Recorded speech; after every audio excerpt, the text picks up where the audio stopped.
Have the folks over from 106.5 The Wolf join us in studio for a Fan Club Friday. You guys always can be part of the show on the J Southland Tow Service text line, 913-586-7965. Video stream up and running, YouTube, Twitch, Facebook, X. Make sure you subscribe so you don't miss any of the shows here on 96.5 The Fan. Let's start with what has to happen for the Chiefs to get out of this 0-2 hole and get a win against the Giants. And then also, frankly, what do you have to see to make you feel better even about the next two big-time opponents that are on the schedule, Ravens, Lions down the road? I'll be honest, though, I'm not even worrying about that yet. At this point, they just need to stack a win and get a W and everybody take a deep breath more than it is for me. Hey, they got to do this to show me that they can beat the Ravens in a week. They don't have that luxury. I don't even think as Chiefs fans we have that luxury here in Kansas City yet. I know the look-ahead stuff isn't as important as it usually is because they just need to get a win.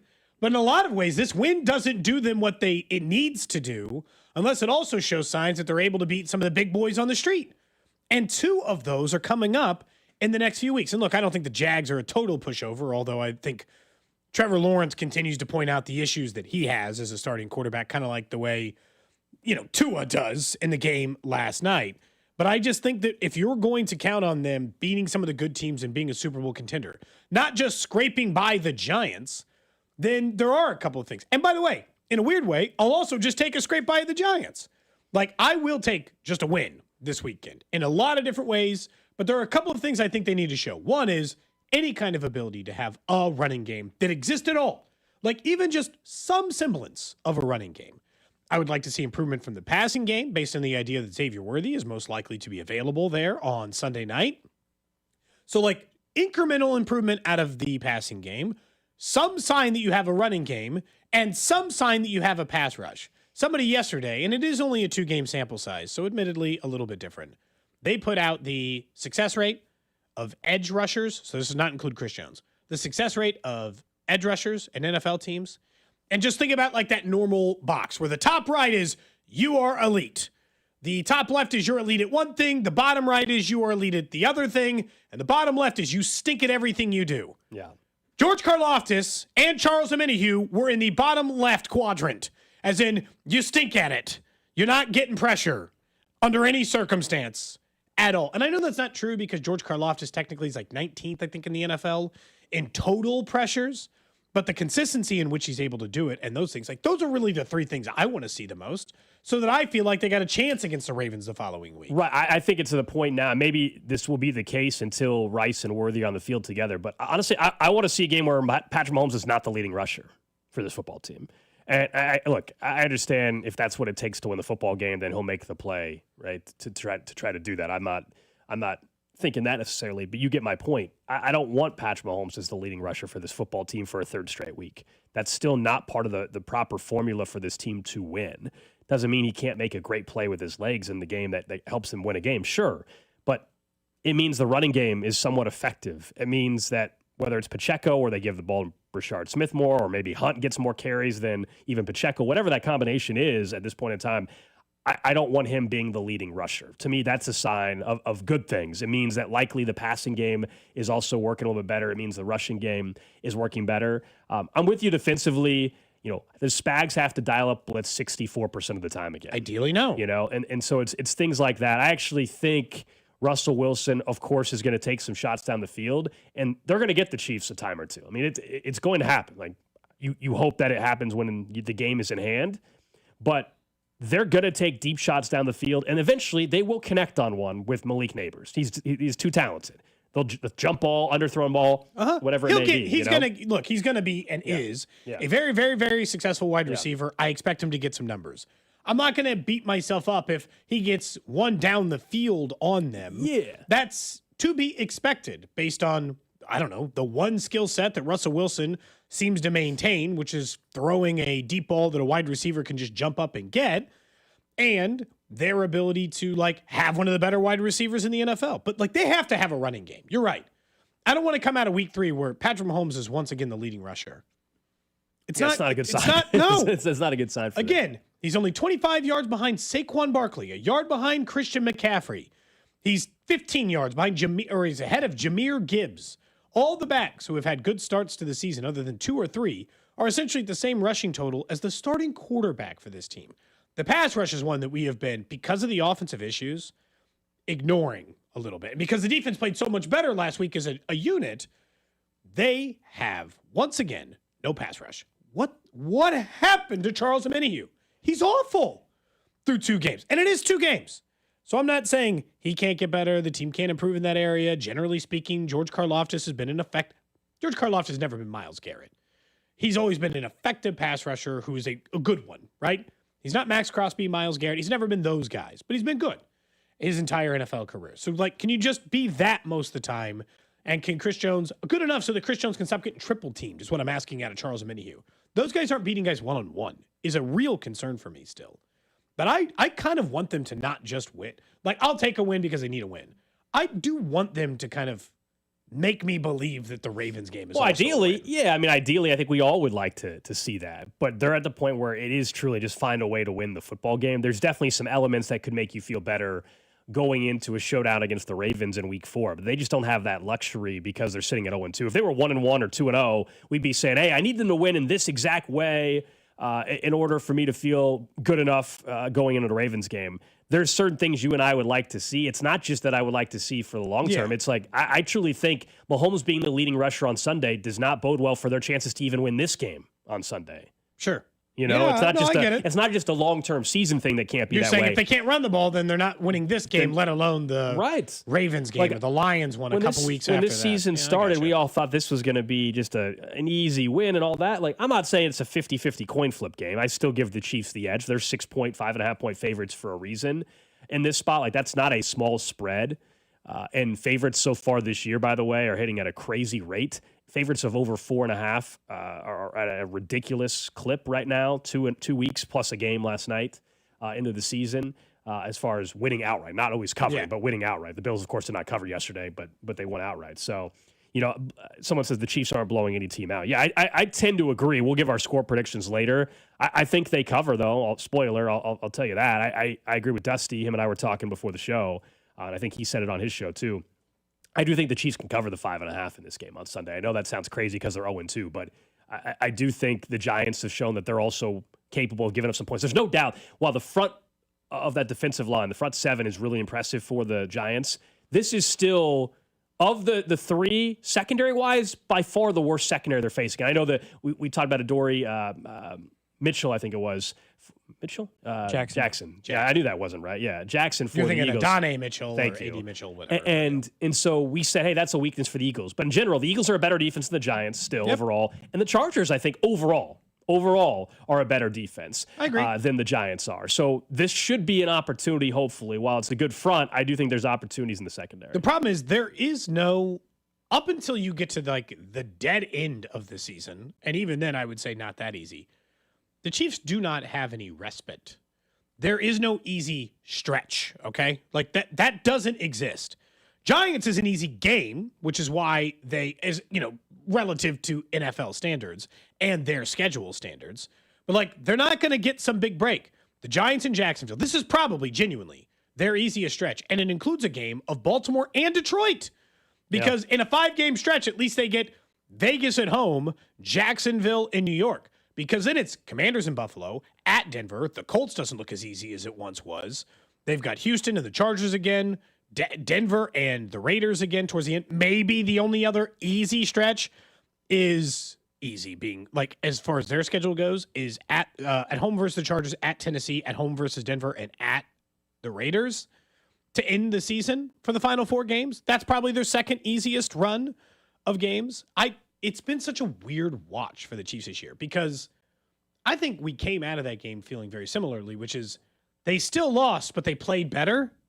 They played better than they did in the first game. Yep. It wasn't good enough, and there was still a whole bunch of problems, but they definitely played better in game 2 than they did game 1. Yeah, the defense was the difference for me in particular. So I don't want to backslide. I don't want to backslide into they fall into bad play again this following week, and they have to win some 19-17 game against the Giants, and then it's do they have any chance of beating Baltimore? Ugh. Coming up in 20 minutes, Jake Eisenberg is going to join us. We'll talk some Royals baseball. Do you think what happened with the drop pass that led to a pick with Travis, does that mean, do you think there's going to be a bigger performance on Sunday, or do you just think it is what it is? Oh, from Travis? So here's the thing. It's really interesting. On his podcast, he seemed to suggest that he had a lot on his plate. As in, like, they use him a lot, he's being used a lot, and I don't know, he wasn't making an excuse for his play. Yeah, to this point, he's played pretty well. This was Mahomes asked about Travis Kelce's usage, and if they're asking too much of him. I honestly don't know. I mean, I know he wants to be out there at the end of the day. I mean, he wants to have the chance to make the plays happen, and he's made the plays happen for years. And so, I don't feel like we asked for too much from him, but I mean, we asked for him to be out there and be himself and just be who he is, and I think that in itself is enough for us. And so, I wouldn't. That's probably a question you can ask Trav, but I feel like he's in a good spot, and it's hard to get him off the field. I know that. I could be wrong. I thought one of the blow-ups on the sideline, if you want to call it that, was because he was mad that they weren't putting him in the game. Maybe I misread it. That's kind of how I took it as well. Are they asking too much of him?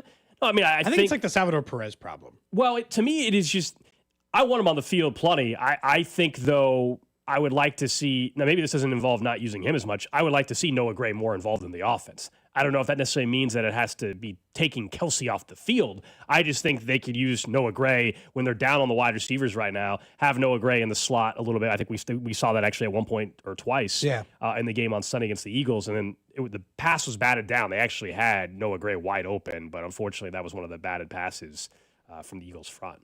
Look, because of the early part of the season and because of the lack of wide receivers, they might not have a choice. I would like them to treat it the way we talk about Salvador Perez. For a huge chunk of the regular season, when Rashee Rice is back and Xavier Worthy is healthy, I would like them to pitch count Travis Kelce.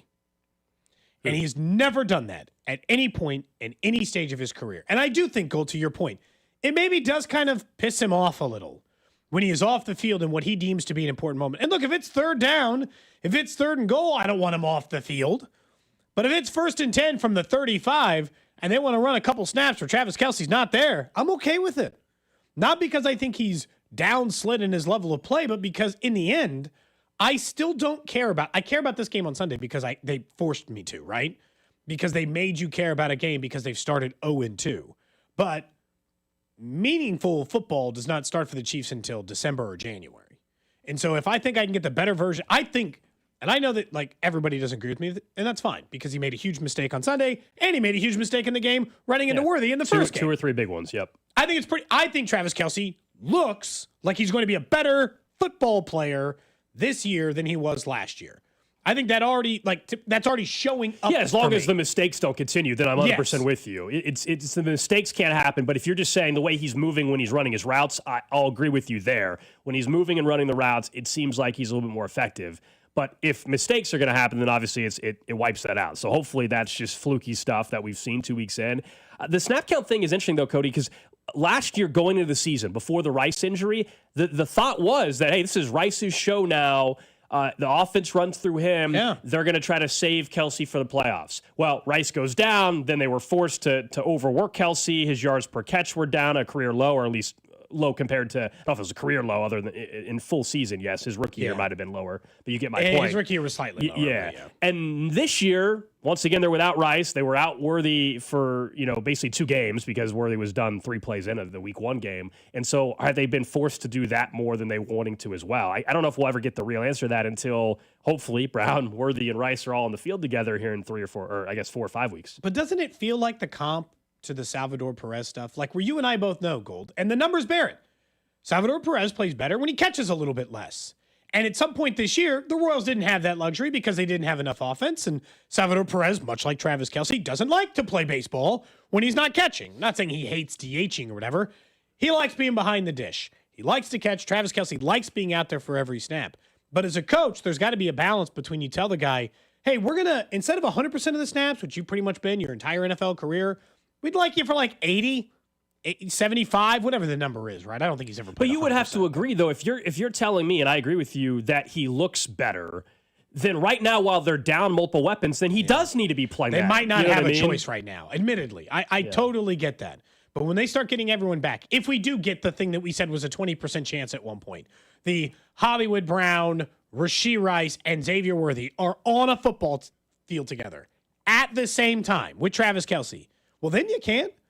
Especially because Jalen Royals is practicing. Maybe he's ready in a week. Yeah, it looks like Jalen Royals was a full participant. I mean, we'll hear from Andy at 1 o'clock. Is there a chance he's active? Maybe. I think that there's still a chance they might slow walk it. He was a full participant. We'll get you back in Baltimore. Worthy wasn't. Yeah. They might just go with the vet in. That's tough to say. What exactly did Travis say, Cody? Going back to it's weird because, like, if you listen to the podcast, I think people took it as, like, he was complaining that he's got a lot on his plate and so, like, maybe too much on his plate. I didn't necessarily read it that way. The word for word on it's tough because he's reading it. Essentially, he's talking about his role on the team as it sits. That's why he was asked that question at the press conference. Yeah. Some people took it as Travis Kelce was being like, I got a lot going on. I think it's just like the whole offense for 2 years. I think some of this is going to this, where there was a long time in their careers where they read each other's mind. And there's been multiple moments of the last 2 seasons where it's been the opposite of that.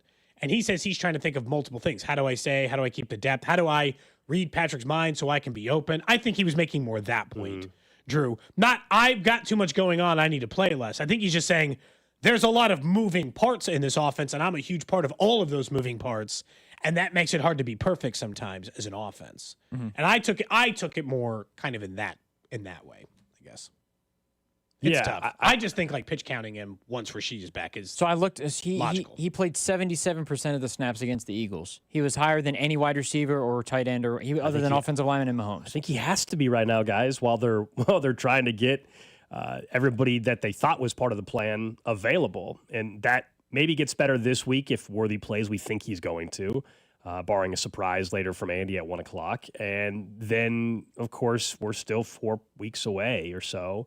5 weeks, I guess, from Rice being available for this team. I wonder if this has to go into the last conversation that we just had to start the show, but someone on the text line saying, I'm tired of him saying I need to be better on his podcast. I think one of the things that maybe makes it seem like they're ready to play against Baltimore, Detroit is a game with no blow-ups on the sideline. You're locked in the whole time. Well, that you're usually not comes with making playing a good mistakes. football game. You know, you're locked in. You're not making mistakes because it feels like in both games something has happened, and with previous years, I don't know if it's more patience or just the fact that they've been losing these close games.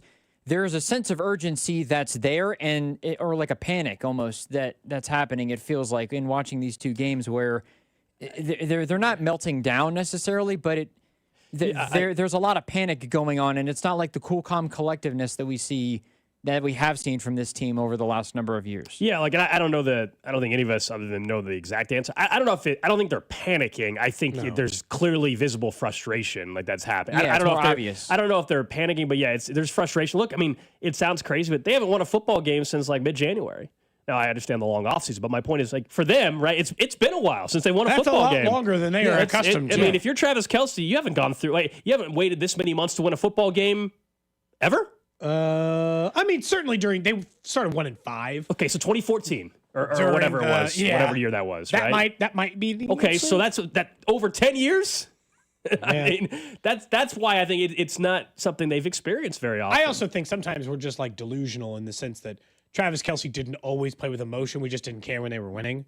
This is generally speaking who he has been as a player. My thing is that it seemed like the whole team was frustrated in the last game, and they were all collectively showing frustration, which is not something I'm used to. The players who typically play with emotion, Chris Jones and Travis Kelce, the Jones one, the only one that bothered me was the end of the game, where I don't think you should talk trash against someone you're losing, actively getting he ready was still to lose talking against. on the sidelines. There was another video that came out. I don't know if you saw that one. Yeah, it he seems said- like he's been more vocal He said they ran the same place 7 effing times. times or whatever. Is that what it was? Yes. Yeah. Coming up in about 10 minutes, we'll talk some Royals baseball with Jake Eisenberg. Last night, Thursday night football ended up being a lot closer than people thought. The Miami Dolphins, I thought, had a very impressive game plan, and especially in the first half. They kept the ball away from Josh Allen. They didn't make any mistakes. In the second half, of course, 2 massive mistakes, roughing the punter, and then just a pitiful throw, an interception from Tua late in that game. And that game ain't time until he... The Bills end up winning comfortably score-wise. It was closer than that if you watch the game, obviously. I'll tell you this, Mike McDaniel's team did not look like a team that was quitting on him. No. I actually thought his game plan was pretty damn good. To me, he saved his job for a week or 2. I think, and look, the report before the game is they're going to take their time with him. Teams have said that and then immediately fired someone. They fought hard enough against the Bills. In Buffalo, you can't fire him yet. Not yet. Honestly, This is the thing with Mike McDaniel. I still think there's a chance he might be successful somewhere else because I think his single biggest problem as a coach is that his quarterback is Tua. I think his biggest problem, I actually don't think his offensive scheme is all that bad. I think his problem is that his quarterback is Tua. And Tua is now very expensive in addition to just being a problematic quarterback. And he can't run their system the way, because the game plan last night was awesome. The way the running game was working, the passing game was working, the way they were scheming guys open was working. And then eventually Tua just made a horrid mistake. Like he makes in a lot of NFL football games. And so, I actually think, and that doesn't mean he's not going to get fired. Mike McDaniel is not going to be the Dolphins head coach in 2026. Because the only problem with you saying the quarterback, the entire 2025. I agree with the quarterback point. The only problem is, how many coaches in the league would we say that about? They'd be way better if they had a top-tier quarterback. You know what I mean? But I'm not saying, I would just say it's case by case for me. I don't think every bad coach is just a quarterback away from being good. I just happen to think Mike McDaniel would look a lot different with a quarterback that was decent. I think it's not like guys aren't getting open either. I think it's the quarterback's not making the throws. His design stuff it seems like it works. I thought last night was impressive from their coaching staff. I just think, though, we knew this 2 years ago. We always said, hey, his style, when they're winning, it's going to be great. When they're losing, it's going to make him look like an idiot. Yeah. He's obviously not one, but when you hear his press conferences and stuff, when they're winning, oh, wow, he's just different. When you're losing and you hear some of the stuff he says, you're like, oh, gosh, is this this guy's the head coach? There's just a difference when things are going well. We just got done talking about this was Mike McDaniel, I think 3 days ago. To win games, you have to win the game, not lose the game, honestly. And that is how you lose the game. You're moving the ball down the field. You're 1st and 10, and then you find yourself at 2nd and 20. That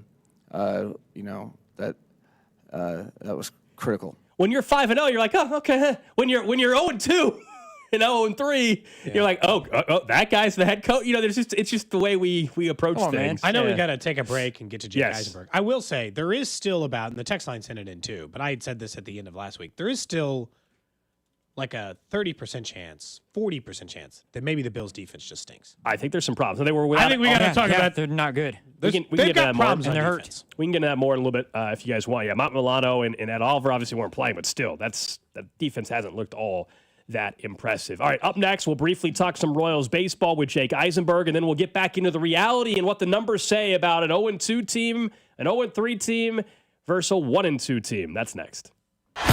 What's up, Chiefs Kingdom? It's Creed Humphrey. You're listening to Cody and Gold, weekdays 10 to 2 on your home for Chiefs football, 96.5 The Fan. Brought to you by Heartland Men's Health, the leader in men's sexual health. Thousands of men have been successfully treated for low T, ED, and more, all with discretion and compassion. Make your appointment at heartlandmenshealth.com. Ready, Set, Ford. That's what Shawnee Mission Ford is all about, bringing meaning to Ready, Set, Ford by offering their customers the largest discounts on every new vehicle, along with aggressive rebates and top trade-in value. Maybe you're also just looking for a pre-owned vehicle. You're in luck with over 100 pre-owned vehicles to choose from at prices and terms well within any budget. You guys know I've been driving the Ford F-150 from Shawnee Mission Ford for over a month or so now, and tomorrow I'm excited to head out to Lawrence and head to the KU football game. Going to be having a full truck, taking some friends and family headed over to Lawrence, and I can't wait to use the Blue Cruise feature. When I get on K10, I'll turn Blue Cruise on. It's completely hands-free driving for much of the drive to Lawrence. Just makes it easy and a comfortable ride. That's just one of the amazing features that I love in the Ford F-150 from Shawnee Mission Ford. If you want to check out that Ford vehicle or any Ford vehicle and some of those features, you guys know where to go. Shawnee Mission Ford. They're on a mission to do more. If you're drowning in IRS debt and can't afford to pay, then you need to take advantage of special IRS tax programs that are available and free yourself from IRS collection efforts once and for all. Due to the financial hardship consumers are facing throughout the country, the Internal Revenue Service has made it easier to settle delinquent tax problems. An open phone line has been established by Community Tax for consumers to call and see if they qualify. Take down this number or store it in your cell phone, but call the Community Tax Helpline at 800-793-9858. If you owe back taxes to the IRS and cannot afford to pay them back, or even if you have years of unfiled tax returns, there's no need to fear anymore. But you have to call the Community Tax Helpline today at 800-793-9858 for the help that you need. Don't take on the IRS alone. They can attack your wages, savings, pension, home, and even your Social Security check. Call 800-793-9858 for your free consultation and to see if you qualify. That's 800-793-9858. Hey, Chiefs fans, Crown Royal is the official whiskey of the Kansas City Chiefs. And this season, it's not game day without the generous spirit of Crown Royal. Whether you're at the tailgate, in the stands, or watching from home, Crown Royal is the reason and the reward for coming together. Grab a glass with the Crown Royal rig at a stadium near you, because we'll be sharing the generous spirit with fans across the country. Crown Royal, fueling game day with a generous spirit. Visit www.crownroyal.com/royal rig for more on the Crown Royal Rig Tour. Please drink responsibly. When your reputation's on the line, you don't leave anything to chance, especially your primer. Painters trust Kills primers for a smooth start, strong adhesion, and serious stain-blocking power. And now, the full Kills lineup is available exclusively at the Home Depot. Need it fast? Get same-day or next-day delivery, or order online and pick up in-store. Kills primers. Pro results, faster. The Home Depot. If you're a pro, you know. With great deals coming this Prime Big Deal Days, October 7th and 8th, greatness is a deal away. So if you love baking, you can get a deal on a new mixer, transforming you into the Lord of the Loaves. Hear ye, hear ye! Make way for the baron of brioche, the sultan of sourdough, the Lord of the Loaves, Prime Member Dave! Yeah, hi? Get up to 40% off with Prime Big Deal Days, October 7th and 8th. If you're 55 or older and into that whole saving money thing, T-Mobile has an exclusive phone and internet bundle just for you. Right now, get 2 unlimited phone lines plus 5G home internet for just $30 each per month with autopay, plus taxes and fees. And with 5G home internet, setup is easy with just 1 cord and no technician needed, which is great if you're also into that whole keeping it simple thing. Switch now and experience the best mobile network in the U.S. Visit your local store to start saving. T-Mobile, it's better over here. Based on analysis by Ookla of speed test intelligence data Q4 2024 to Q1 2025, Ookla trademarks used under license. Unlimited on our network. Customers on voice plan may notice speeds lower than other customers and further reduction if using more than 50 gigs a month due to data prioritization. Video streams and SD on this plan. Home internet pricing after $20 in monthly bill credit plus $5 per line without autopay. Debit or bank account required. See 5G device coverage and access details at T-Mobile.com. For more than half a century, contractors and trade professionals have relied on WeatherGuard for heavy-duty truck and van storage equipment, not just to protect their tools, but to protect their professional reputations. Whether it's inside or outside of work vehicles, a WeatherGuard badge means pros can trust that their hard-earned name is in good hands. Since 1968 and every day since, WeatherGuard has been protecting anything it takes to build a professional reputation. WeatherGuard, established in 1968, proven every day. WeatherGuard.com. When you hear that a small Blizzard treat is just 85 cents in the DQ app, you might just feel like you're dreaming. 85-cent Blizzard treats. Trust us when we say you're not. But get to DQ quickly, because this dream is only a reality for so long. Hurry and get your small Blizzard treat for just 85 cents with a $1 purchase when you sign up for DQ Rewards. For a limited time at participating locations. Terms apply. Today, we're constantly taking photos and videos to remember our favorite moments. But what about those captured before the smartphone? What about the memories tucked away on aging VHS tapes, film reels, or in fading photos? These cherished memories are fading away with time, vulnerable to threats like heat, moisture, and mold. But fear not, there's a solution to safeguard your legacy. Hi, I'm Adam. And I'm Nick. Together we founded Legacy Box over a decade ago with one mission, to bring your memories into the 21st century. It's time to bid farewell to old tapes you can't watch and faded photos. Legacy Box transforms them into digital treasures, ready to share with a click. Just like magic, your shoebox of memories is now safely stored in the cloud or on a thumb drive. Over 1 million families have trusted Legacy Box, so you can rest assured your priceless moments are in good hands. Don't let your childhood fade away on old tapes. It's time to digitize those priceless moments. Fast forward into the digital age. Visit legacybox.com/value and unlock 50% off your order. That's legacybox.com/value. You're listening to 96.5 The Fan from the Mission Plumbing, Heating, and Cooling Studios.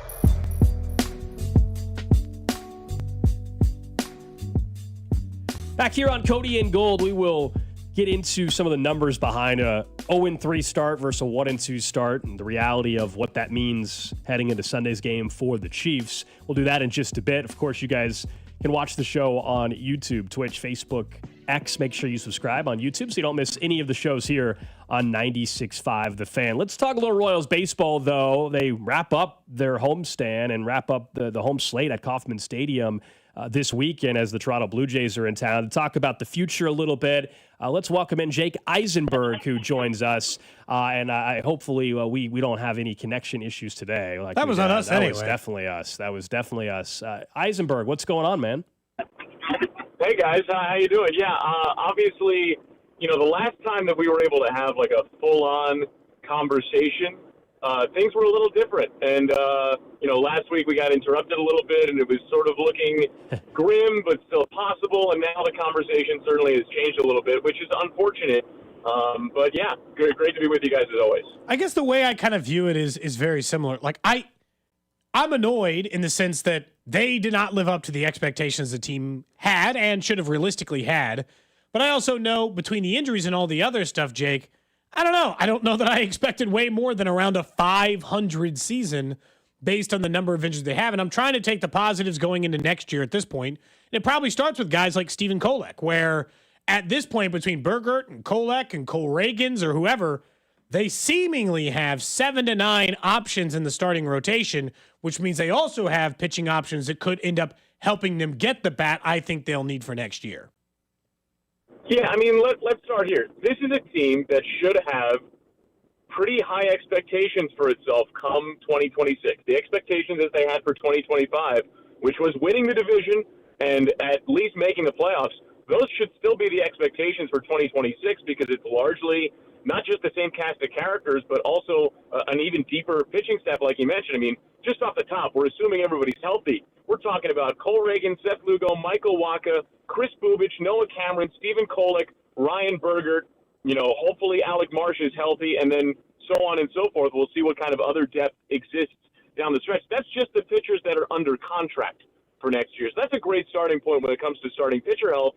And then on the offensive side, and this is where this season becomes a little bit perplexing at times because, look, I think it's pretty easy to point to one of the more consistent weak spots of the team this year was the offense as a collective.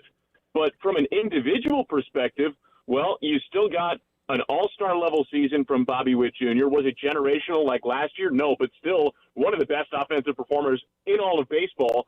Then you have Michael Garcia breaking out in an all-star capacity. Vinny Pasquantino goes 30-100 for the first time in his career.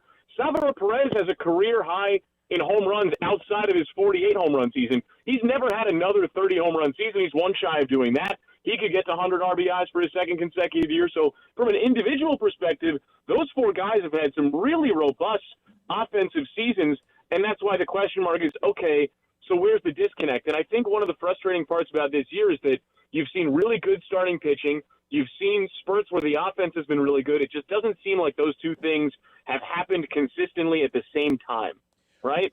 Yeah, when you look at like some of the individual players, that'll be where we get into 2026. Like, can Michael Garcia repeat it, right? Can Salvi stay that way? And I guess to Salvi's point, do we all just assume that picking up his option's a guarantee? I mean, I would like them to. So from your perspective. I'm going to stop you right there. Yes. Okay. I just wanted to make sure. Perez will be a Royal in 2026. Okay, good. Look, I wanted to ask just to be sure, because Carter Jensen's actually been pretty good to start his major league career. It's not. Let me be clear. It's not like I have like specific inside information there, but I mean, like I'll eat the shoelace on my left foot if he's not a Royal. Like, all right, we'll mark the tape. We'll mark the tape. Be careful with that. I once said that, and then I had to eat part of a hat. Now, that was in fairness. That was when I thought Alcides Escobar wouldn't be a Royal anymore, and that was a mistake. I should have known that they loved him in this organization and that he would be a lifetime Royal. What do you make of Carter Jensen's start, Jake?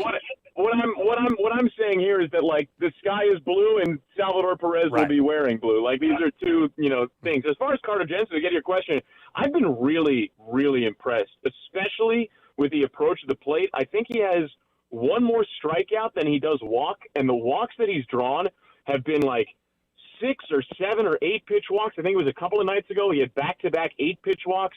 Obviously, he showed off the power to foul pole. I mean, he's got the chance to be an impact bat, as we've already seen. And the fact that he's getting his feet wet now in games that are meaningful, I mean, this counts for something. This counts for experience, and that is a huge step forward, I think, for Carter Jensen, who I think we should remember is still 22 years old, same as Jack Caglione. And so when it comes to Carter Jensen, and we've only seen a little bit from him behind the plate, but Matt Quatrero said the other day that he was impressed with how he's handled himself behind the plate and certainly gaining experience talking to Salvador Perez and Luke Maile, who have both been there and done that at a really high level defensively for a long time. That only helps. I think that it's important to level set here that, these are two 22-year-olds, one of whom, was drafted literally last year, and one of whom is a 22-year-old catcher that was drafted out of high school. Like, the fact that they're getting meaningful at-bats and producing the way that they are since they both came up in September, I think that's an important junction to look at specifically for Jack Caglione. I think that's really impressive, and I think that's a really good sign for next year. We're talking to Jake Eisenberg here on 96.5 The Fan. You mentioned Jensen there and Cags. Looking ahead to next season, though, if this offense is to get going and bounce back, are those two players that just have to be a huge part of it? I don't know if they have to be a huge part of it, but I do think they have to be a part of it. I think that the huge part is going to come from the guys we've already talked about. It's Bobby, Vinny, Salvi, and Michael. I mean, that is the core of your offense, and that is, I think, what the expectation of the core of your offense should be. But if Jack Caglione and Carter Jensen can be complementary pieces that can give you some pop and drive in some runs and lengthen that lineup, I think that's a big deal. I think one of the things that's been interesting about this year, I was looking at this yesterday because until yesterday, which obviously the Royals got shut out, the Royals had scored 5 or more runs in 4 consecutive games. That was the first time that it happened all season. The Royals have actually scored at least 5 runs in a game, the third fewest times in baseball. And the Royals have done really, really well in those games, which is to be expected because the pitching's been good. But the Royals have also played the second most games decided by 3 runs or fewer this year. And they've been really, really good in those close games. But when you have those close games, your margin for error is so much thinner. There are 2 numbers that I think you can point to that tell you, how tenuous a season can be and how one batted ball this way or one bounce that way can really make a difference. It's the fact that the Royals have 76 wins and Carlos Estevez has 40 saves. That's more than 50% of the team's wins. That's really impressive for Carlos Estevez, but it also tells you how many close games the Royals have been in. And then just the other day, Lucas Erceg got the win, and reliever wins and losses are not something that I think are all that important. But when you see a pitcher like Lucas Erceg have 8 wins on a season, that tells you that he's been in a lot of really close games where the Royals have been within a run in one direction or another when he's entered a game and have found a way to come back and win 8 times. I think that says a lot about, A, how good the back end of the bullpen has been. The bullpen's been great, but also how many close games there have been. And when there are that many close games, your margin for error is that much thinner. Knowing that some of the teams that we have hoped the Royals would model their success after have been willing to let go of pitchers in an effort in like a constant rotation, right? We always kind of point to the Rays and the way they might trade away Chris Archer. Do you anticipate maybe a busy offseason for the Royals, at least in the conversation sector, knowing that they're going to try to add maybe another outfielder or that the bullpen is also deep? Because you mentioned Estevez and Erceg. Like, they're deep in multiple areas. Do you expect them to be willing to shuffle things around? Yeah, I mean, I think they'd absolutely be willing. I think what J.J. Piccolo and his front office have shown is that they're always willing to have conversations that are going to help the team get better. We certainly saw that at the trade deadline. It was not easy trading away Freddie Fermin, but getting back Ryan Bergert and Steven Kolick, those are 2 great controllable starting pitchers who have both gotten up to fantastic starts with the Royals. And like we were talking about when we got started, the amount of starting pitching depth that the Royals have, obviously they needed every single one of those arms and then some this year. That was certainly something that was not predicted, especially after all the health the Royals had in the rotation last year. But when you do have that kind of starting pitching depth, and that is an area of weakness for a lot of other teams, and you're trying to supplement your offense in some ways, if you look at the most obvious quote-unquote trade chips that the Royals have outside of, maybe minor league prospects here or there, yeah, you'd figure that starting pitchers might come up in that conversation more than other players. Jake Eisenberg, of course, you'll hear him this weekend on 96.5 The Fan, the final week or so of the baseball season. We appreciate you coming on throughout the year, man. Yeah, it's been great. I think we got one more shot with you guys, so you're not done with me quite yet. We'll stick in one more week with you. You know what? Talk some, hopefully, road trip baseball and a nice finish to the season. Yeah, I'm looking forward to walking around Sacramento, chopping it up with you guys. Sacramento. I'm sorry you have to go there. We'll do some searching for Sacramento coffee shops for you ahead of time. Thank you. Oh, please. Yeah, send Rex my way. There you go. That's Jake Eisenberg. Forgot that they got to still go out to the minor league ballpark in Sacramento. What a joke of a franchise the A's You know what's weird? The A's are actually playing pretty good down the stretch. I know. Their Still a offense joke is of a good. franchise. Their pitching is atrocious, but their offense has been decent. I mean, Nick Billy Kurtz Bean's and constantly just like, he's like the person who tried to trade a paperclip up for a house. Is his entire job as a GM. It must be an awful existence. The only thing, we were talking to Eisenberg there, and we'll have plenty of time this offseason to think about it too. I was asking, like, how big of an impact do Jensen and Cags have to have next year for this offense and team to be where they should be or hope to be? And he's like, it's still going to be Vinny and Bobby and Salvi and Michael. I agree. Two of those names there, I still have somewhat question marks heading into next season. Salvi will be a year older. I'm fine with picking up the option, by the way. That's not what I'm saying. It's $13 million. Sure. I'm fine with the option, but there's still always going to be the question, father time, anytime. I mean, every year now for Salvi. That's just the reality. We question it for the first 2 months of this year. Yeah, so that'll still be a question heading into next year.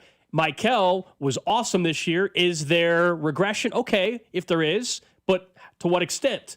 Is it 20% regression or 5%, 10%? So those would be I think we know what we're getting from Vinny now. I think we know what you're getting from Bobby. Despite everybody act like he had a bad year. He did not. He just did not have an all-time season like he had last year, okay? So I know what I'm getting from Bobby and Vinny next year. Michael, I just worry is there regression, and Salvi, it's father time. Okay, and so if one of those or both of those things happen, how do you make up for that? Well, it means Carter Jensen or Cags have to step up in a big way unless you tell me they're trading a pitcher or two to go get a legitimate outfielder. Yeah, that's really – I mean, I don't think they're going to go in with no questions, but I'm going to go into this season with the exact same expectations. Win the division, go to the playoffs. Yes. Those are reasonable based on Bobby Wood Jr., Vinny, the starting pitching staff, because I'm going to assume you're going to have more health. The bullpen has been completely underrated this year, not just the Carlos Estevez part. Career year for him, 40. They are one of the better bullpens in baseball. 40 saves for Carlos. I know. Hell of a year. He had a great year. I think part of it has been mired in the idea of you just remember the time Zerpa or Schreiber blew it. And in your head, you're like, this bullpen's no good. You're like, that's just not accurate. People were questioning Carlos early in the season. Yeah, he's not a guy that's going to strike out the side consistently or anything crazy like that. He's not Mariano Rivera, okay? But he had an unbelievable year.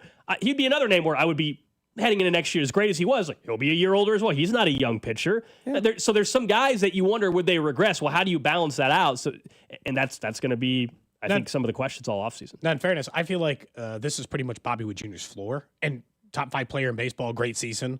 So, I always feel like he's either this or better, which at least helps. Let's get back to the Chiefs for just a minute.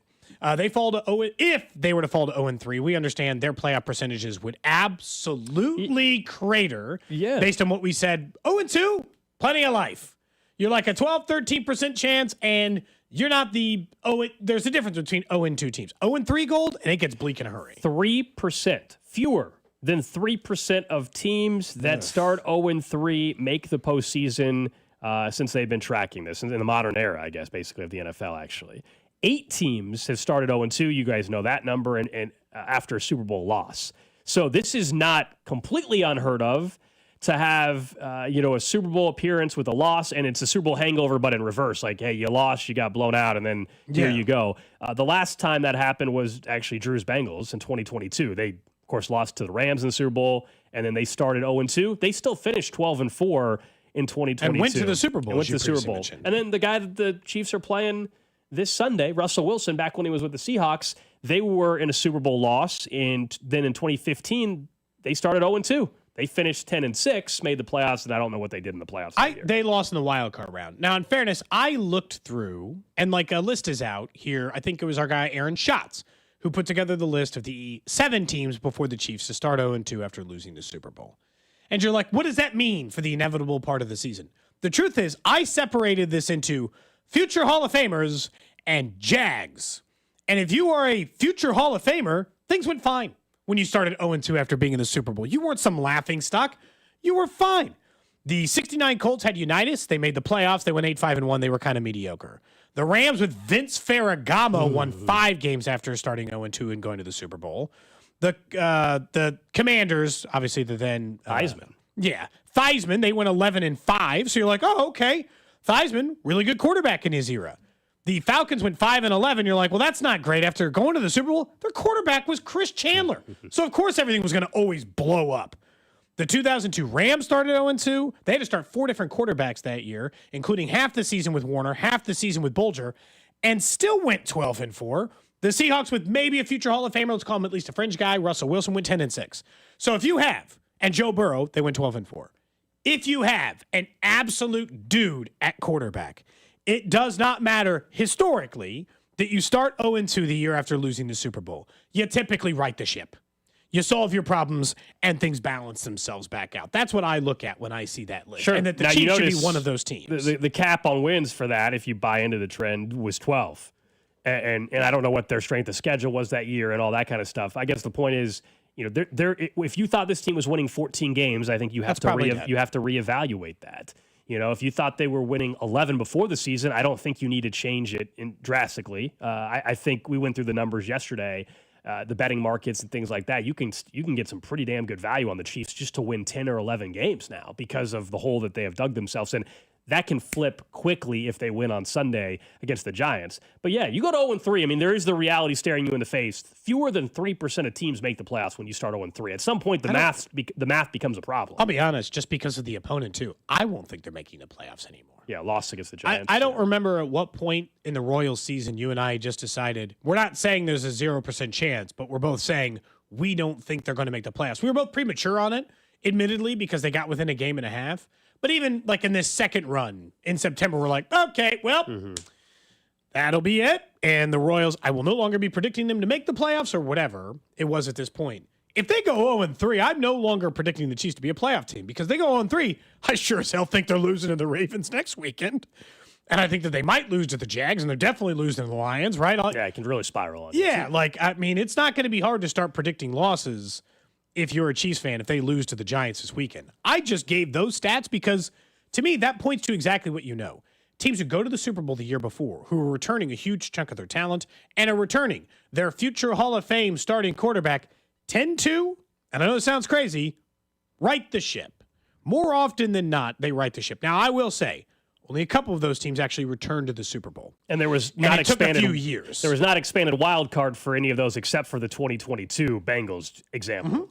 Yeah, so I'm just saying, I understand that we're looking at it from a record perspective, but the percentage stuff, fewer than 3%, that part of it when you start mostly 0-3, for 16-game schedule. 16-game schedule with one less playoff spot. Didn't the Bengals? I think they won the division too after starting 0-2 in 2022. They did. They were 12-4, and they made it to the AFC title game before they lost to the Chiefs. The Bengals last year started 0-3. They finished 9-8. Obviously, missed the playoffs. So that's, I guess, a direct comp to. You go down 0-3, you're playing catch up the rest of the way, and obviously it makes it very difficult to make it in the first place. It's a huge difference because if you win this game this weekend, which we expect them to do, then you're just, one, you play your better game at home against Baltimore away from nobody cares about 0-2 anymore.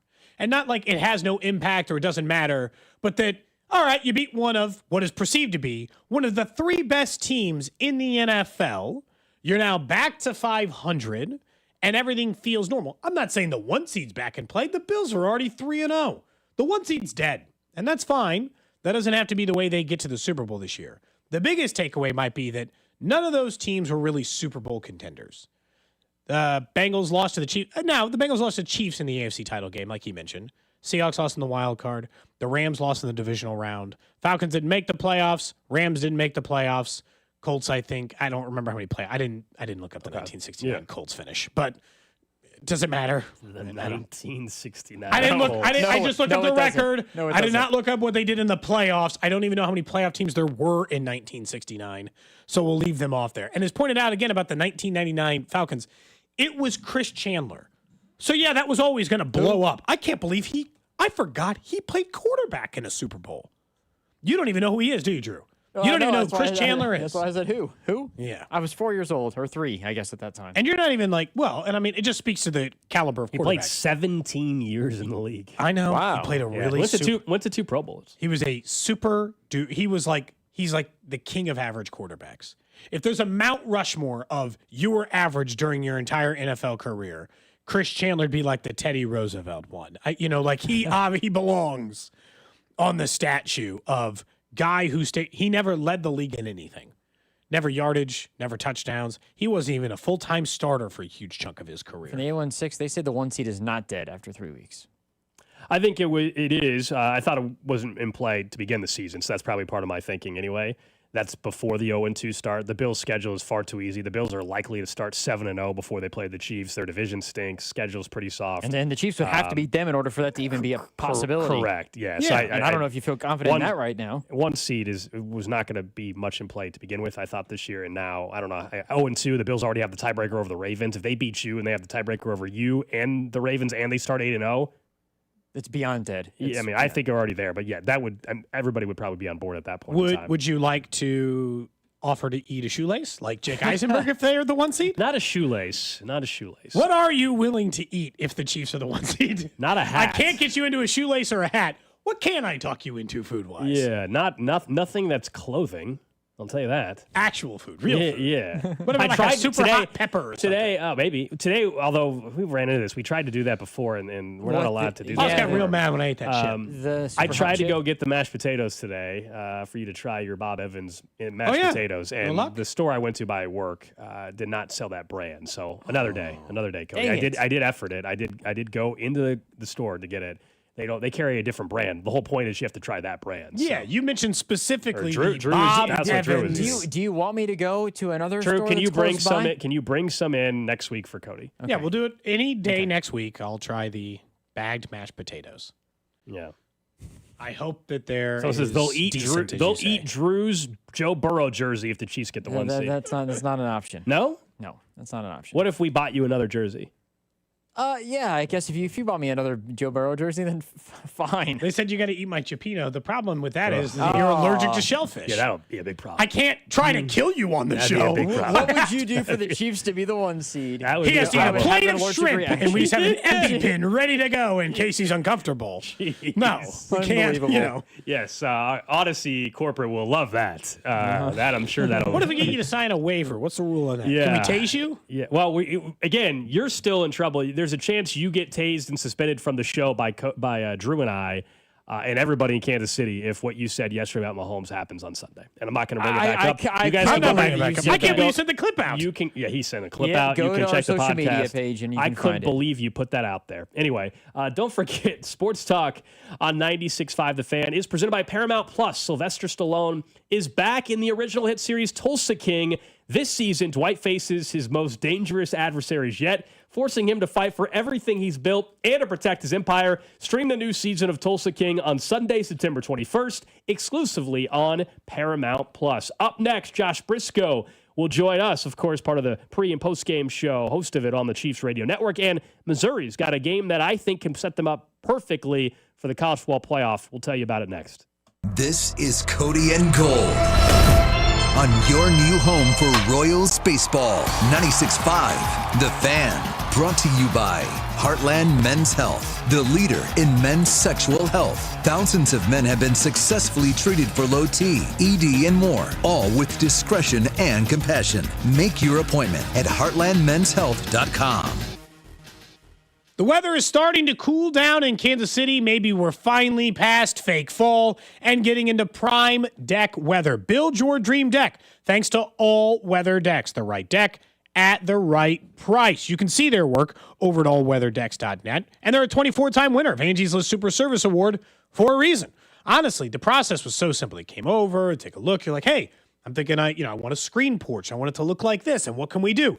They break it down. Material, price per material, how it looks, the different versions of that same project they can do. They can show you pictures of other projects they've done throughout the Kansas City area. They're locally owned and operated, which I love working with local companies, and they'll work with you hand in hand to design and build that dream space. Maybe you already have an idea of what you want it to look like. They'll build that for you too. If you've been thinking about building your dream deck, no other place to look. Allweatherdecks.net, or give them a call today for your free estimate, 913-206-1974.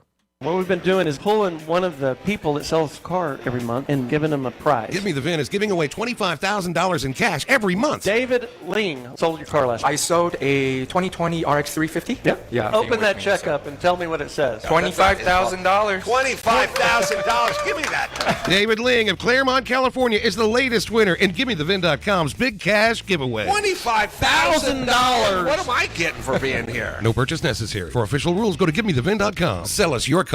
It's a Red Friday on 96.5 The Fan, and the other place is your sports watching headquarters this fall. Now with 5 great area locations: Shawnee, Olathe, downtown Overland Park, Mission, and Belton. Enjoy Red Friday specials all day. I'm McCall with Lee Summit Subaru, and it's time to make a big deal out of nothing. Announcing Lee Summit Subaru's 0% event. Up to 0% financing on select 2025 Subaru models for 72 months. And we have the largest selection of Subaru certified vehicles in Kansas City, starting as low as 1.9% for 72 months. 0% event and a lifetime warranty. Fall in love with driving again at Lee Summit Subaru. Based on January 2025 through June 2025 Kansas City inventory listings.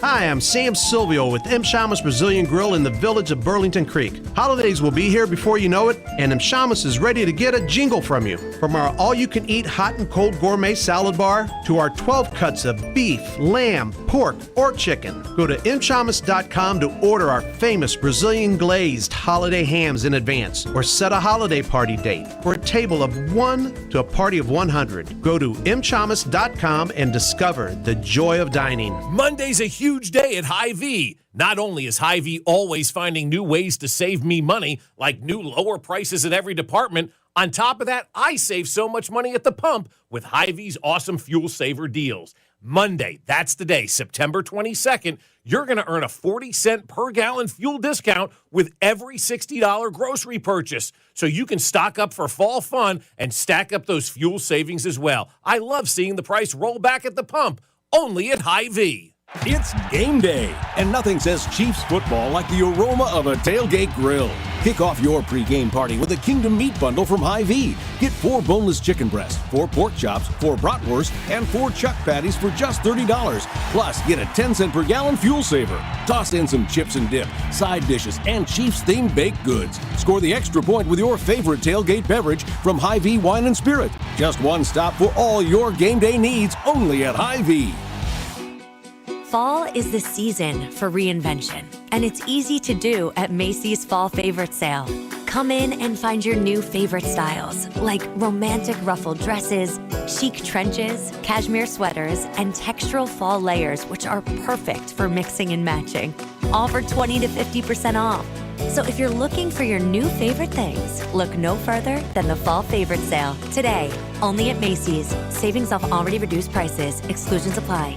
Hey, Chiefs fans, Crown Royal is the official whiskey of the Kansas City Chiefs. And this season, it's not game day without the generous spirit of Crown Royal. Whether you're at the tailgate, in the stands, or watching from home, Crown Royal is the reason and the reward for coming together. Grab a glass with the Crown Royal rig at a stadium near you, because we'll be sharing the generous spirit with fans across the country. Crown Royal, fueling game day with a generous spirit. Visit www.crownroyal.com/royal rig for more on the Crown Royal Rig Tour. Please drink responsibly. Surfside Iced Tea and Vodka in Surfside Lemonade and Vodka. Proud partner of the Kansas City Royals. Each can of Surfside is only 100 calories, and the best part, 0 bubbles. Grab it at the K or ask for it at your favorite bars and liquor stores. That's the sound of James adding long-lasting Gain scent boosters to his laundry this morning. Several hours later, James sniffs the irresistible scent of Gain on his shirt. Gain. Several hours later, James has even caught the attention of his mother-in-law, and she never gives him attention. Ooh, you smell amazing, James. Oh, thanks, Mom. I love you too. I never said that. Add Gain scent boosters to your laundry. Add joy to your day. Hey, Joy. Oh, you are glowing. Oh, hey, more like Mira joyed that Miralax helped me go. I was so backed up. tried mega coffees, prune juice, everything. Then Miralax. And hello, gentle relief without the harsh side effects. Ooh, how does it work? It works naturally with the water in your body for constipation relief. Find Miralax today at your local retailer. Use as directed for occasional constipation. For more than half a century, contractors and trade professionals have relied on WeatherGuard for heavy-duty truck and van storage equipment, not just to protect their tools, but to protect their professional reputations. Whether it's inside or outside of work vehicles, a WeatherGuard badge means pros can trust that their hard-earned name is in good hands. Since 1968 and every day since, WeatherGuard has been protecting anything it takes to build a professional reputation. WeatherGuard, established in 1968, proven every day. WeatherGuard.com. When you hear that a small Blizzard treat is just 85 cents in the DQ app, you might just feel like you're dreaming. 85-cent Blizzard treats. Trust us when we say you're not. But get to DQ quickly, because this dream is only a reality for so long. Hurry and get your small Blizzard treat for just 85 cents with a $1 purchase when you sign up for DQ Rewards. For a limited time at participating locations. Terms apply.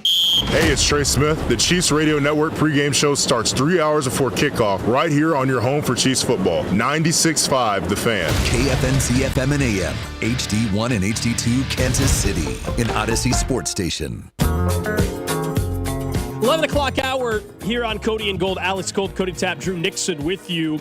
Here in about 20 minutes, we'll get to the trash of the day. We're also about 12 minutes away from talking a little college football. Missouri's got a big one against South Carolina. I think it's a game that sets them up very nicely for a college football playoff bid if they can get it done. It also looks like Sellers will play. He's probable starting quarterback there for South Carolina. So we'll talk a little college football in just a bit. But let's talk Chiefs here on a Red Friday with the man that'll be hosting pre- and post-game here on 96.5 The Fan for the Chiefs Radio Network on Sunday night. This will be your first Sunday night game, I guess. So it'll be a late one there as the Chiefs are in New York. Briscoe, still looking for win number one for you and for the Chiefs.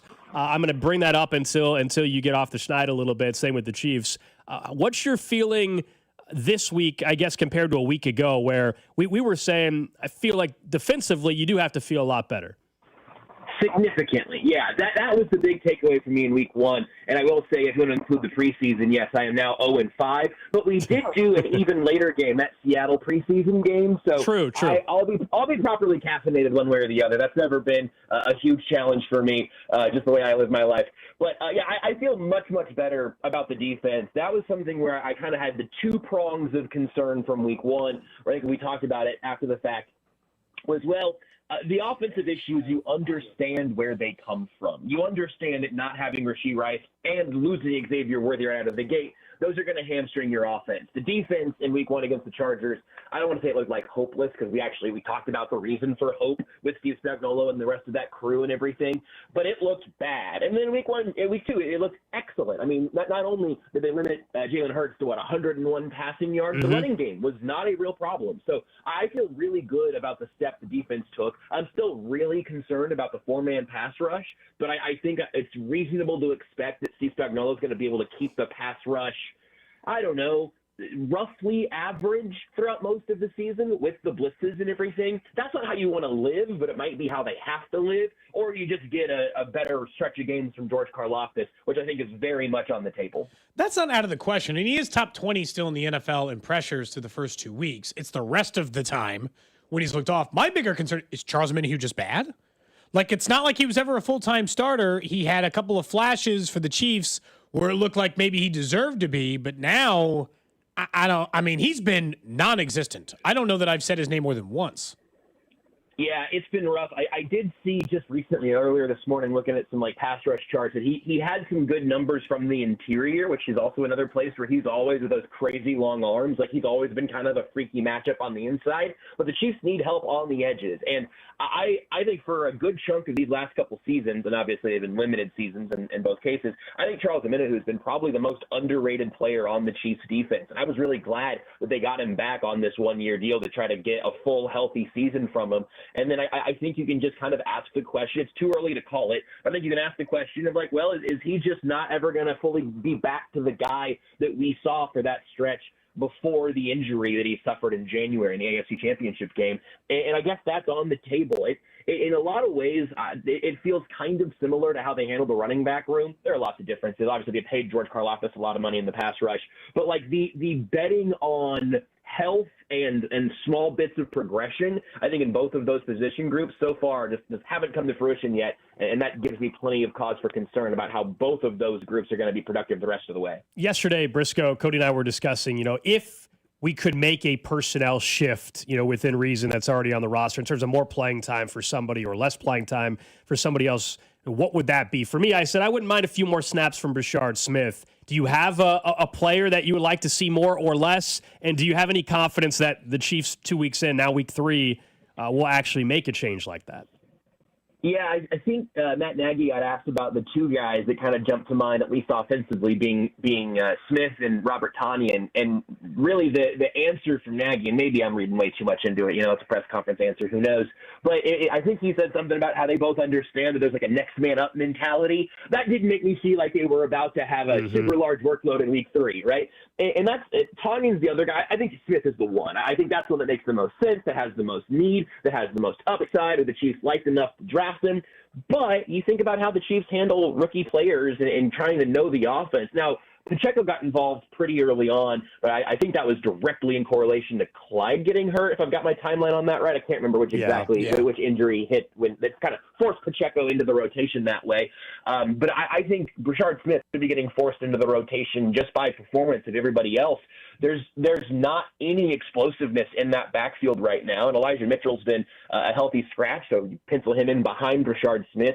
I think just trying to find a different pitch out of the backfield is important. I'm not like completely losing my mind that they didn't do it partway through week 2, that they want to have a couple of weeks of getting plan A in the running game through. But now we've seen through 2 weeks, the running game has simply not been productive enough at a variety of levels. So yeah, I'd certainly like to see more of Brashard Smith. I think I said this on with Fesco and Dusty earlier this week. I wish Isaiah Pacheco would have gotten 30 more snaps in the preseason. I wish he would have gotten 10 or 15 more preseason touches just to try to get him into that rhythm a little bit, because, we've talked about his vision and getting his burst back and all that stuff. We talk about that all the time. You guys are doing 20 hours a week. Like, we've covered the problems in Pacheco's game. I wonder what it would have looked like if he could have had a little more warm-up time in the preseason when we all thought he looked pretty good. It's just a complicated, kind of a frustrating start, and I'm sure it's as frustrating for him as it is for anybody else. Let's assume it's going to go this way because all indications are that he will play on Sunday. Xavier Worthy, when he comes back, how effective do you think he'll be? Do they just go right back to the amount they were planning on using him game 1? And, he's the most used wide receiver immediately? Or is it going to be more of a balance between Hollywood and Xavier in your mind? That's a good way of framing that, because I think that my honest just sort of assumption, this is with no extra information than anything everybody knows right now, but my knee-jerk reaction is to assume less, ask for less from him, just because we don't know how that shoulder feels. I don't know what his range of motion is going to be with it braced up or wearing a shoulder harness or however he's going to go into that. So I want to keep my expectations relatively low, but this is probably, the way I understand the injury, probably going to be how he plays this entire season at this point. So with that being said, I kind of think Andy Reid's going to go back to something where I think he's said this in varying terms over the years of well, if you're available, you're going to play. And if you're going to play, we're going to play you when we think we could use you. And they could use Xavier Worthy 100% of the time on offense right now, even if he's not getting the ball. So I hope he's out there enough to at least get some combos with him, route combos with him and Tyquan Thornton and Hollywood Brown to really push downfield and just begin to, even if it's not explicitly taking advantage of the Giants, to put on tape for the rest of the NFL. This is an offense that is going to push the ball downfield. You have to respect the overs. And if you're respecting the deep shot against a team that has that kind of speed, then when Rashee Rice gets back, and even in the meantime, Travis Kelce, maybe Jalen Royals, and Hollywood can do some intermediate stuff too, Juju, we're going to feast in that intermediate because there's so much speed threatening you deep. I think that's the direction to head here. And I will assume that if Worthy is active, I'm going to assume he gets a pretty healthy workload. Probably not exactly what they planned in week 1, just to kind of get some of that confidence back that he can take a few hits and everything. But if they think he's good to go, I assume they're going to run him. We're talking to Josh Briscoe here on 96.5 The Fan. Do you believe they will continue to be aggressive on fourth down? I know Andy was asked about earlier in the week, and I don't know, he acted like they're always this aggressive. We were pulling up the numbers. They're not. They convert at a pretty high rate, but they have been more aggressive 2 weeks in. Is that just because of where this offense is at, that they even recognize there's a need to be more aggressive? I think that's a pretty good explanation, and if that's what it is, I'm cool with it. That's as good a reason to kind of step into that more aggressive analytical headspace. And to be fair, aggressive and analytical aren't always the same thing. Just for so many years, those two things were hand in hand because the more conservative approach was the less analytical one. Well, sometimes going for it on fourth down from the 30, I don't know what the ESPN probabilities were on that fourth down attempt that they got stuffed on and obviously ended up hurting them. But I really hope that Andy Reid's takeaway from last week is not that he's been too aggressive and that they need to be less aggressive in that way, because the offense needs every possession it can have. Converting a fourth down instead of punching the ball away is the equivalent of like removing a turnover from your stat sheet. It's a really big deal to keep a drive alive, and when you can put the ball in Patrick Mahomes' hands, which isn't what happened on that fourth down play that didn't work, keep the ball in Patrick Mahomes' hands, you let the best player in the world decide if he's going to run or throw for this fourth down conversion. I really do hope that stays a relatively steady part of the Chiefs' identity, because I think the offense could use the extra boost to not give the ball back voluntarily when they can help it, and I think they're relatively well-equipped to take advantage of those situations. Not pushing like the Eagles, but just letting Patrick Mahomes ultimately get the final call of where the ball goes. I know you've probably been starting your pregame research already. Somebody over on Twitch said the Chiefs are 0-7 all-time against the Giants in New York. Is that true? The only team they haven't won on the road. What? Yeah. That's right.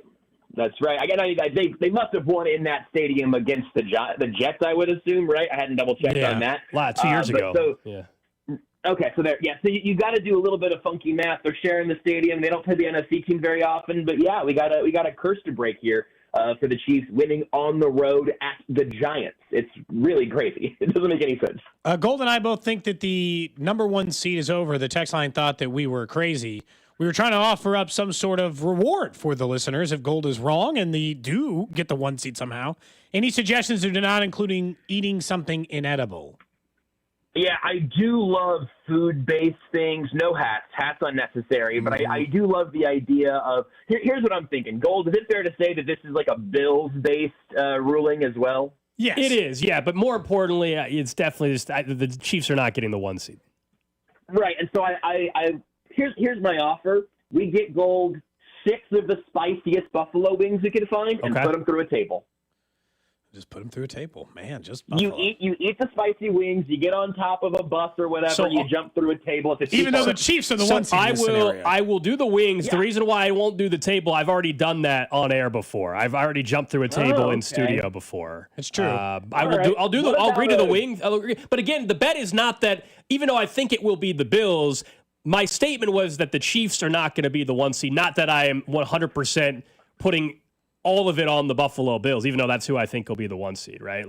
And their schedule from here is pretty favorable. Now, I'm trying to think of. I don't have like a Chiefs-based punishment for you to do. I feel like most of those are going to work out well for you anyway. So I think some sort of terribly spicy food. If you want to figure out a way to make it not Buffalo related, I'm totally cool with that. But those are the two things. I can't believe you've jumped through a table and I've never jumped through a table. I need somebody to bring me a folding table at some point. Actually, like the Vegas odds of that would have been like minus 10,000. It was the reverse. I would have for sure thought at some point you jumped through a table and Gold had not. But I watched Gold do it, so I knew he had it. I've just never been presented with an opportunity where I'm like 6 feet above a folding table that no one has any future plans for. So I've never been presented with that. Briscoe, 3 hours before kickoff, man. We'll be listening on Sunday right here on 96.5 The Fan. It's going to be fun, and if not a joke, I told the guys on our last little meeting call, I said, look, if the Chiefs lose this game and you have to fire me, make an example out of me because they haven't won a game with me doing pre-half and post, I understand. So I think I'll talk to you guys again next week either way, but I don't know. Maybe it's time for a shake-up on the lineup on the pre-half and post-game shows because I am not getting it done right now. More incentive for the Chiefs to win. We got to keep Briscoe employed. Thank you, Josh. There you go. Please. He just got the job. Yeah, you got to make sure that happens. Well, he sounds like he's willing to sacrifice his role in order for the Chiefs to bounce back. Well, he grew up a Chiefs fan, He wants him back on the winning side. Anything, Briscoe's willing to not be the pre and post host anymore for them to get the 1 seed. I was really surprised to learn they had never beaten the Giants on the road. It's a weird quirk. I first saw, I think it was Mitch Holthus, who I saw from like 3 days ago. Maybe he tweeted something about it. Yeah, it's the only team they haven't won on the road against in that stadium and everything. It's kind of bizarre.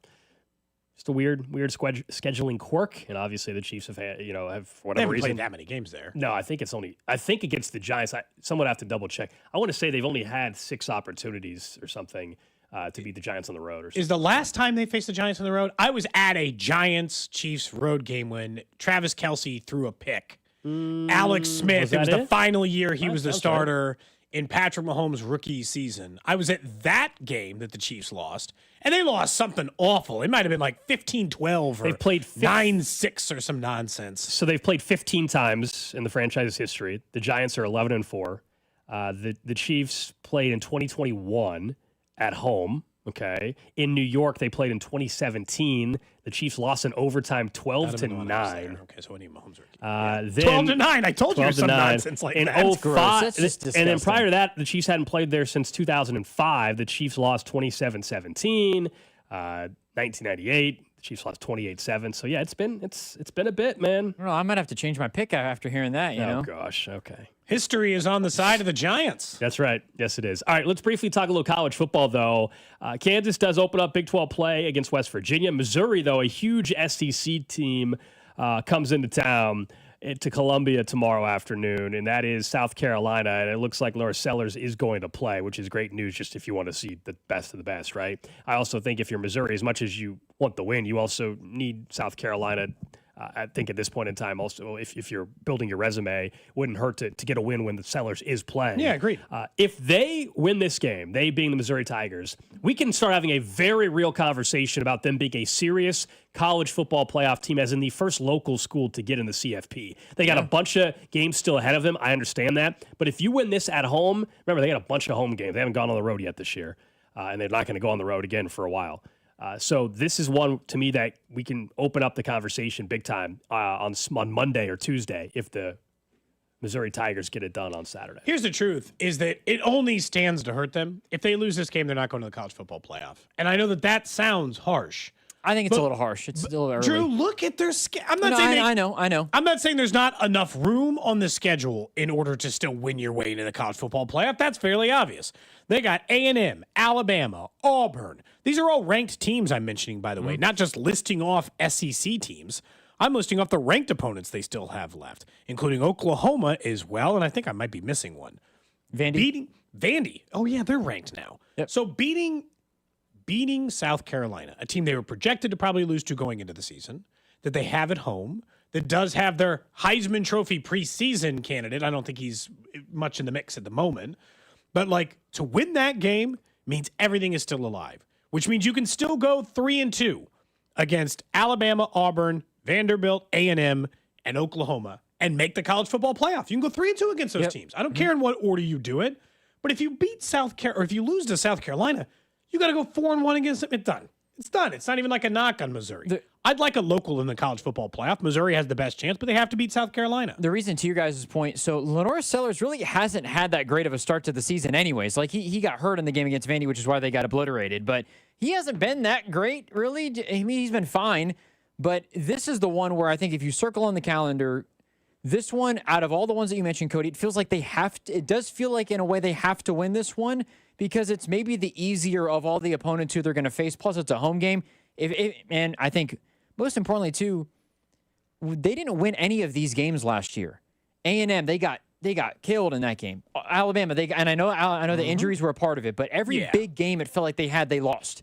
They're starting like Drew Pine or something by the time they got to some of those games. The fact now that you've got a healthy roster for the most part, especially with the playmaker positions, if you can get this win, I think it signifies to the fan base and everything like that. Like what you were saying, Gold, it all of a sudden makes people have to pay attention more to the Missouri Tigers outside of, they're off to a nice start to the season. Now, all of a sudden, if they beat South Carolina and Bo Pribula looks the way that he's been, all of a sudden we're talking Heisman candidate conversations. Yeah. We're looking at college football playoff conversations. Like, I think all of that enters the fold if they're able to get a win this week. And then they have UMass next week. So theoretically, when they play Alabama, if they win this one, they'll be 5-0. They'll be undefeated. Now, Missouri is a 9.5-point favorite, so the books do not believe this is going to be all that close of a football game. So even more reason why this is one you kind of have to have. I'm surprised it's 9.5 even with the Sellers news. Yeah, that me he's too. Playing. Unless there's an update we didn't see this morning. I think it's because it said he got updated from questionable probable like 15 hours ago. I think it's just because South Carolina hasn't looked that great. Like, they opened up the year, they've been okay. They got off to a slow start against South Carolina State. They haven't looked like a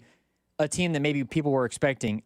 KU also is 13.5-point favorites. Yeah, against West Virginia. I think that's a little high. I will be there tomorrow. I'm excited to check out the new stadium. I haven't been there this year, and so I'll make sure I send a photo and send it directly to Carrington to confirm. I hope they're striping the stadium. I hope they're doing some sort of a theme. I hope it's. You'll actually like this, Drew. They're wearing their Warhawk unis, my understanding. Nice. The black Those are ones, sick. blackout. So technically, I think you're. I don't know if it's officially declared a blackout, but I believe that's the thought. Shout out to KU I know that. you'll like that, Drew. I know you like that.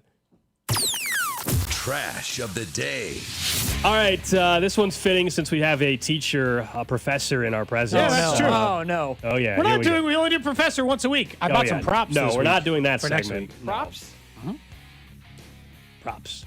Props. Yep. A middle school teacher, Cody, math teacher, was teaching math in Baton Rouge Tuesday afternoon, and anybody that's gone to school or taught or whatever, right? You know that occasionally, especially as you get into high school or middle school, occasionally the old canines will come through the building just to make sure nobody's got any drugs in the locker. Sure. Okay? It Can't hide them at home, you know. Got to hide them in your locker. That's right. So, a middle school math teacher was arrested Tuesday after a drug-detecting dog found cocaine in her book bag. Cocaine? During a random school check. This woman named Virginia, age 47, works as a math intervention teacher at Westdale Middle School and was busted when a canine named Vimson, alerted officers to her bag. Police found what appeared to be cocaine in her wallet, which tested positive.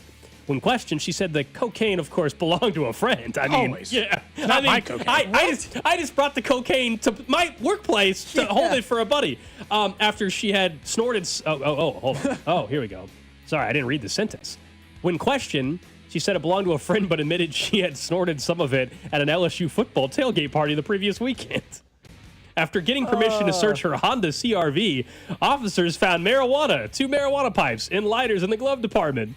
She was charged with possession of cocaine, marijuana, drug paraphernalia, and violated control substance laws in a school zone. I'm going to guess she's not going to be allowed to teach math anymore. I don't know if she got fired. My guess is she's getting fired. Crazy. I will say, Virginia. Come on, Virginia. In my experience, Virginia Summers. And the people I know who teach, teachers like a little bit of a party. I didn't think Go they liked Tigers, this baby. kind. That's what she's saying. I think they liked this kind of party, but like LSU. I think teachers do.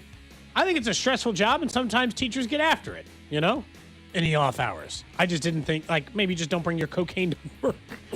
You know, I would recommend that. Just for I do think, to your point, Cody, I remember finding out that some of my teachers, from elementary school, drank alcohol. I was like, oh my gosh. It was excuse me? Oh, man. I saw. Unexpected, in a way. But you realize that a lot of teachers, they like to have a good time. I was in this back hallway in our science hallway. Okay. Our science hallway, they were all connected by the lab equipment. So all the science classrooms were connected by this big long hallway that had all the equipment between it. And I was back there receiving something, and I watched a teacher pour whiskey into his coffee cup, and he said, "It's been a long week." And I was like, man, I'm not. Do your thing. He retired the next year. He was definitely done with it. And I didn't rat on him or anything. I just you know what, man, do your thing. But Cody's not no snitch. I didn't snitch on him.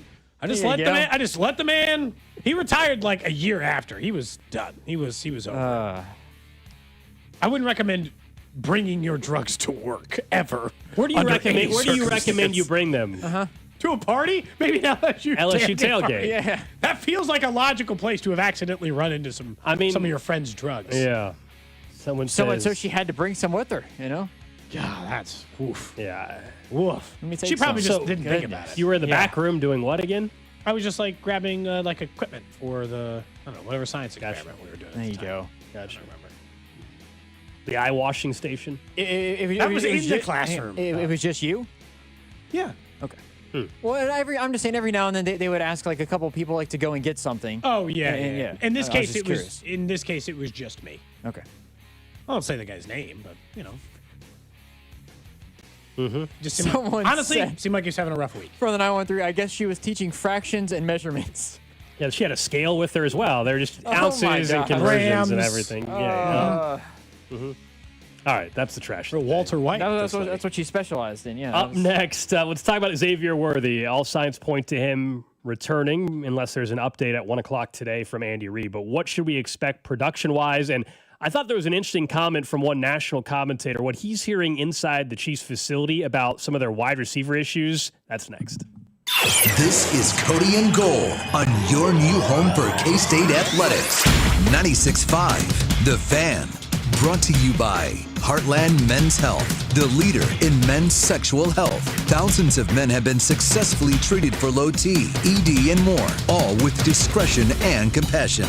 Make your appointment at heartlandmenshealth.com.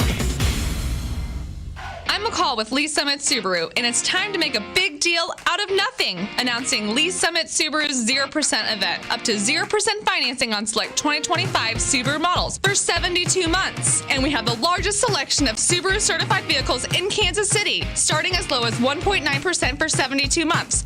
0% event and a lifetime warranty. Fall in love with driving again at Lee Summit Subaru. Based on January 2025 through June 2025 Kansas City inventory listings.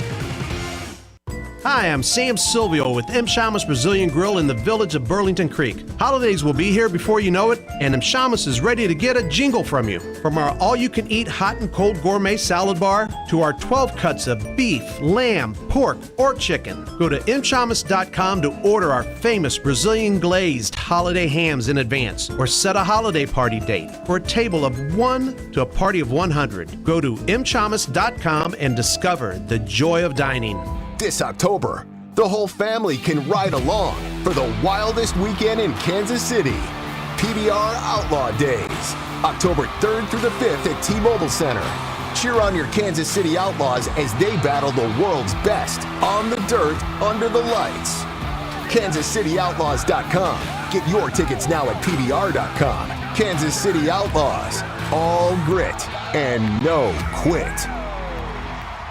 If you're drowning in IRS debt and can't afford to pay, then you need to take advantage of special IRS tax programs that are available and free yourself from IRS collection efforts once and for all. Due to the financial hardship consumers are facing throughout the country, the Internal Revenue Service has made it easier to settle delinquent tax problems. An open phone line has been established by Community Tax for consumers to call and see if they qualify. Take down this number or store it in your cell phone, but call the Community Tax Helpline at 800-793-9858. If you owe back taxes to the IRS and cannot afford to pay them back, or even if you have years of unfiled tax returns, there's no need to fear anymore. But you have to call the Community Tax Helpline today at 800-793-9858 for the help that you need. Don't take on the IRS alone. They can attack your wages, savings, pension, home, and even your Social Security check. Call 800-793-9858 for your free consultation and to see if you qualify. That's 800-793-9858. $5,000. That's the average amount of money people in the U.S. are now spending on gas in a year. $5,000. That's crazy. If you drive, you have to download Upside, the free app that gives you cash back every time you get gas. That's right. You can earn real cash back with Upside just by buying the gas you're already buying. You can literally start earning cash back today. I use Upside every time I fill up, and I've already made around $300. You're putting gas in your car anyway. Why not get real cash back? If you like free money, download Upside. I'm saving the cash I earn from using Upside to help pay for a vacation later this year. Download the free Upside app now to earn cash back every time you buy gas. Use promo code CODE to get an extra 35 cents per gallon on your first tank. You can cash out anytime right to your bank, PayPal, or a gift card for Amazon and other brands. Just download the free Upside app and use promo code CODE for a 35 cents per gallon bonus on your first tank. That's code CODE for a 35 cents per gallon bonus.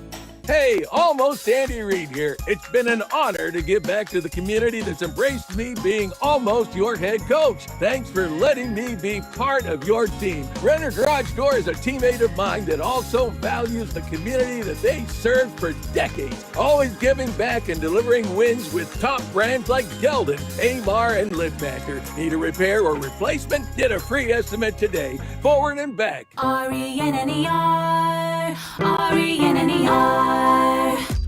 There's nothing like when you get that part from eBay and it just fits. Yeah, the first time.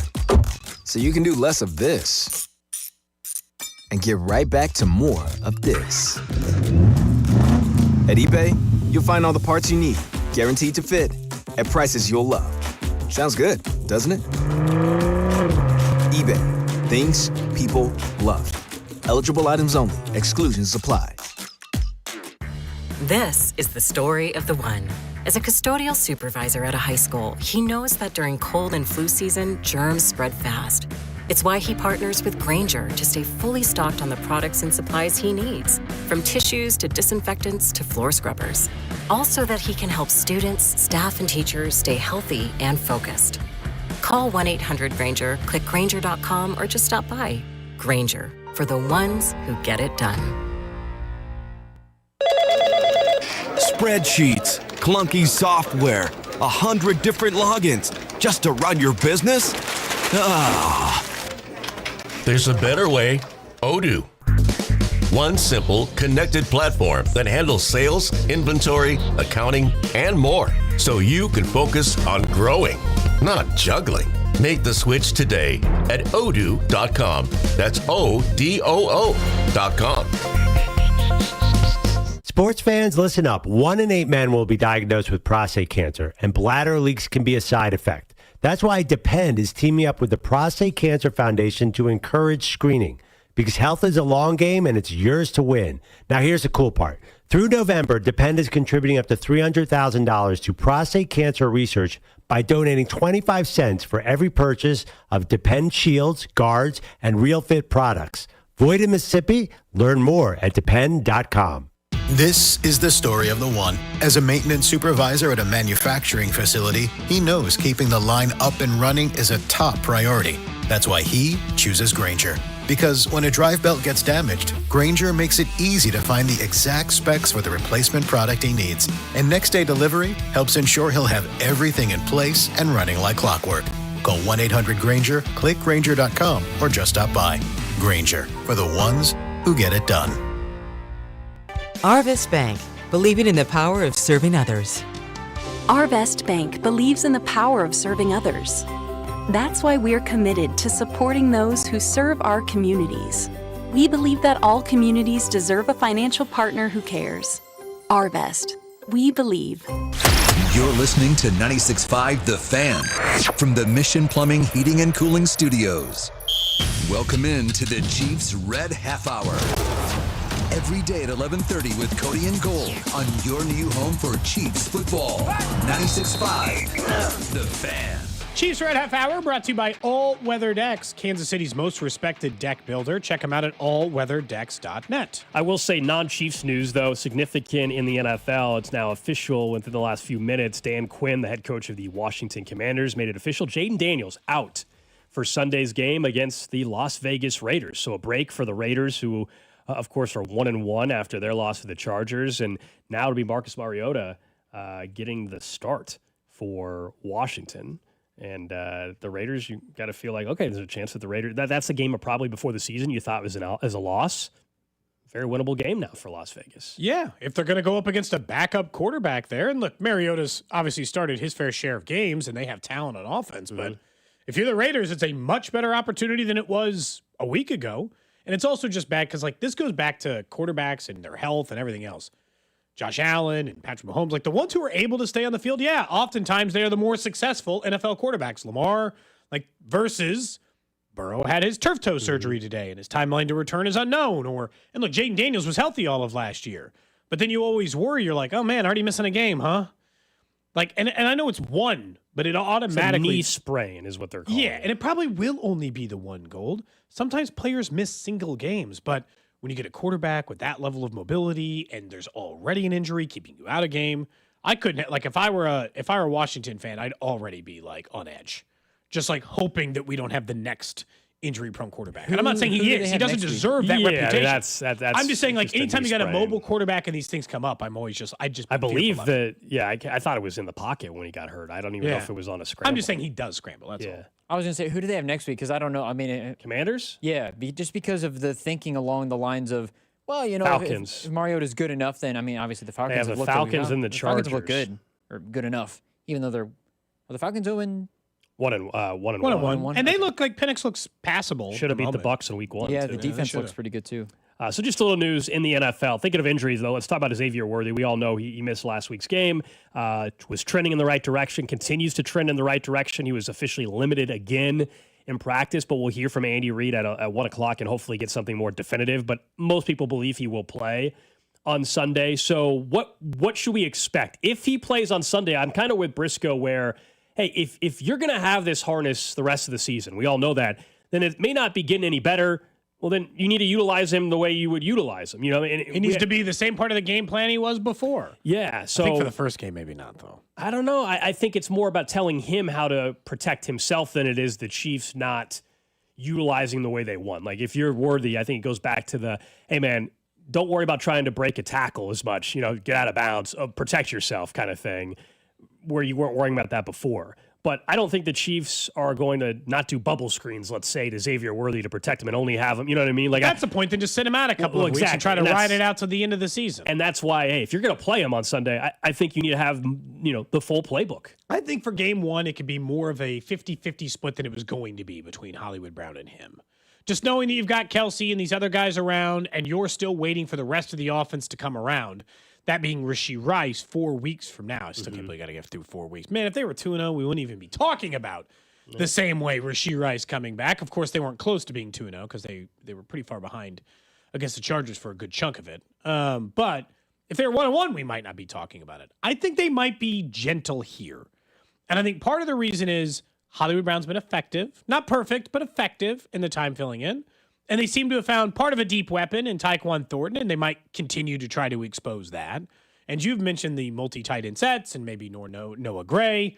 I think this game plan, knowing their pass rush and where they're at and the advantages that the Cowboys had in some areas of the field, including running the ball, I think that they might do like a 70% measure, a 65% measure. And for this first week, I'm not expecting the Xavier Worthy I was expecting. And look, truth is, for a 950-yard season, 900-yard season, which was what I was hoping for at Xavier Worthy this year, that's only like 45 yards a game, 50 yards a game. It's not, like there's not some magic number he needs to get to. He doesn't need to have 130 yards on Sunday for this to work. But him being on the field is somebody that if you're the defensive coordinator for the Giants, you actually have to worry about him. And that's the thing. Yeah. And he's up last week, if you were the Eagles, you weren't worried about the run game. You're obviously worried about number 15. Who are you, Tyquan Thornton, it's nice he's schemed up and getting open down the field. Okay, but you're not game planning around Tyquan Thornton. Like when you have Rice and Worthy on the field, you're making sure, and even Kelsey, even at this point still, but that's why having Worthy on the field, it's another element that the Giants absolutely have to be ready for. That should make life a little bit easier for the Chiefs, especially if we know in week 1 against the Chargers, the majority of that game plan was out the window once Worthy was done 3 plays in. So hopefully, some of the reason why this offense has been so sluggish as well is that Xavier Worthy, was just not around really for any of the game. I mean, as far as we're concerned, he's missed 2 games. I wonder if I was a Chiefs fan, I would be. Obviously, you want them to win, but you just want Xavier Worthy to be healthy after this game, to be okay after this game is done, because I really think that. I mean, I need to win games though. Well, that's what I'm saying. Obviously, they need to win, but. I mean, if I'm the Giants and I'm pressing him, as soon as he gets off the line, I'm going right for his shoulder. I would do everything to make him as uncomfortable as possible. After the play's done, shove him in the shoulder a little bit. I would do everything possible to make him uncomfortable. So that's what I'm... That's going to happen all year, though. I'm intrigued to see what it looks like in this game, and then going forward, of course, because the Ravens, I'm sure they'll do it with their second... They're an aggressive secondary. I would want... Maybe it's just because it's the first game that he's back since having the issue, but a fully torn labrum And seeing him back in action, what does it look like? Like, is he uncomfortable? Does it get to the point where he just looks uncomfortable and he becomes a decoy? Like, what happens, I guess, in this game? I'm very intrigued to see how it goes. I mean, that's the key. When it's actual physicality being used from another team that's going to try to I guess what I'm saying is nudge it or hit it. They're not going to play him if he's not comfortable. Yeah. And I also think that they're going to do the thing they do, like we talk about Mahomes and his running. In these first few weeks, get down. Get down. Unless it's the fourth quarter, you don't have to, get the extra 7 inches here. Just get down, be smart, play it, see how you're comfortable. Now, I will say, he's more comfortable than I imagined because he wanted to play last week. Mm-hmm. The Chiefs held him back, not him. I don't think it was Xavier Worthy saying, I'm not ready to go. I think he was ready to play last week and wanted to play last week. And for some guys, this is what's tough about it. For some guys, they just don't notice it. It doesn't bother them, Gold. He just goes out there and he plays and he's normal Xavier Worthy, to your point. I'm just saying for one game, if they wanted to tread lightly, I kind of get it. He's still got to be a factor in the game plan and a major contributor to the offense. But if they wanted a 70% ramp up before 100% against the Ravens, I'm not gonna fight that. It's weird because these injuries have been so frustrating because it's 2 years in a row where they've just had nobody. I don't even know what their wide receiver unit looks like. So that's what was interesting from Dan Graziano, who works over at ESPN. Let me read the full quote from him. He said, quote, I get the sense that the Chiefs are frustrated by the repetitive nature of this, their wide receiver room being decimated every year by injuries and other issues. But they expected to improve once Worthy is back, Rice comes off a suspension. I think that'll help the run game too, and they really should be able to get right Sunday against the Giants. It's too early to give up on Andy Reid and Mahomes, but the concerns are legit. That's from Graziano. The beginning part, I'm sure the Chiefs are frustrated, but here's the thing. They're decimated by injuries and other issues. Now, maybe they're shocked that in back-to-back seasons, one of their own players led to a player being out. But also, Rashee Rice was off teams' draft boards because of concerns, so they knew that. That was a risk. Xavier Worthy has always been this size. They knew there's an injury risk, right? Hollywood Brown has been injury-prone at times throughout his career. So they could be frustrated, but, I mean, all three of these guys, all three of the issues they've had, suspension, injuries, all three have had that in the past in terms of known issues. Again, even Rashee Rice, the whole story about him not being on a lot of teams' draft board. It was all knowns. All knowns. And the Hollywood one kills me. And the Xavier Worthy, we don't like that our wide receivers are injured. You're like, okay, well then I would recommend not drafting wide receivers who are 5'10", 165 pounds. If you're worried, especially those kinds of injuries. Now, the thing about these injuries is the freakazoid injuries. Rashee Rice's his quarterback took him out. Xavier Worthy, his tight end, took him out. Those are not, Xavier Worthy was healthy last year, playing normal football the normal way. It wasn't until Travis Kelce took him out of the game that he actually missed some time. I get the frustration, because part of it is, I think some of the frustration is the stuff we talk about when it came to Drew Brees and Sean Payton and this other stuff is anytime you have a year that doesn't feel right, you feel like you're wasting time with one of the all-time great quarterbacks. That's why it hurts more. Gold, when you lose a season of wide receivers with Case Keenum, nobody cares. Nobody's like, oh, man, I wish these wide receivers stay healthy for Case Keenum. No, you care because of who Patrick Mahomes is. That's why they're probably frustrated. They don't think the offense looks the way that it should look with Patrick Mahomes and Andy Reid because they haven't been able to stay healthy enough or have an offensive line healthy enough to actually see what version it is. That's why it's fine if people we mentioned the stats earlier. It was Tom Brady. It was Patrick Mahomes' 30th birthday. We pointed out what Tom Brady did in his 30s and whether or not you'd lock it in. Inarguably, Tom Brady was significantly better statistically in his 30s than in his 20s. I mean, he was night and day different. Peyton Manning was better in his 30s than in his 20s.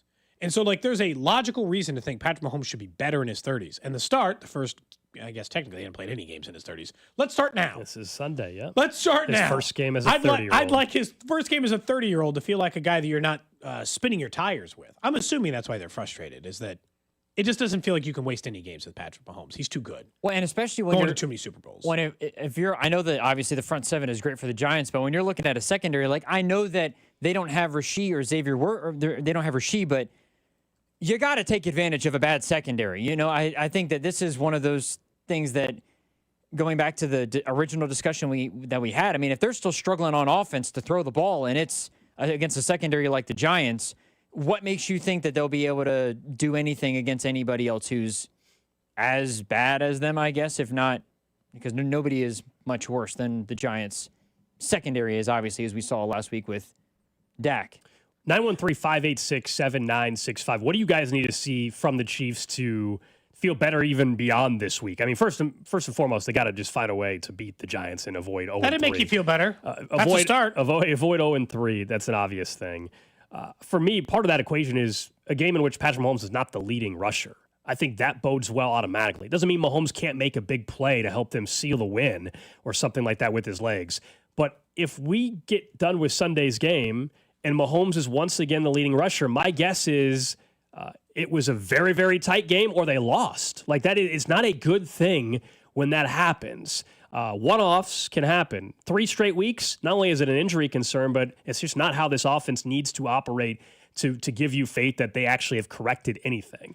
So I'll be curious to see, is he once again the leading rusher? And if he's not, okay, is it Kareem Hunt getting a majority of carries? Did they find something with Pacheco? Or are they giving Brashard Smith more snaps? You know, that's what I would like to see. I don't know if they'll do it, though.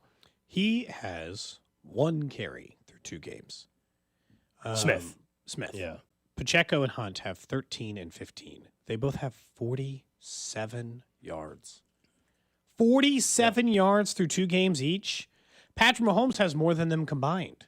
Quite a bit more than them combined because he has 123 yards on average. And so, yes, I know that I don't want to look ahead because the Chiefs need the win or whatever, but I get it. I don't think they have to beat the Giants. Even as a Chiefs fan, I don't think you can look past the Giants right now based off how the teams look. It's not looking past the Giants. I know they're a serious team who you have to beat and all this other stuff, but if the Chiefs are not going to just be a team who scratches their way to the playoffs but are a Super Bowl contender like they are in any other given year, it is to me about seeing signs of a team that can also beat the Ravens, that can also beat the Lions. A running game is a part of that.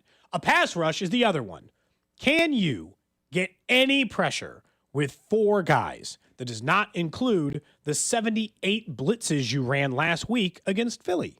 Like, can you just get some pressure on the quarterback that leads to a turnover or leads to a sack? Because they also haven't taken the ball away yet in 2 games, and the last couple of years, that hasn't gone the way that they would have liked it to go. And so, like, what can you offer me now? You think we see the first turnover forced? Do you think Russ throws a pick or something? Is that what you're getting at? I mean, yeah, I think so. Because, like, I'd like to just – I think they are – here's the thing. I'm saying I want to see these things. I do think they're going to show those things. Like, for whatever you consider an NFL blowout, and Gold and I are not going to get in an argument on the text line about what constitutes a blowout.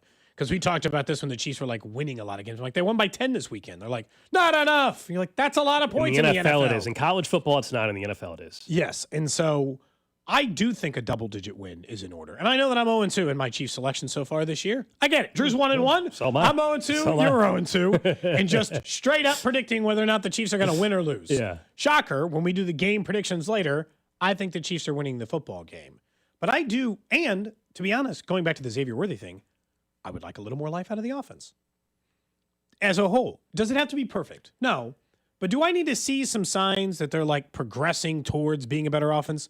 From week 1 to week 2, what we got was progressing defense. Not perfect, but progressing, got a lot better.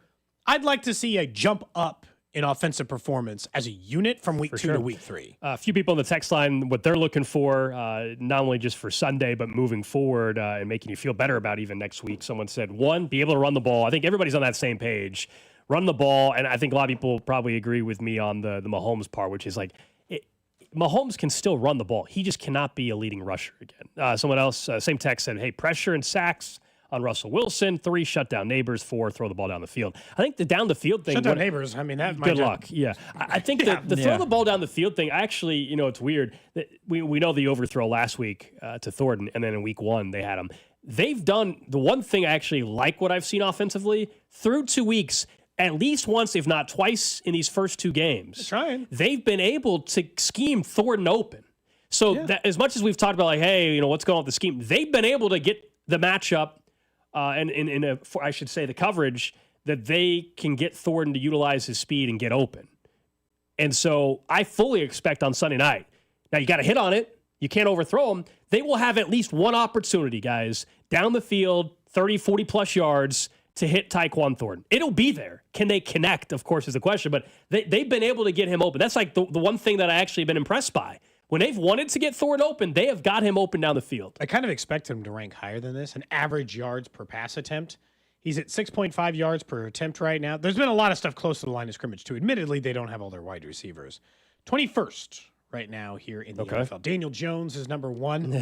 Man, slinging it. He is. Herbert is 2. Love, Lamar Jackson, Matthew Stafford round out the top 5. You can have games where you dink and dunk. Did anyone watch the game last night?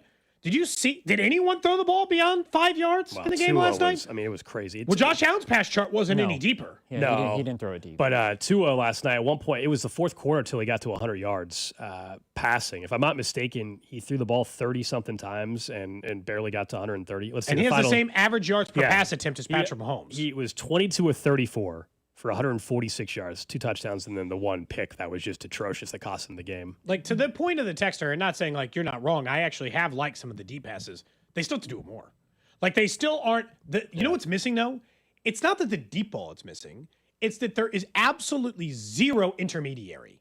There is nothing. Well, that was where Hollywood Brown was supposed to fit Rice, in. Rice. And Rice. There's nothing That's 10 where to 15 yards away. Nothing. I think Kelsey is. Why I think Noah Gray should get a little bit more run as well. That's the intermediate stuff. That's the issue. It's not the deep ball. It's there's nothing 10 to 15 yards. I think it's just because I'm looking ahead to the Ravens. But does it? To me, I don't think I care about the running game at all on Sunday. I want to see the passing game more because Baltimore's secondary is just as bad, if not worse. I think you got to be able to run the ball to a certain extent, though. Yeah, I'm sure. Yeah, I think that's fair. And the Giants haven't been particularly great against the run either. But the Ravens, just in terms of what they do, they're better against the run than they are the pass. So going into if Patrick Mahomes if the offense looks better, it flows. They're hitting on a deep ball, but I think for whatever reason, the intermediary stuff is actually working. Like Travis is getting some more looks in the middle of the field. Hollywood Brown has a good game. Maybe it's Xavier Worthy, also just some of the intermediary stuff. Whatever it is, I think that, or maybe the screen game gets, whatever. It feels like the passing, just in terms of them playing Baltimore and needing to compete against them, just taking advantage of the weaknesses that both defenses have, and that's in the secondary. Maybe that's where it stands out for me is there's not a particular number that Pat needs to throw, but making it look easier to move the ball at least. Because last year they were able to move the ball, but they just couldn't score at the end. They're struggling to move the ball this year through 2 games. They need to be able to move it, I think, at least. The Chiefs, are they struggling to move the ball, or is it just perceived that because they're struggling? They're struggling to move the ball. The first 2 drives in both games have been 3 and outs. They haven't even gotten a first down on the first drive. To me, when you are making it painful to get on third and like everything's going to 3rd and 1s and 3rd and 2s, more 4th downs. Yeah, that means you're struggling to move the ball. I would agree with that. Because last year, people would have tried to convince me of that, and obviously they had long drives. Between the 20s, they were great. They rank 17th in the NFL in yards per game right now. So I would agree. I was just looking at it. No, that's the same as Denver, Seattle, Cleveland, Chicago. That's not great company. And they are quite a few yards off of some of the better offenses in the NFL. 100, 150 yards off per game of some of the better offenses in the NFL. So, including the Giants, who average 368 yards per game. Up next, guys, we will get to what's trending here on Cody and Gold. We'll also talk more about Travis Kelce, a couple golden locks, and fantasy football with Paul Charchian in the noon hour. What's up, Kansas City? This is Vinny Pasquantino, and you're listening to Cody and Gold, weekdays starting at 10 on 96.5 The Fan. Brought to you by Heartland Men's Health, the leader in men's sexual health. Thousands of men have been successfully treated for low T, ED, and more, all with discretion and compassion. Make your appointment at heartlandmenshealth.com. What's up, guys? It's Drew. Well, the team that you guys root for, of course, you don't want them to start 0-3. They got to be at peak performance and ready to go, and it counts on Sunday. You should also be more confident where it counts and when it counts. I'm talking about Blue Chew because showing up matters during life's most exciting moments. Be ready when she is. It's not just about performance either. Give her group chat something to talk about because nothing makes you more of a legend than a little Blue Chew. Blue Chew is a small chew for a big difference. You'll have flashbacks to your glory days. It'll have you feeling fantastic. Turn oh no into oh yes with Blue Chew. You can discover your options at BlueChew.com. We got a special deal for you there. Get your first month of Blue Chew free. Just use our promo code KFNZ at checkout and cover $5 for shipping. That's BlueChew.com, promo code KFNZ to get your first month free. Then you'll be ready to chew it and do it. Every big play starts with a first down, and every financial future starts with the right partner. Main Street Credit Union is not-for-profit and member-owned, which means we invest in you with guidance that's clear, tools that make sense, and people who actually listen. We're here to help you move the chains. Whatever your next move is, auto loan, savings goal, or paying off debt, let's make it one play at a time. Visit mainstreetcu.org to get started. It's a Red Friday on 96.5 The Fan and the other place, especially with these great game day specials. 8 wings and a basket of tots for $12 plus $4 domestic OP cups. The other place, the next best thing to being at the game. As we get older, we don't heal as quickly as we used to. And if you're suffering from joint pain, you probably think, hey, a good night's sleep will make it better. But then you wake up and the pain is still there. Stop letting that pain dictate your life and your day and start living again pain-free. It's time to see my friends at QC Kinetics. They use regenerative medicine, advanced cellular treatments that help your body heal and restore the damage in your joints, not cover it up, actually help heal and restore. And the results are long-term lasting relief. QC Kinetics uses no surgery, no drugs, no long-term recovery. Just a smarter, natural way to get your freedom back. So grab your MRIs and your x-rays and get in touch with my friends over at QC Kinetics. They'll make sure you're a good candidate and your first consultation is free. So call now, 816-412-6299. That's 816-412-6299. Off 435 in State Line and in Gladstone. Appointments on Saturday with QC Kinetics. I'm Mitch Holtis, voice of the Chiefs. Everyone develops cataracts naturally as they get older. When your vision is affected by cataracts, you should see my doctor, Dr. Steven Silverstein at Silverstein Eye Centers. Dr. Silverstein is a world-renowned cataract surgeon who performs life-changing laser-assisted cataract surgery with premium lens implants to correct your vision up close and far away. Trust my eye doctor, Dr. Steven Silverstein, Silverstein Eye Centers, 816-358-3600 to schedule an appointment. This is Danon Hughes. In Kansas City football, we honor tradition, but we always look forward to what's next. That's why I'm all in for Flight by Yingling. It's brewed by the oldest brewery in America, but built for today. 2.6 carbs, 95 calories, crisp, clean, and full of flavor, just the way a light beer should be. It's got the legacy and the stats to back it up. Flight by Yingling, the next generation of light beer and the official beer of Danon Hughes. D.G. Yingling and Son, Pottsville, Pennsylvania. Save up to $4,500 with Hamilton Plumbing, Heating, AC, and Rooter, thanks to limited time tax credits and special incentives on energy-efficient HVAC systems. But don't wait. Those federal tax credits expire after December. Upgrade your heating and cooling system, and you can enjoy lower energy bills and year-round comfort. Over 40 years experience and more than 8,000 five-star reviews are great reasons to trust Hamilton. Call 913-888-4262 for your free consultation. Visit callhamilton.com for details, terms, and conditions. License number 2025-11121. Hey, football fans, tune in this week to kick off with Boomer and Valenti, where the guys break down the biggest headlines and stories from across the NFL. Kickoff with Boomer and Valenti is brought to you by Nationwide. For your insurance and financial needs, Nationwide is on your side. I'm Bob Burke, founder and chairman of Burke America Parts Group, a family of brands that includes RepairClinic.com, an appliance and HVAC parts solution company that's grown into an international brand.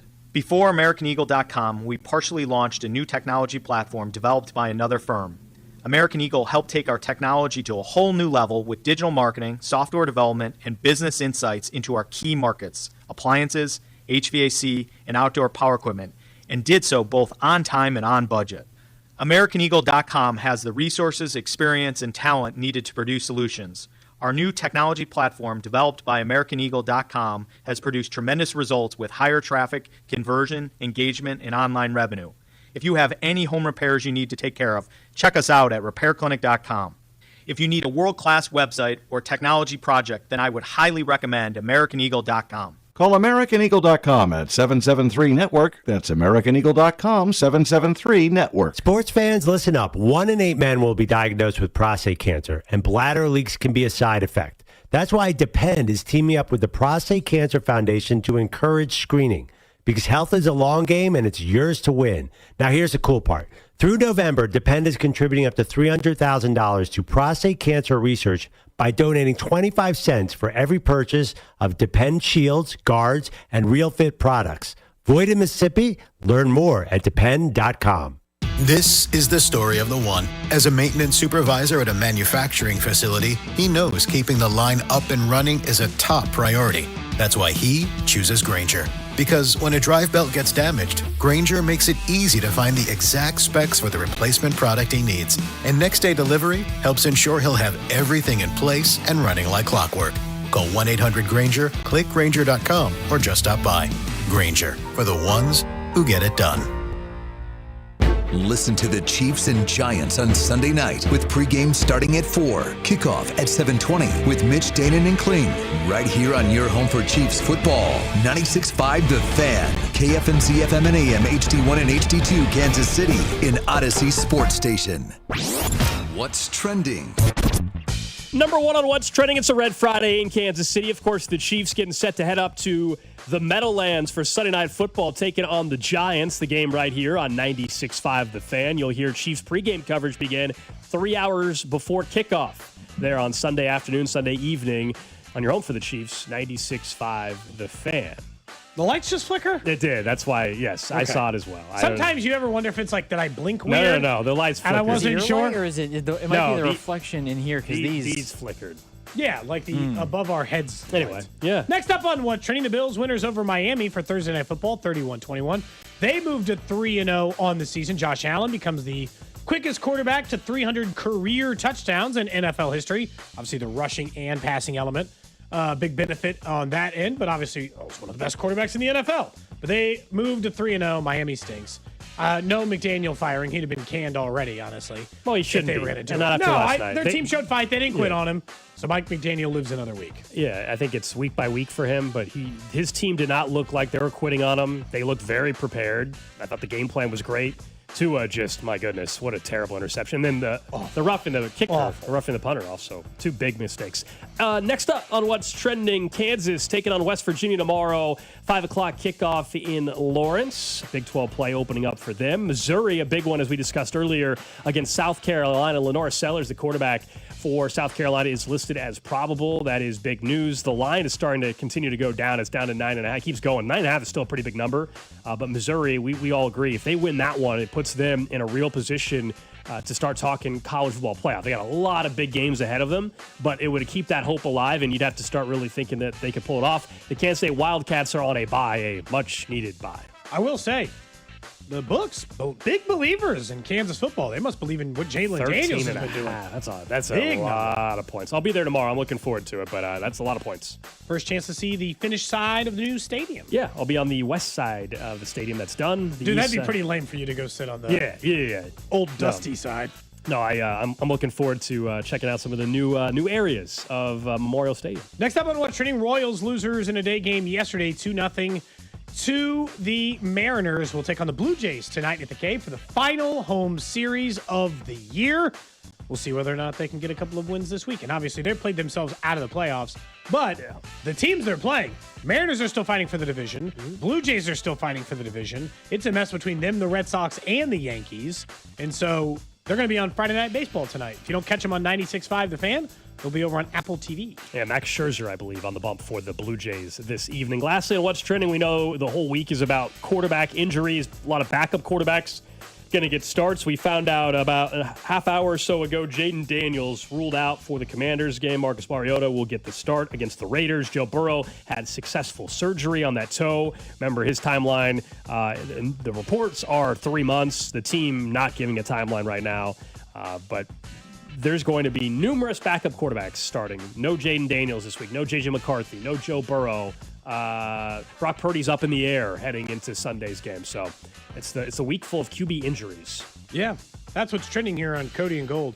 Out of curiosity, which of this week actually really tested the theory of Andy was always gone with the veteran backup. I told you before, I'd be kind of interested in developing a guy. Yeah, Gardner Minshew is a good vet. But I was thinking about it more as Drew was talking about Jake Browning and some of the other teams were talking about it. Mm-hmm. It's he has 7 career starts and you're just oh, he's better than all of them. I'm like, man, are we sure?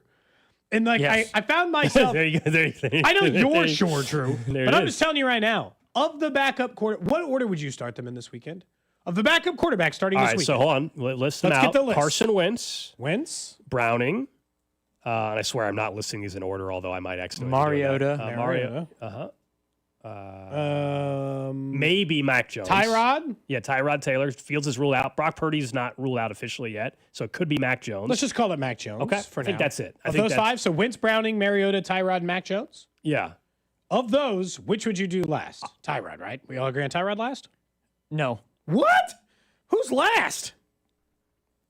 Are you factoring in the system they're in, or I just think any Carson system? All equal. Everything's if we're- equal. Equal are system. we- Best case scenario. Equal system. Mac Jones is last. Yes, agreed. Oh, man. Tyrod's last for me. No, and then Carson from the is bottom next. up. If it was equal, everything equal, Mac Jones, then Tyrod, and then honestly, Browning and Wentz is a coin flip. It's a coin flip for me. Yeah, I don't think that those are as far as Mariota. So yeah, the bottom would be.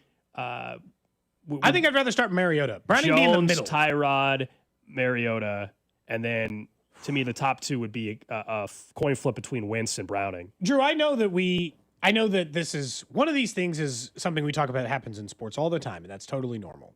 And then you can give your list of the 5, which is we've never seen one guy fail versus the other guy succeed. Touchdown to interception ratio, passing yards per game, passing yards per attempt.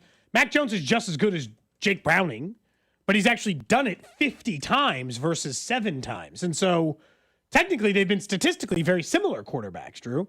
I mean, again, at every conceivable yards per game, and he's had much more favorable, I think we'd argue, much more favorable passing situations than that given to Mac Jones at any point in his career. Like, I'd almost rather start Mac Jones. Browning would be 3rd or 4th for me, is the truth. But like that low. Yeah, I've seen him seven football games. He's thrown to Jamar Chase. But he still could, just because he's played, so doesn't mean he's not better than Mac Jones or something. Mac I'm Jones not is saying more. he can't be, but if you just made me start one guy this weekend, I'd start Mac Jones probably first. Yeah, I think Carson Wentz has a strong case. I think Carson Wentz is going to look really good in the Kevin O'Connell system. I actually believe he's his hometown team and everything as well. I actually think Carson Wentz is going to play pretty well. Drew, yours would be Jake Browning 1, I assume? Yeah, Jake Browning 1. Tyrod's not last. I can't believe we didn't all agree on that one. No, I would say Jake Browning 1. I would say... Drew doesn't want to say Carson Wentz because he's playing the Vikings. No, this week. He thinks it's a massive gap. No, I think after it's a Jake coin Browning, flip clearly. between Carson and Tyrod for 2. And 2? then Tyrod might be the GOAT backup. Yeah, and then I think 5 and then years Mariota ago. and then Mac Jones. What makes you okay? Man, this is this is what I kind of like about backup quarterback Who is conversations. Tyrod backing up for? He's 36 years old The now. Jets? I think you Tyrod's- guys are insane. Tyrod should be dead last. He's Dead, 36 dead years last. old now. Dead last. He should be at the bottom of It's the him list. or Mac Jones at the bottom. He's 36. This is not the same Tyrod, or Tyrod, I guess. Sorry. Tyrod Taylor. Tyrod Taylor. He has started Did a you know career Pro Football Reference says his nickname is T-Mobile? because he always throws it into coverage or what? T-Mobile. Like, what's the joke?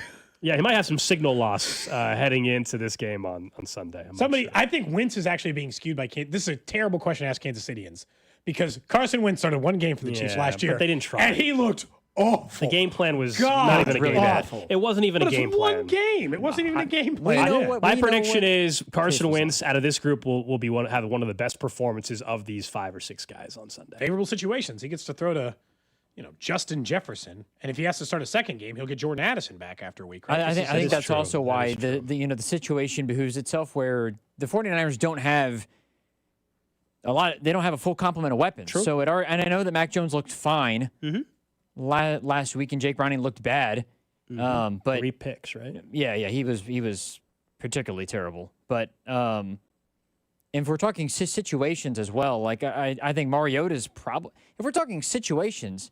Oh, situations change it because the Browning's in the best one or the second best. Yeah, one. Tyrod and Mariota are in the last 2 probably. I was just to saying, be a quarterback. I was just saying neutral. Like if Mac Jones was starting, but he was throwing to Jamar Chase, just the same. I'd rather start Mac Jones. I don't know about that. He's a veteran I quarterback don't who's been think in the so. situation. Jake Browning's stats aren't any better or worse than I his. think Mac Jones just sucks. I think Jake Browning might suck, and at least I like. He does at not least suck because he kept him in the playoff hunt that one year, and I think that We alone can't- is what This is should insane. If that's the give you case, confidence. if we're making a 7-game sample size, a decision on whether somebody not sucks, well then Mac Jones can't We'll suck. I'll find revisit on 7 Monday. games. How I'll about find that? 7 games We, where he's No, good. no, We will- I don't know. Gold, do you On think Monday, do you we think will we can find find out. 7 We'll talk games about that it Mac Monday. Jones didn't suck? Do you think we can find 7 games? Guarantee you we can find 7 games. I where don't Mac have Jones much didn't interest suck. in doing this exercise, but we can I don't know if you can find 7 for Mac Jones. I don't know. I would like to excuse myself from we this can, conversation. we can I understand the check on- Carson Wentz stuff. I right. understand. Hey, The man was wait, once can an I just give MVP you the candidate. first 7 games of All right, Mac Jones' career? Okay. Would that suffice since the 7 games we're talking about for Jake Browning? All right, go for it. Were the 7 games? Okay, let me, okay. Oh, you don't 7 even- games. No, I had it. It was just the computer was thinking slow. Okay. First 7 games of his career, he had 1,779 passing yards, 9 touchdowns, 6 interceptions, and a 70% completion percentage. That is a completion percentage higher than Jake Browning's. It is a touchdown to interception ratio the same as Jake Browning's, and he's a few yards behind him. So, like the same? What was the record in the first 7 games? 3-4 versus 4-3. Looked it up.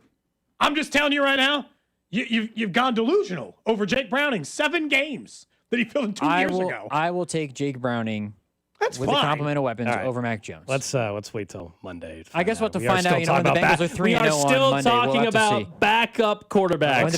When the Bengals are 3-0, All right. it's going to be a All tough right. space All to right. be in on Monday. Let's switch over to starting Please, tight ends. please. Let's switch over to starting tight ends. Travis Kelce on his podcast had at least hinted at the idea that the Chiefs need and utilize him a lot. People took it different ways.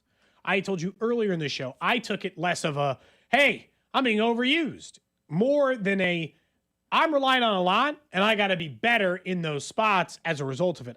I think because of the way some read it, Patrick Mahomes got asked a question at a press conference asking if they're overusing Travis Kelce, in which Patrick Mahomes had this to say.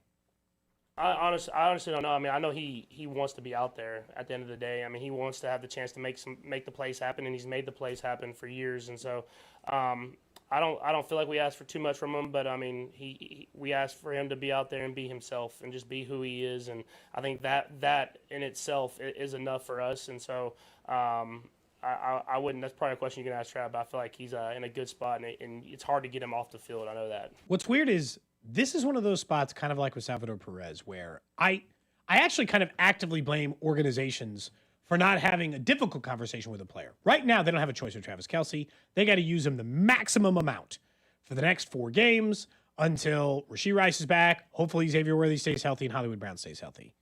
They have to use him. But at some point, tapering his usage so that he's better in December and January is just smart.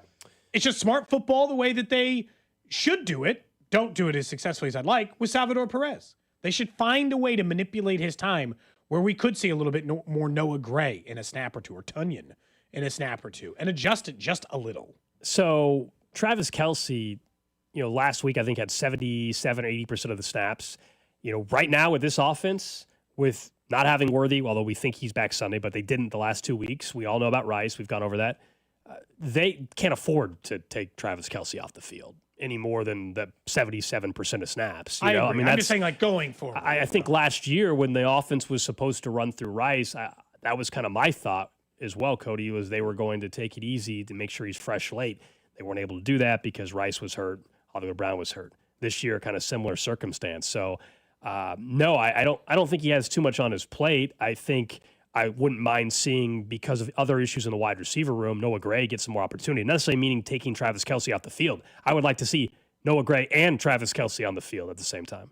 Yeah, I don't disagree with that. I think that there's a movement where you can. I do think that they don't play Travis Kelce too much, but they ask too much of him.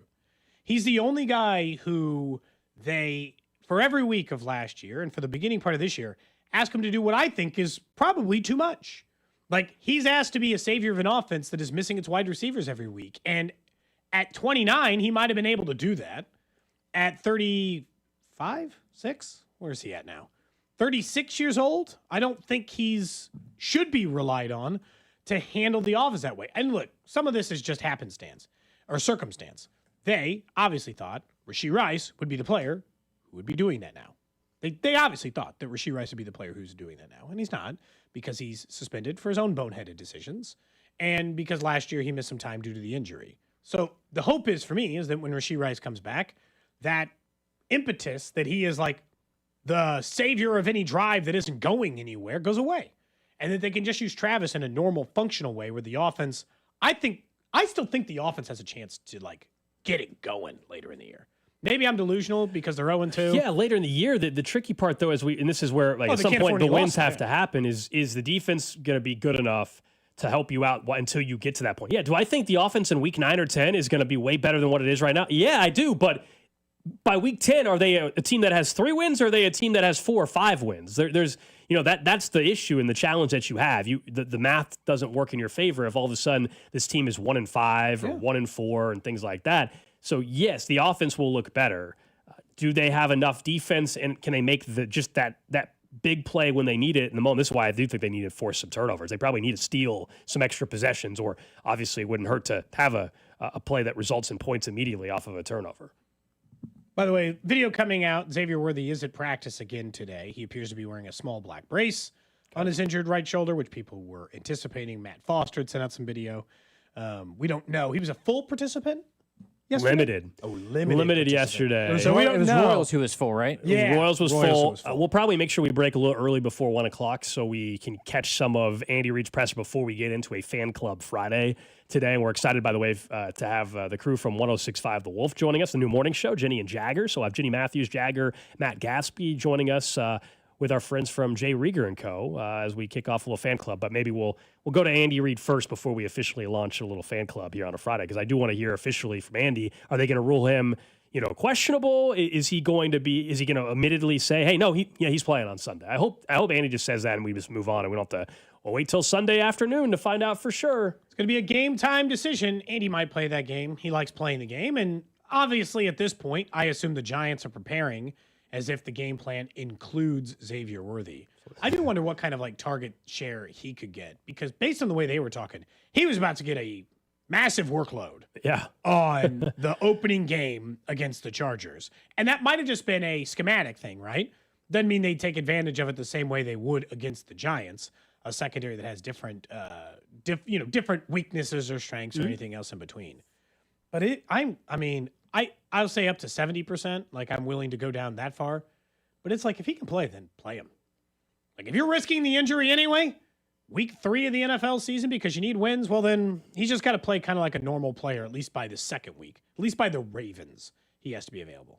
Any hope for Jalen Royals? We didn't talk about that. Well, let's just say you might be right that because he's a rookie and maybe he doesn't have enough knowledge of the playbook to where it's worth it to be active. But otherwise, if he's a full participant, the way this offense has looked, I will, with no offense to Brownlee, who I know they like in the red zone, I'd rather see Jalen Royals active, because to me, long term, maybe that's not who he is yet. Long term, Jalen Royals, his body style and his route running, to me, he is way closer to Rashee Rice than Brownlee obviously is. In terms of just where they could place him in the offense. Yeah. So could Jalen Royals give you some more of that intermediary stuff? I believe yes. The fact that he's a full participant, to me, I would say, why not play him on Sunday? Get him. I'm not saying he's going to get a ton of snaps. He had such a quiet, because of the injuries and stuff too. He had such a quiet preseason. I have no idea where Jalen Royals is. And Andy's whole thing is you got to practice, you got to play, because that was what he was pretty much knocking on Fulton. The fact that he was unavailable made him hard to play, and now he's unavailable again, which means the odds of Christian Fulton taking over the cornerback 2 job in a full-time capacity are months, I would argue, down the road as a result of it. So, part of me thinks because of his lack of availability, Gold, that if we think Jalen Royals has a role, not even a big role, but just has a normal role that people like in the offense, it's 4 to 6 weeks from now. I'd love it to be sooner based on where they are offensively. Just history tells me, based on the amount he's practiced and everything else, I'm glad he's back practicing. I do think he could matter eventually. I'd be stunned if he was a real factor in the offense for a few weeks. I just want him active. Even if you tell me he plays 8 snaps, that's fine with me. You have one. You have one package kind of not even designed for him, but you just feel like there's an opportunity for him and maybe to get him somewhat involved. I'm with you that we have seen time and time again, rookie wide receivers with Andy Reid, even when they're forced to be it can take some time. Xavier Worthy last year, remember, yes, week 1 he had the touchdown. That was on a jet sweep or end around or whatever. For Royals, it's not going to be that. It's going to have to be a true route running. He gets into some space or sure-handed and a quick, he catches a 6-yard pass on a 3rd down. He's the 4th option, on that play, or 3rd option. His body type is what I'm looking forward to, which we haven't seen out of this offense in the running game either. He might be able to actually break a tackle. Oh. A corner might get an arm on his leg and he might be able to just keep running forward. I'll be honest, and I'm not. That'd be nice. Please do not take this as the Chiefs should trade for Tyreek Hill. But I was a little envious when he caught that ball 6 yards and then hooked around those 2 defenders and then ran for a 1st down. Because you're I miss that kind of speed. He's a special player. That was Tyreek got the 1st down, not Tua, not the offensive design. an individual player made an individual play, and he was personally responsible for a couple of plays that only he could do. And so, like, for Jalen Royals, it's like, can you just possess something that other players in this team don't possess outside of Rashee Rice, who's not available, which is break a tackle or two? Coming up in 10 minutes, we'll talk some fantasy football with Paul Charchian of Guillotine Leagues and MatthewBerryFantasyLife.com. We'll get his perspective on week 3. Who to start this weekend? How does he factor in what we're discussing with the worthy stuff into playing fantasy football? Patrick Mahomes, of course, even if the offense hasn't been great, fantasy-wise, has been pretty damn good because of his ability to run the football. So we'll get into all that with Charch in just a bit, but it is that time of the week. Just because you love something doesn't mean you're good at it. But Alex Gold and betting on sports? Pretty good. It's time for Golden Locks. All right, let's go through a couple of the games. I'll start with the Chiefs game. We'll give our official score predictions, like but the Chiefs, huh? the Chiefs are minus 5.5 now. Minus 5.5 against the Giants. There is a ridiculous trend on the other end. We talked about the Chiefs not winning on the road against the Giants. Night games at MetLife Stadium. The Giants have not been a great football team anyway, but the Giants are 2-19 in night games since 2019. I mean, they were a bad team a huge chunk of that time, but Still. And then last year, 0-3 straight up on primetime. Since 2017, Cody, we go back further. They're 1-11 in night games at MetLife Stadium. Yeah. They don't win at night at MetLife since 2017. One time. That's something that you may not say is the end-all, be-all, but it's just another factor into this thing. I also just think the Chiefs defensively will force a turnover or two from Russell Wilson. He connected on the moon ball, but also late in that game, there was that interception. I think there will be an opportunity or two for an interception just because he's willing to just throw it up and hope.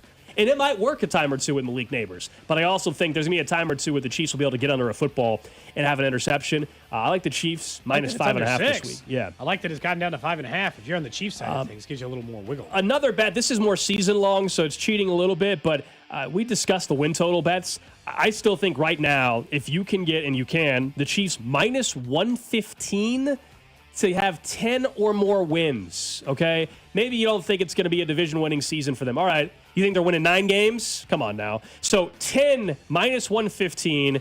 I love that bet still.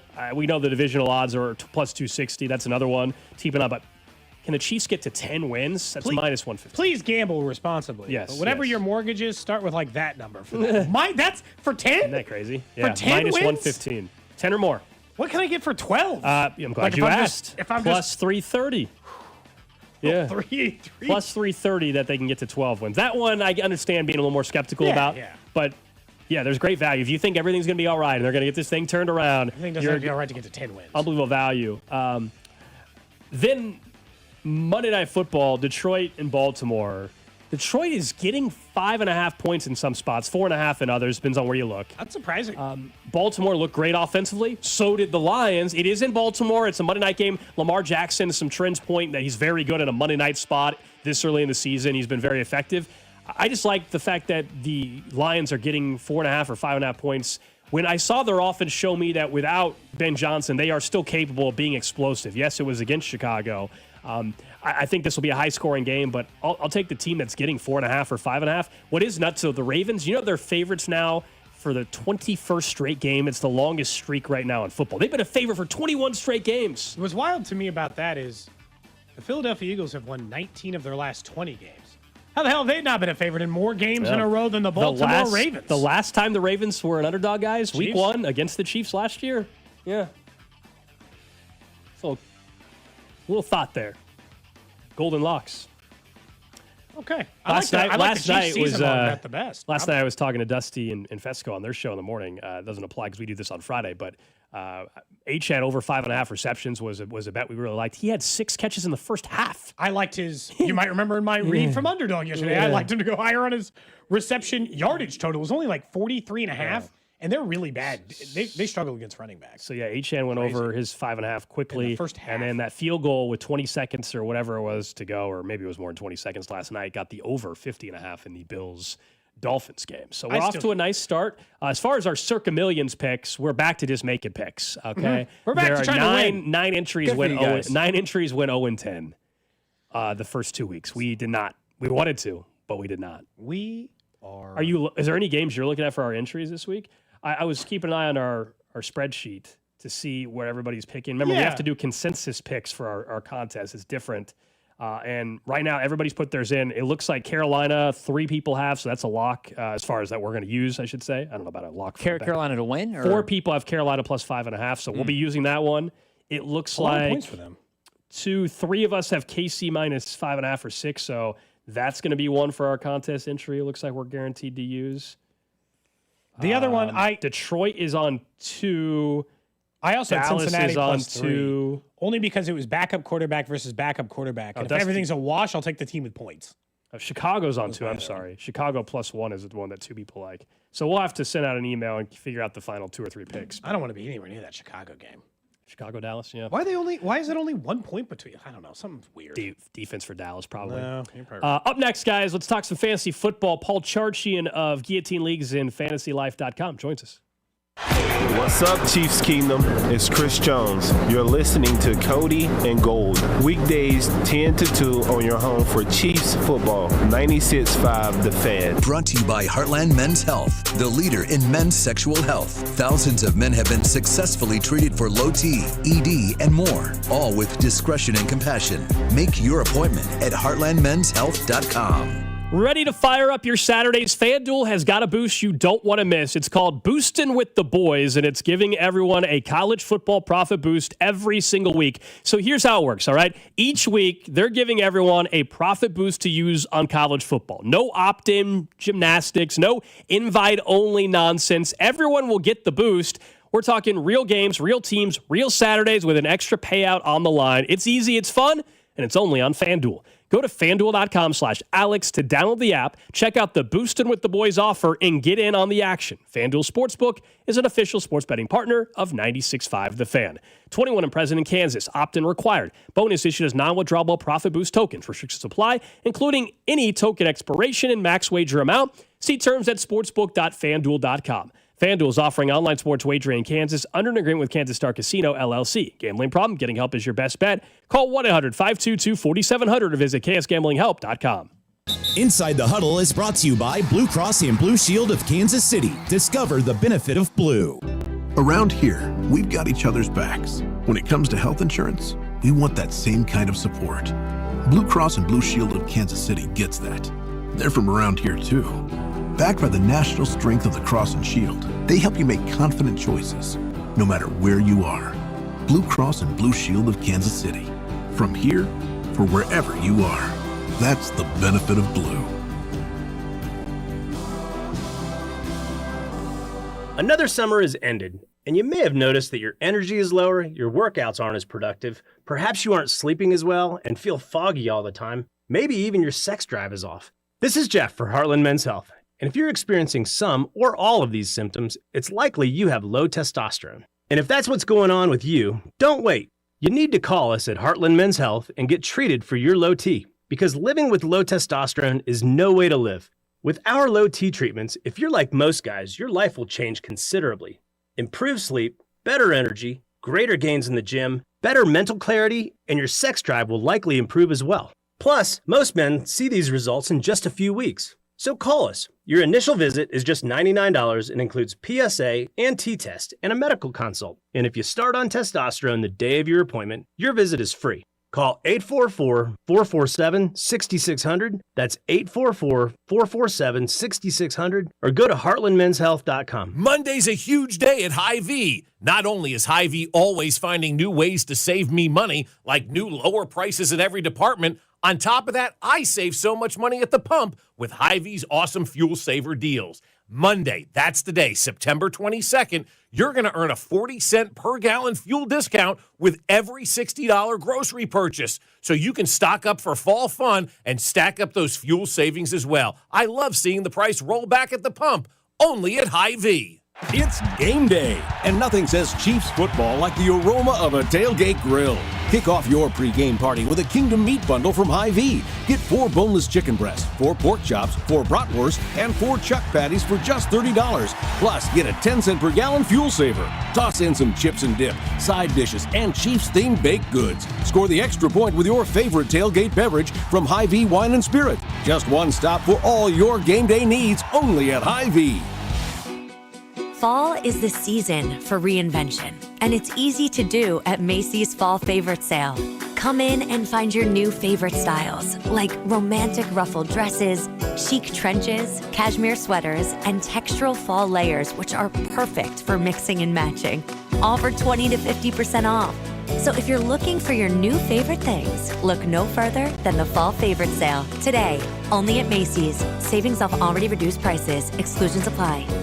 Here we go. Count on Sundays with the NFL on CBS and Paramount Plus. This is incredible. Watch your local NFL game live all season long. And he's in for a touchdown. Visit ParamountPlus.com/NFL to get started today. It's a classic odor tale. You fried fish for dinner, cleaned up, but the smell is still in the house. And the neighbors are coming over for game night. They're on their way. And then you spray Febreze Air Mist. Febreze Air starts working instantly to fight even your toughest odors, so you go from fish to fresh like that. Now, all you have to worry about is Pam cheating at charades. Breathe happy, Febreze, la la la la la. It's time. Time for the pro to get everything for the entire job, all from one partner. To get access to over 3 million products, including many products you won't find in our stores. It's time to get delivery on your schedule or next day on over 50,000 products. And time to get dedicated support on the job site or in our stores. From ordering to planning, we've got you. One partner, any job, all in. Ask about all we can now do at the Pro Desk. The Home Depot Pro, it's about time. Chumba Casino brings non-stop fun straight to your screen. Anytime, anywhere. Explore hundreds of games like slots, blackjack, and instant scratch-style cards. Sign up to unlock your free welcome bonus and daily login bonuses. And enjoy your chance at exciting prizes without spending a thing. Just click, play, and enjoy the ride. Sponsored by VGW Group. No purchase necessary. See terms at ChumbaCasino.com. Must be over 21 and present in a state where it's legal to play. This is the story of the one. As a custodial supervisor at a high school, he knows that during cold and flu season, germs spread fast. It's why he partners with Grainger to stay fully stocked on the products and supplies he needs, from tissues to disinfectants to floor scrubbers. All so that he can help students, staff, and teachers stay healthy and focused. Call 1-800-GRAINGER, click Grainger.com, or just stop by. Grainger, for the ones who get it done. This is the story of the one. As a maintenance supervisor at a manufacturing facility, he knows keeping the line up and running is a top priority. That's why he chooses Grainger. Because when a drive belt gets damaged, Grainger makes it easy to find the exact specs for the replacement product he needs. And next day delivery helps ensure he'll have everything in place and running like clockwork. Call 1-800-GRAINGER, click Grainger.com, or just stop by. Grainger, for the ones who get it done. Oh, could this vintage store be any cuter? Right? And the best part? They accept Discover. Accept Discover? In a little place like this? I don't think so, Jennifer. Oh, yeah, huh? Discover's accepted where I like to shop. Come on, baby, get with the times. Right, so we shouldn't get the parachute pants? These are making a comeback. I think. Discover is accepted at 99% of places that take credit cards nationwide. Based on the February 2025 Nielsen report. This report is brought to you by O'Reilly Auto Parts, your professional parts people. It's O-Rewards Member Appreciation Month at O'Reilly Auto Parts. Up to $100 in bonus rewards available at O'Reilly Auto Parts. O'Reilly Auto Parts. You're listening to 96.5 The Fan from the Mission Plumbing, Heating, and Cooling Studios. Coming up in about 25 minutes, a Fan Club Friday presented by Jay Rieger & Co. We got a couple of their canned cocktails. Looking forward to that. A little Border War canned cocktail today. Yeah. We've got some. So will you drink one of the Missouri ones? No. I will be drinking either the Beacom Berry, the Kansas Cooler. That'll be it. The other side, there's the Truman Twist and the Como Cocktail. Keep those away from Carrington.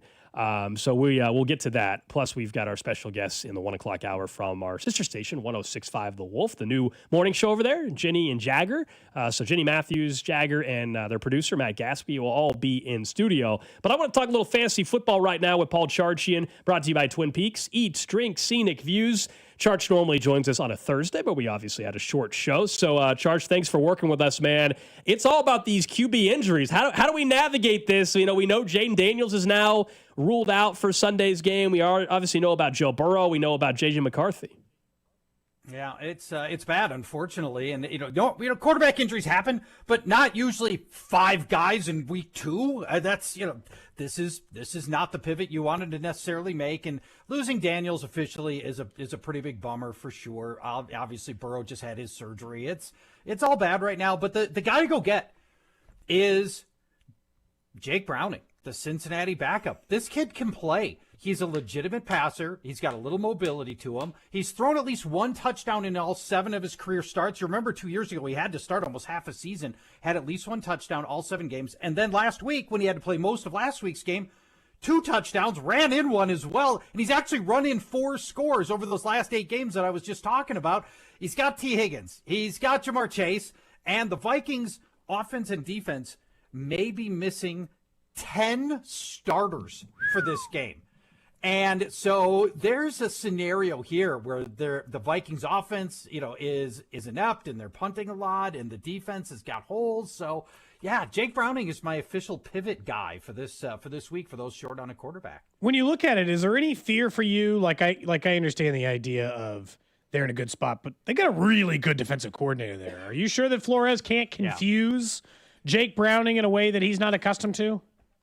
Well, I mean, these two faced off against each other 2 years ago, and Browning put up 350 yards on Brian Flores. So, I'm gonna with the Vikings potentially missing starting safety, their edge rusher Andrew Van Ginkel as well, and one of their other linebackers, Blake Cashman.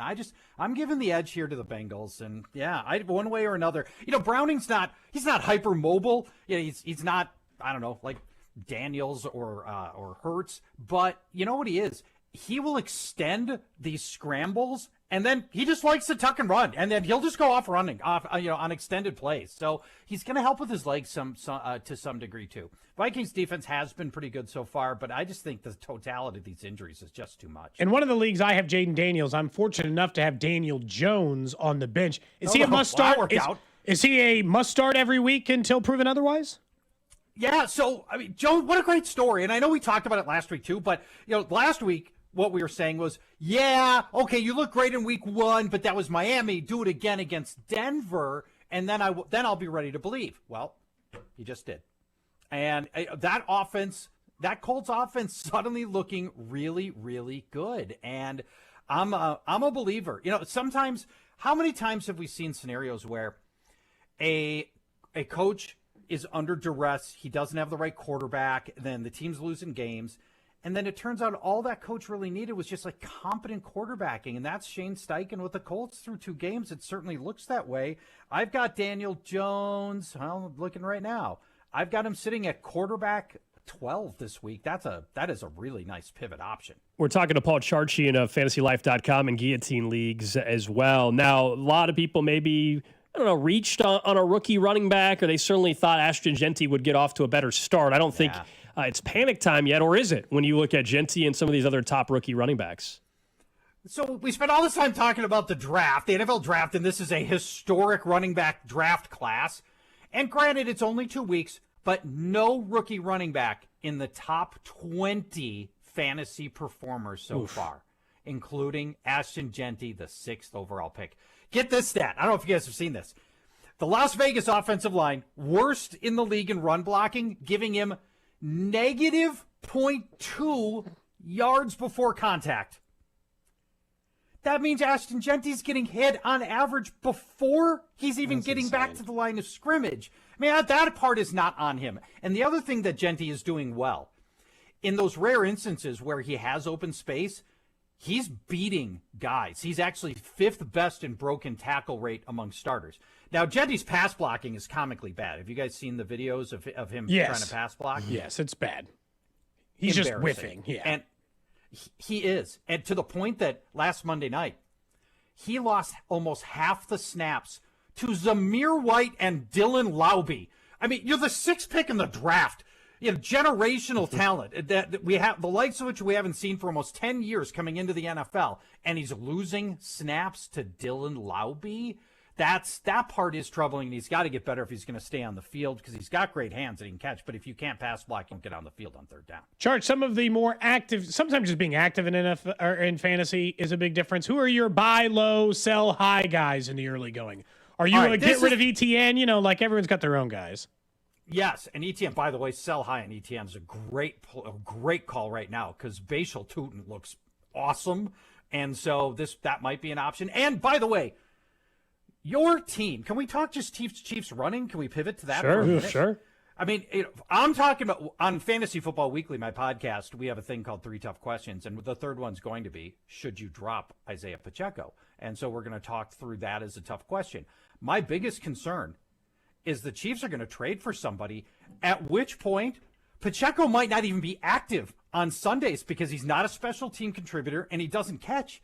And so, I mean, I think, do you believe there's a real chance the Chiefs trade for a running back? So let me frame it up that way. Yeah, I mean, I think if they do, though, it's to me at least 3 weeks away, and I would be concerned though that they would still give Pacheco the bulk of the touches unless you think they're trading for Kamara or something like that. Like if they're just adding Damian Pierce, I don't think Pierce is suddenly going to get 80% of the touches. Okay, but Pacheco had 11 snaps last week. I agree. Yeah, the run game sucks. The run game, now they ran him in a bunch of routes, 11 rushing snaps. They ran him on a lot of routes, 21 routes out of the blue in week 1 and 19 routes in week 2.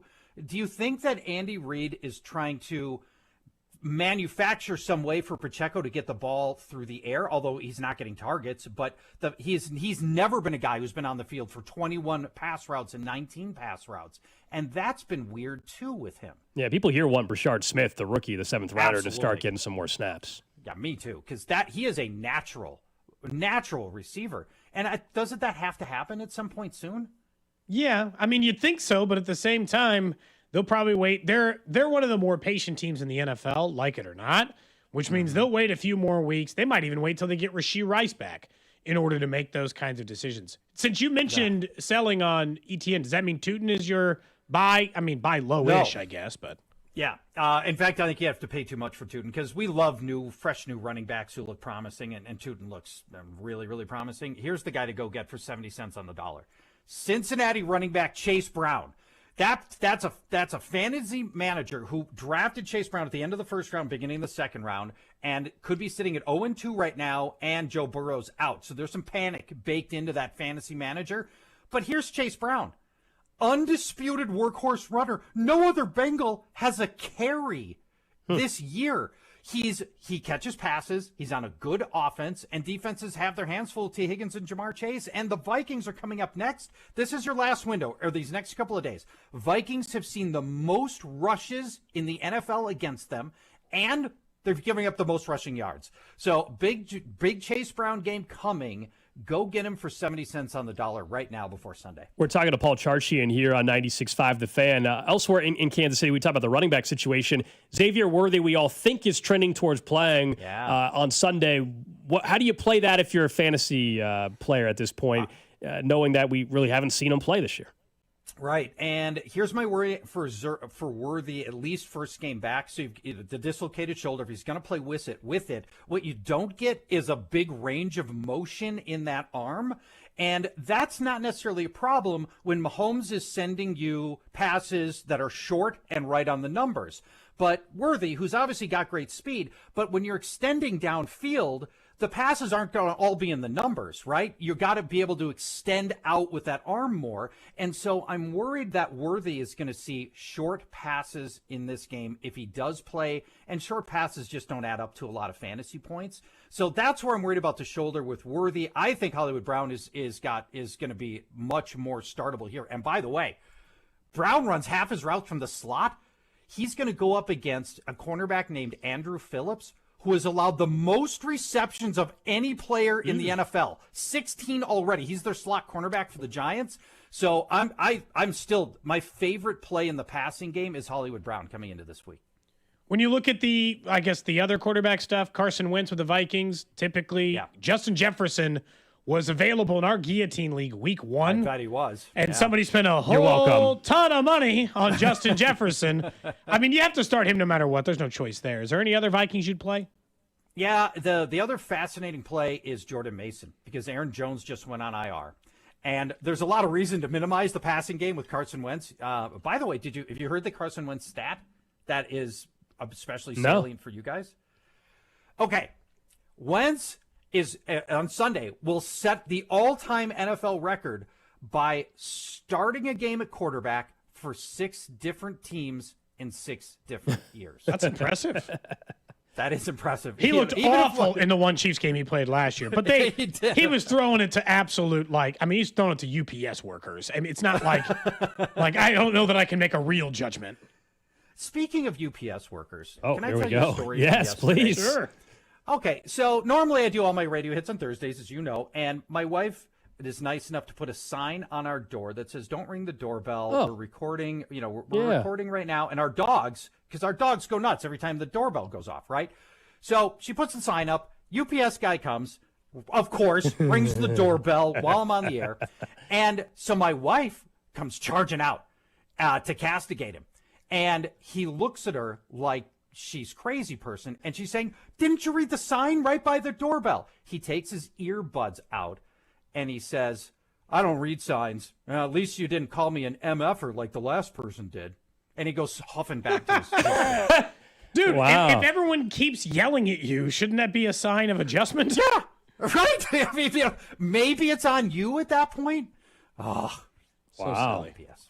Anyway, Carson Wentz, Hopefully the package was worth it, Charge. Well, the package is the new iPhone Air. I'm Nice. excited about I it. have. Have you? Okay. See, you and I could nerd out about this for a while. They'll get mad at me if I keep talking, but I have an appointment after work to go pick mine up at Apple Store. So not the Air though. I just went with the 17 Pro. I asked him. I didn't know he had to have an appointment. Well, yeah, they dole out so many of them right now, right? It's all the Yes. rush to everybody that wants Yeah. the new phone. Now, what are you upgrading from? Because I want to find out if the you're like 14 Pro, 3-year-old Okay. phone. All right, I'm doing 14 to 17 as well. So what was the compelling reason to go from 14 to 17? So while I looked at the Air, I definitely looked at the iPhone Air. We talked about it with Drew as well, and some reasons why. For me, the better battery life is the biggest thing, and then the camera is better slightly. Otherwise, I'll admit the Pro isn't as much of an advantage over the base iPhone 17 the way like it would be over prior years. So it's pretty close.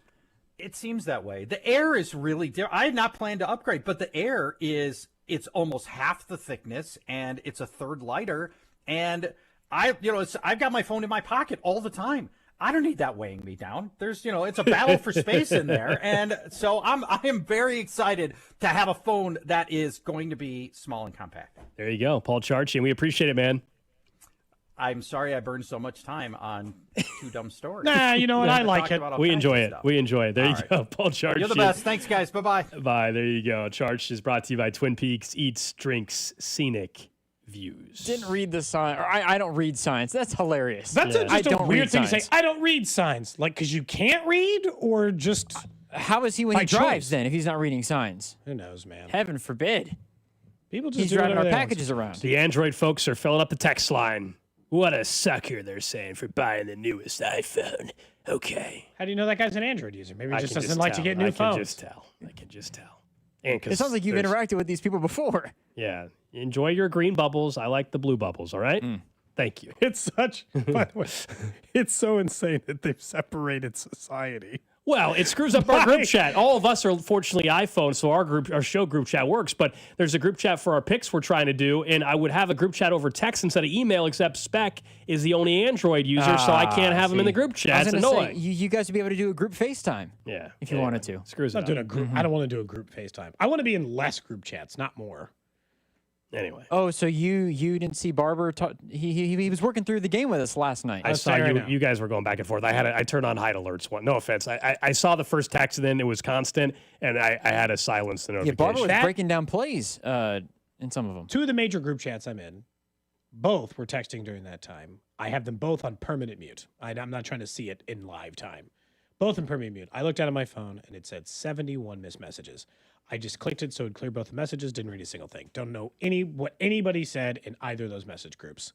You're going to have to message me individually. UPS driver backing up a fellow UPS driver on the text line. Look at this. He says, hey, he said Josh, but he means Charch. He said, we can't leave Apple products without somebody being home, so get over yourself, Charch. He's saying that the guy had no choice. But again, the issue was the ringing. Well, he didn't know that. He didn't say that, sorry, I have to make sure that somebody's home in order to leave this phone. Yeah. He just said, I don't read signs. Someone says 38-year truck driver, I ignore signs. My license proves it. It just feels like a sentence I'll never say in my life. Like, sorry, I ignore signs. You're like, okay. Do any of you guys have I guess on your apartment you probably could do it. Should I put up a no soliciting sign? I've never had any of that before. I've never put had up either. a sign. I'll tell you right now. I just lie to them every time. What do you mean? They come up to the door and they're like, oh, because they're lying to me just the same. Oh, your neighbors. Oh, I just say, hey, I'm really busy with something. Sorry, I appreciate it. Sorry, I'm really busy. Thanks. And you just start kind of slowly shutting the door, and then you're done. I just say they're like, the longer you stay there and try to talk, it's terrible. They're like, would you like this? I'm like, hey man, I don't own this house. Somebody else's. Can't be making those decisions. You claim to not own the house that you're in. Oh yeah. You say it's not your house? Yeah, correct. What do you think they looked it up? Okay. They're not backing me up. I'm trying to get out of this thing. And they'll come back when the homeowner's there. They'll come back the next day. It's all right. Don't own the place. Don't know what to tell you. Find somebody else. Yeah. Just tell me you're it's squatting. funny, the text line right now. Not only is there an iPhone Android war happening on the text line, there's also people taking shots at other trucking companies over other trucking companies. I'm not going to mention the names, but people are saying, oh, he must drive for this company versus this company. So, yeah. In fairness to the Android users, iPhone puts out basically the same phone every year, where Samsung's got phones that fold in half, and they got a better camera, and they got all these other things. Look, I used to it's be not enough for me to switch. I used to it's enough to notice it for sure. I used to be the person that would get the new iPhone every year. I don't do that anymore. It's been 3 years. I think it's more than time for me to upgrade my battery life. I can get a new battery from pay $100, or I can upgrade. If I trade this phone in, my monthly bill is not changing. I'm serious. I'm paying a $35 activation fee today. I paid taxes on the phone, and that's it. But I'm trading in this phone. The battery life is down to 70%. It only maxes out at 70%. Now it's time for a new phone.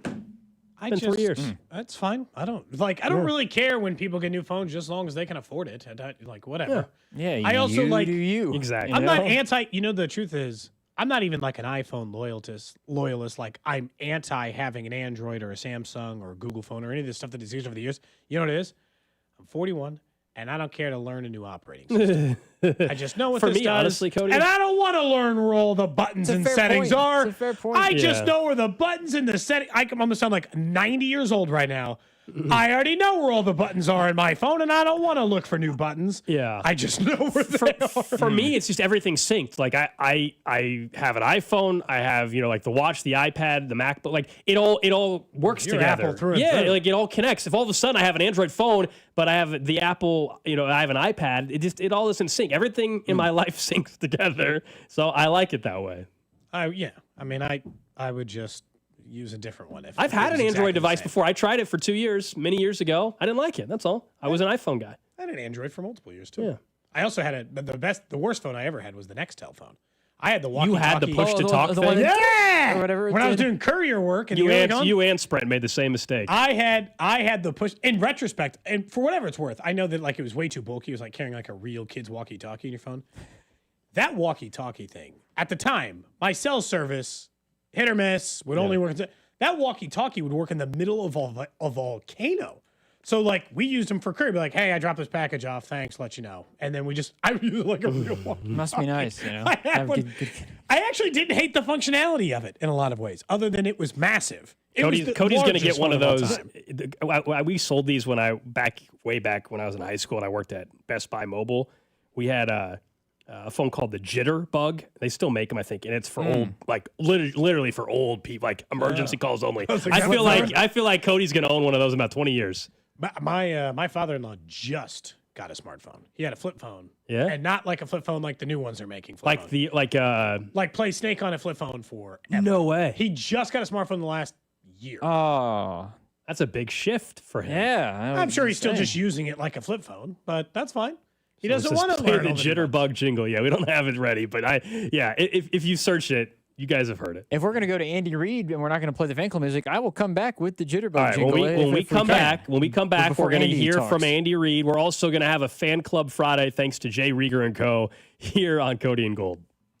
What's up, Kansas City? This is Bobby Witt Jr., and you're listening to Cody and Gold, weekdays starting at 10 on 96.5 The Fan. Brought to you by Heartland Men's Health, the leader in men's sexual health. Thousands of men have been successfully treated for low T, ED, and more, all with discretion and compassion. Make your appointment at heartlandmenshealth.com. Football last night, football this weekend, football everywhere, and Underdog is the best place to select entries and win money all season long. And I keep telling you, because you can play it right now on the Missouri side, from your couch, from the stadium. You're going to the game tonight to go watch some baseball. You can make your selections at Underdog on the Missouri side. Super easy. Just choose your favorite players to go higher or lower than their stats, touchdowns, receiving yards, interceptions. You can mix and match sports while baseball's still going on and choose home runs or stolen bases. You get to make the selections. I really like Mahomes on the upper end of this. I like him to go higher than 2.5 passing touchdowns this weekend. Those selections and so many other games like ladders and streaks are available over at Underdog. Plus, you could win up to 5,000 times your cash and play with as little as $1. Download the app and sign up with promo code TAP, T-A-P-P, to score $50 in bonus funds when you play your first $5. That's promo code TAP, T-A-P-P. Must be 18 plus and present in Missouri. Terms apply. See assets.underdogfantasy.com/web/playinggetterms_DFS_.html for details. Concern with your play. Call 1-800-GAMBLER. Visit www.ncbgambling.org. Around here, we've got each other's backs. When it comes to health insurance, we want that same kind of support. Blue Cross and Blue Shield of Kansas City gets that. They're from around here, too. Backed by the national strength of the Cross and Shield, they help you make confident choices, no matter where you are. Blue Cross and Blue Shield of Kansas City. From here for wherever you are. That's the benefit of blue.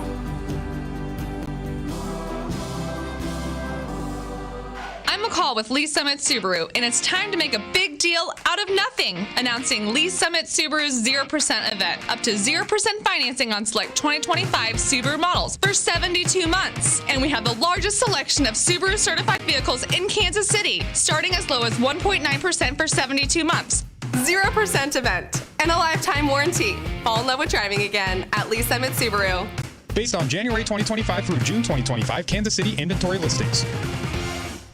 Hi, I'm Sam Silvio with M. Shamus Brazilian Grill in the village of Burlington Creek. Holidays will be here before you know it, and M. Shamus is ready to get a jingle from you. From our all-you-can-eat hot and cold gourmet salad bar to our 12 cuts of beef, lamb, pork, or chicken. Go to mshamus.com to order our famous Brazilian glazed holiday hams in advance, or set a holiday party date for a table of 1 to a party of 100. Go to mshamus.com and discover the joy of dining. It's a Red Friday on 96.5 The Fan and the other place, especially with these amazing game day specials.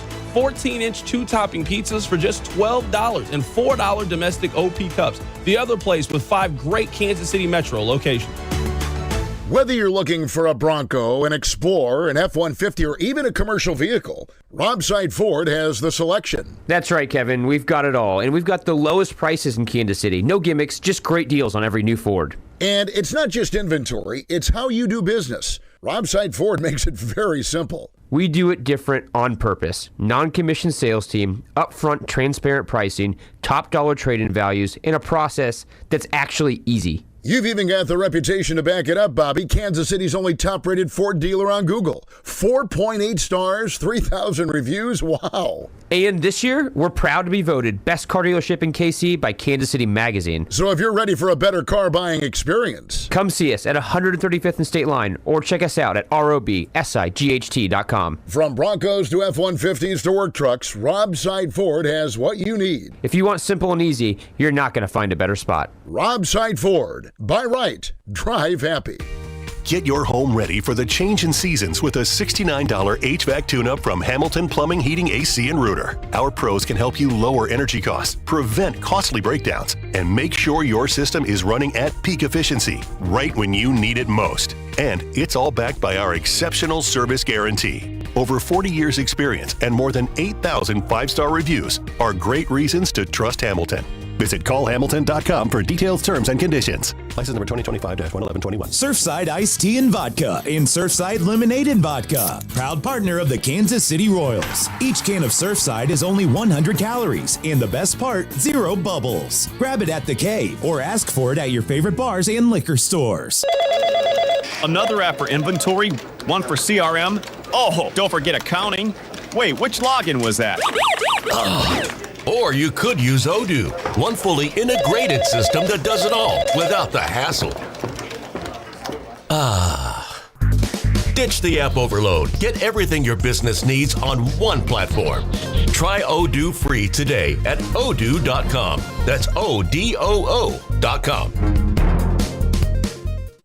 Tulsa is my home now. Academy Award nominee Sylvester Stallone stars in the Paramount Plus original series, Tulsa King. This distillery is a very interesting business. And we gotta know the enemy. From Taylor Sheridan, co-creator of Landman. What are you saying? I'm a rat! If you think you're gonna take me out, it's gonna be really difficult. Tulsa King, new season streaming September 21st, exclusively on Paramount Plus. Chumba Casino brings non-stop fun straight to your screen. Anytime, anywhere. Explore hundreds of games like slots, blackjack, and instant scratch-style cards. Sign up to unlock your free welcome bonus and daily login bonuses. And enjoy your chance at exciting prizes without spending a thing. Just click, play, and enjoy the ride. Sponsored by VGW Group. No purchase necessary. See terms at ChumbaCasino.com. Must be over 21 and present in a state where it's legal to play. This is the story of the one. As a custodial supervisor at a high school, he knows that during cold and flu season, germs spread fast. It's why he partners with Grainger to stay fully stocked on the products and supplies he needs, from tissues to disinfectants to floor scrubbers. Also that he can help students, staff, and teachers stay healthy and focused. Call 1-800-GRAINGER, click Grainger.com, or just stop by. Grainger, for the ones who get it done. Inside the Huddle is brought to you by Blue Cross and Blue Shield of Kansas City. Discover the benefit of blue. Listen to the Royals and Blue Jays this Sunday on The Fan, AM 610, with Vern's On Deck show starting at noon. This is your home for Royals baseball. 96.5 The Fan, KFNC FM and AM, HD1 and HD2 Kansas City, in Odyssey Sports Station. It's the Jitterbug. Is that it? Forgot you were found it? This is the theme for that? That's the Jitterbug phone that someone mentioned. This was the theme that they wanted to hear. I told you I sounded old, but I just said that I don't want to switch my phone because I'm used to where all the buttons are. I don't want to learn new stuff. Your kids, though, when your kids get off to when they have that phones, that's when you're going to be in trouble. Hold out for as long as I can. I'll just be honest with you. As long they're going to have to beg for a cell phone. I think your daughter. It will be so long before I cave on it. They will have to beg every day for a very long time. I think you're 2 years away from your daughter needing a phone or / wanting, but needing a phone. She can't get anywhere with that. She doesn't need a phone. Yeah, it's crazy. I have nephews that 7, 8 years. They have Apple Watches and stuff. That's crazy. But I think it's nuts. I know. I'm just telling you. So anyway, that was the Jitterbug jingle we were talking about. It is time for a little Fan Club Friday, though. We do it each and every Friday here on Cody and Gold. It's presented by Jay Rieger & Co. Really excited about today's one because we got some great drinks, but also we've got some new friends in the building. Newest morning show over on our sister station, 106.5 The Wolf. We've got Jenny and Jagger, Matt Gaspey as well, the producer. We've had Matt in before. You guys know Matt a little bit. He's come in for a fan club, yeah. Jenny Matthews, Jagger, That's good right. to see you guys.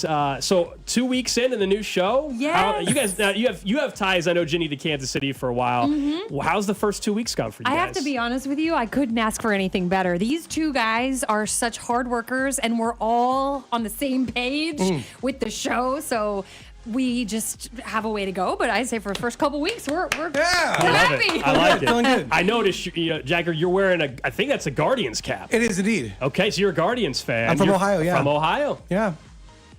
I mean, it's so hard because certain fan bases, I feel like it's oh no, you're a Raiders fan. I mean, the last time they won something was like Bob Feller. So I don't want he's right. It feels mean to pick on. Honestly, Cleveland. I feel this way as a that Cleveland. just feels kind of mean. No, I feel you. That's a tough sports city. As a Cleveland fan, I love for Kansas City. I always have even before I moved here. So, you guys had a great World Series run with 2015. Yeah. We're trying to get back. It's been a while. The Guardians. That is true. The Cleveland from a sports town. Obviously, LeBron with the Cavs and everything. You guys had that. And I don't know if you're also like all the way around Cleveland sports. I'm kind of random because I grew up in Youngstown, Ohio. I'm not sure if you guys have ever heard of that. Only because Kansas used to have a football coach, Mark Mangino. Yes. He's got ties to Youngstown. That's right. That's the only reason why I know. So when you grow up there, you have the choice to either be a Browns fan or a Steelers fan. I took the Steelers for football. Smart. And then Guardians, Cavs, Ohio State. That's what I am. Yeah. Well, at least you chose right on the football. Thank you very much. You definitely chose right there. Being you, a Cleveland Browns fan is a nightmare. Yeah, I'm happy about that. Yeah. All right, so we've got some great drinks, though, today, and then we'll get into talking some more about what you guys have been up to and what people can expect from the show, and plus everything that's going on this weekend. So we've got the new canned cocktails from Jay Rieger & Co., and a little border war. Now, I noticed Jenny right away. I was like, oh, no.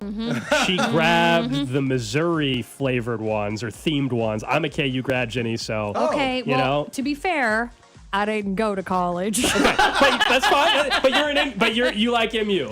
My husband is a graduate of MU, so Okay. I feel like to keep it in the family, Mizzou. You're an it is. MU household, it is. So Exactly. The Electric Park canned cocktails from Rieger. We've got the Como cocktail and the Truman Twist. And then on the Kansas side, we've got the Beacon Berry and the Kansas Cooler. I think I got the Beacon Berry is what I'm drinking here. This is today. delicious, So by these the are way. very good. Yeah, very good. Yeah, these are perfect for some tailgating maybe tomorrow for some football games. I went to Missouri, too. You always give me a hard time because I teach at UMKC. I know. You might as well be a Missouri guy. Anybody want to come talk to my class about how to perform on radio? I need someone on the music side. I would do it. We would both Because do it. all We I all do is it. I do is talk format. So I haven't taught them about the music side of. Perfect. It's a slightly different performance, although it's molded. You know this. It's changed a lot to like everybody's doing a little bit more talk style versus voice tracking. Or, Are you guys country music fans? So I actually listen Gold to listens The quite a Wolf bit. quite a bit driving into work. So I don't know if you guys are the same with music versus what you listen to. For me, I don't want to listen to sports talk when I'm driving in the morning. That's my world. I love it. We're in it. But I don't want to, like when I drive home today, I'm not, with all due respect to Carrington, I love Carrington, I'm not immediately turning on sports talk. I've done it all week. So I listen to a lot of music stations. I know I'm probably old in this regard. Like people, will just do podcasts and stuff. I'm not a big podcast person. So like, I'm not even kidding. I'm not just saying this. I listen to you guys driving in. Yeah, thanks. And so I've become more of a new country fan. I don't like the old school country. I like new country. Yeah, that's Jagger. That's me. That's me when it comes to that. I listen to almost no country. Hey now. Borderline zero. Yeah. The most country I've listened to the last decade was Beyonce's country album. Okay, That's all right. any indication to as close as I've gotten on it. What about Shabuzi? No. Okay. I mean, I know the song. I know the song. I was going to make sure. I was like, It's a very popular song. Yeah. Well, we had to go over this. It's like Gold didn't think he knew a song that he did know because it was from K-pop Demon Hunters. Oh yeah. We were just talking about that down the hall. I don't even understand I that. don't. I was lost yesterday. I've heard I was the giving song. the whole breakdown of the Han Moon. They were ignoring me. I had no idea. Do you what- remember understand. either of the bands from K-pop Demon Hunters? I don't Let's see even if- understand what Huntrix. that We- means. Oh, he knows. I'm also a pop guy though. He knows. Okay. I do top 40 as well. So Jagger knows. yeah, I do. Drew, do you remember either? He was taking notes. We do a professor segment where I force him to learn stuff. Like I learned BTS is about Am I allowed to K-pop. look at my yeah, notes yeah. or no? Yeah. Am I allowed to look at the notes? No, Are you- don't no, worry just about try it. to remember. Do you remember either of the two bands? I'll remember as you mentioned something Guima or some. They're tough to say, honestly.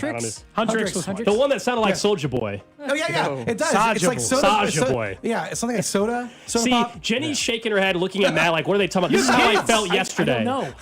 I got nothing. Jenny, how old are your kids? I have a 12-year-old boy and a 14-year-old girl. Maybe a little too old for it.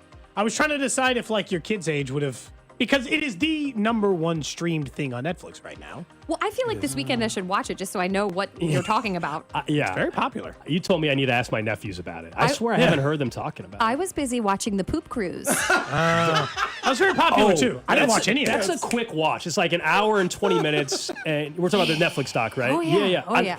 I was intrigued. I was intrigued as well. My husband, the Mizzou grad, usually will put on, I don't know, something sports. He's probably so excited that I'm on the fan right now. Loves you guys.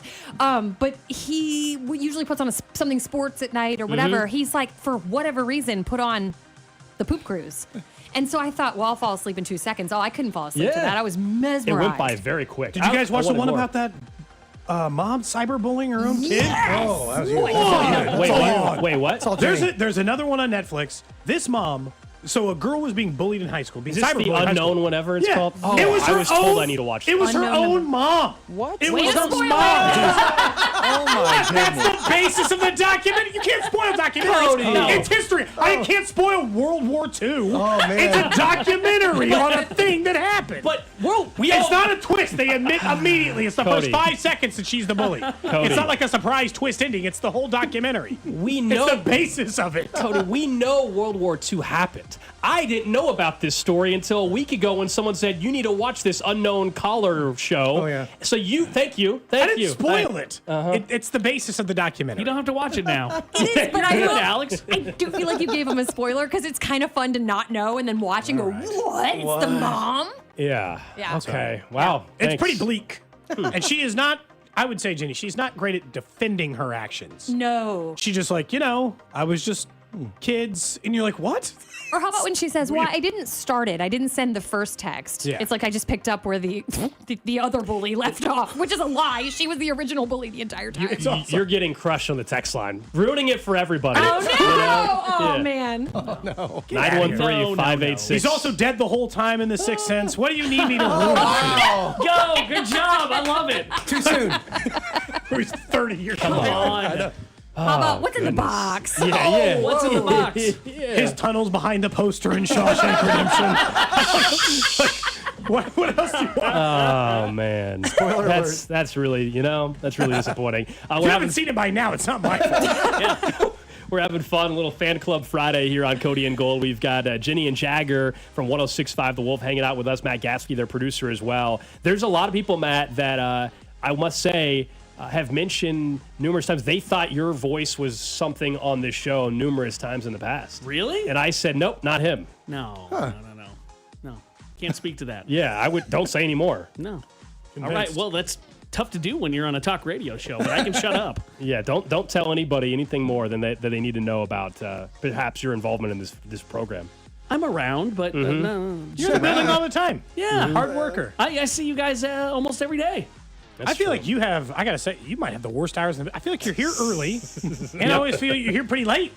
I can't figure out. It feels like you're here the whole day. Right now, it's like 5:30 to 3. Oh.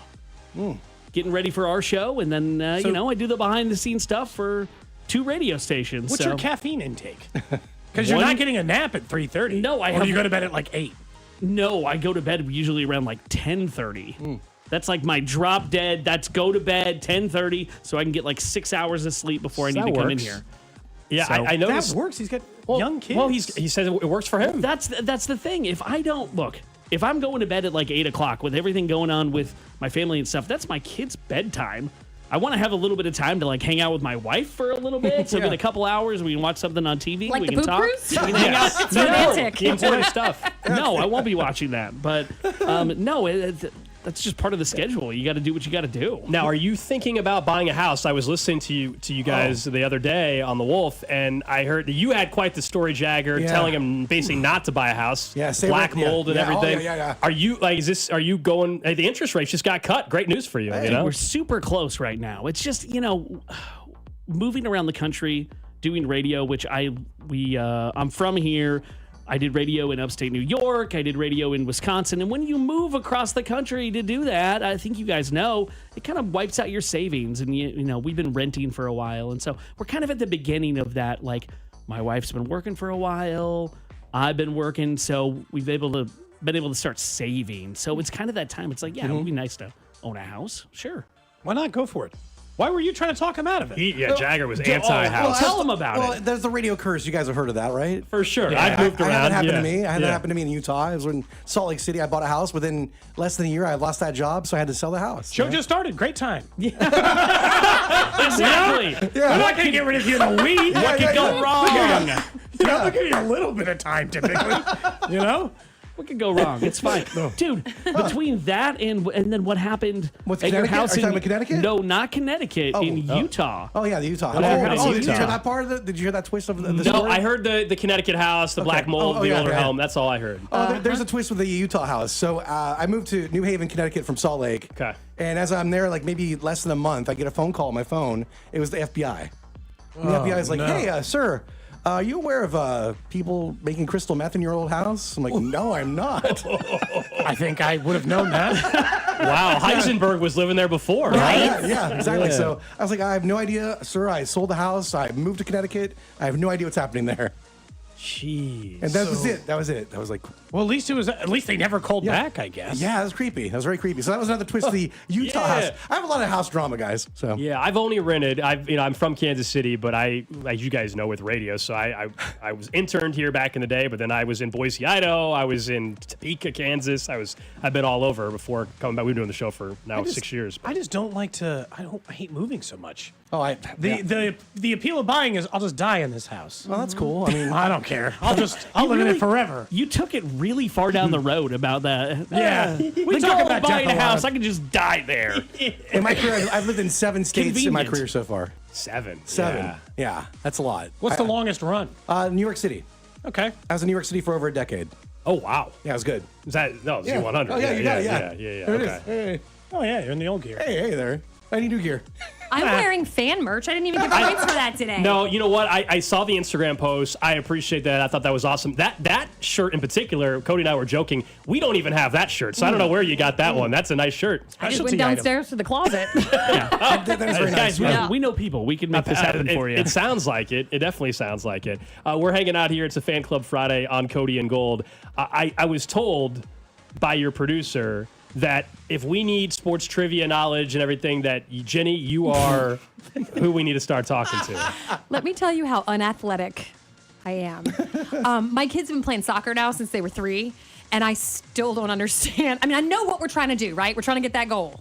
But like offsides, all the things, all the rules. People ask me what position my kids play. I don't know. I have And they're no like idea. in a place where they play positions versus like little when they're just They've like. been in club soccer for years. Yeah, I don't know. I'm just not. And again, even like watching the Chiefs. Of course, I love the Chiefs. Sure. I live here. Royals. Yeah. I love the Royals. I live here. But I'm more like I know what we're trying to achieve. I just don't understand the getting there.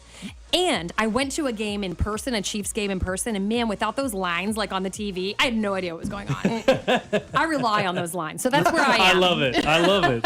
That's where I am. It's true. They don't have the yellow marker for you for a first down. I mean, there's if you go definitely to the time. game. Well, now they're doing the digital measurement stuff, so I guess you get in stadium, you get that a little bit more than even the old chain gang and everything. Now, for us, it's been weird in the last, I guess now 2 years, where the crossover, obviously, with the Swifties and Travis Kelce and football, and it's all kind of meshed together. I know more about Taylor Swift than I ever thought I would need to know.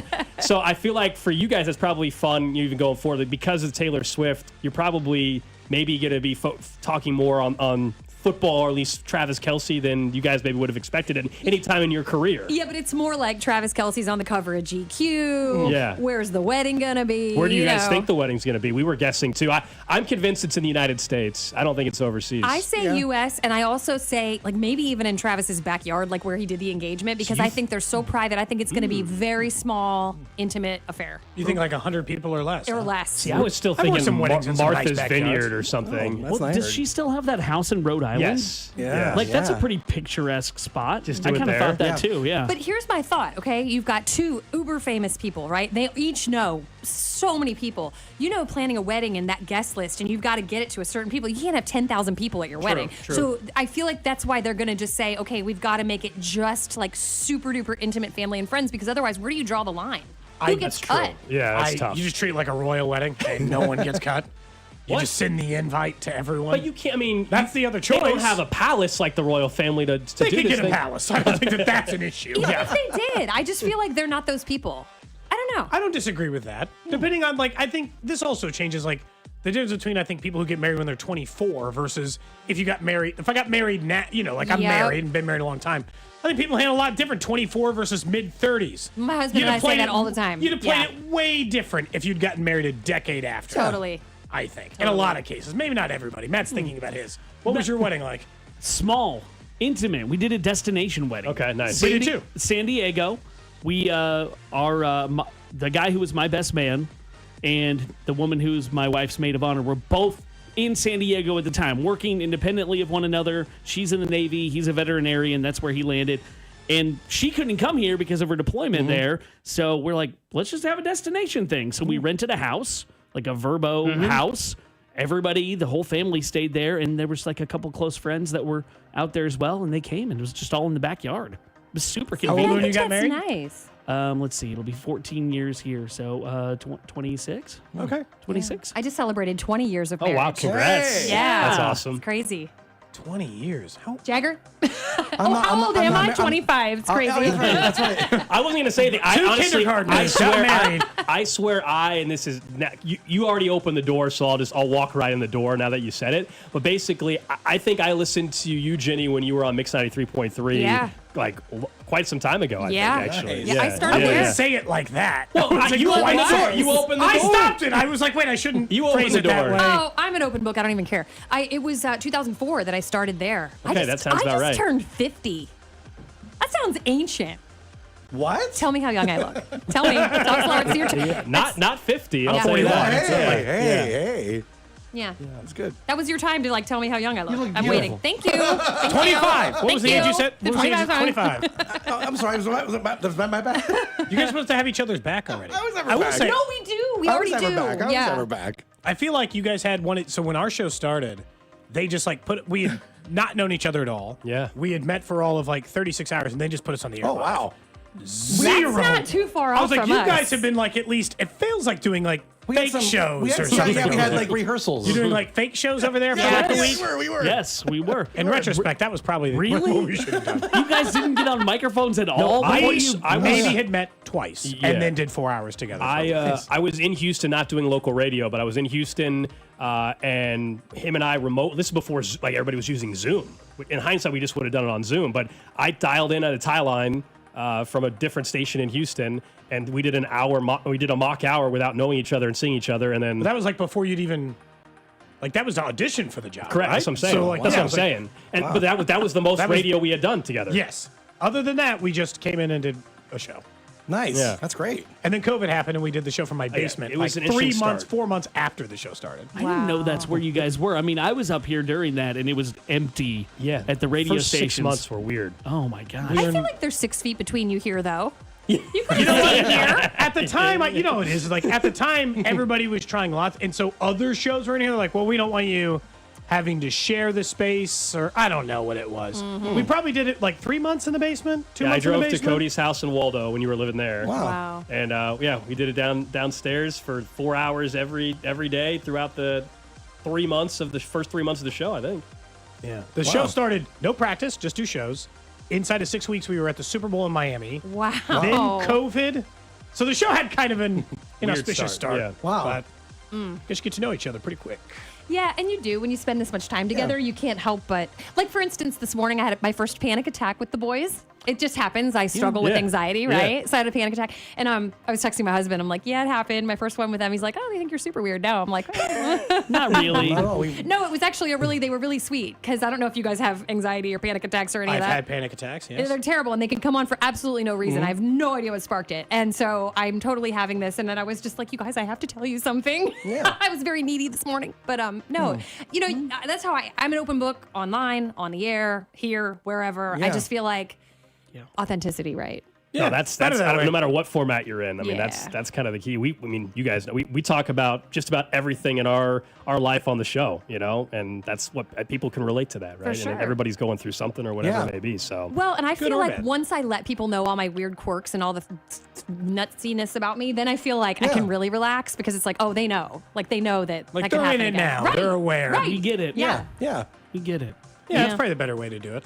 got- Honestly, I don't know that there's anything we haven't discussed on this show. I at this mean, point. yeah, I'll say for the most part. Well, you were talking about the phone thing when we first came on this morning or this afternoon.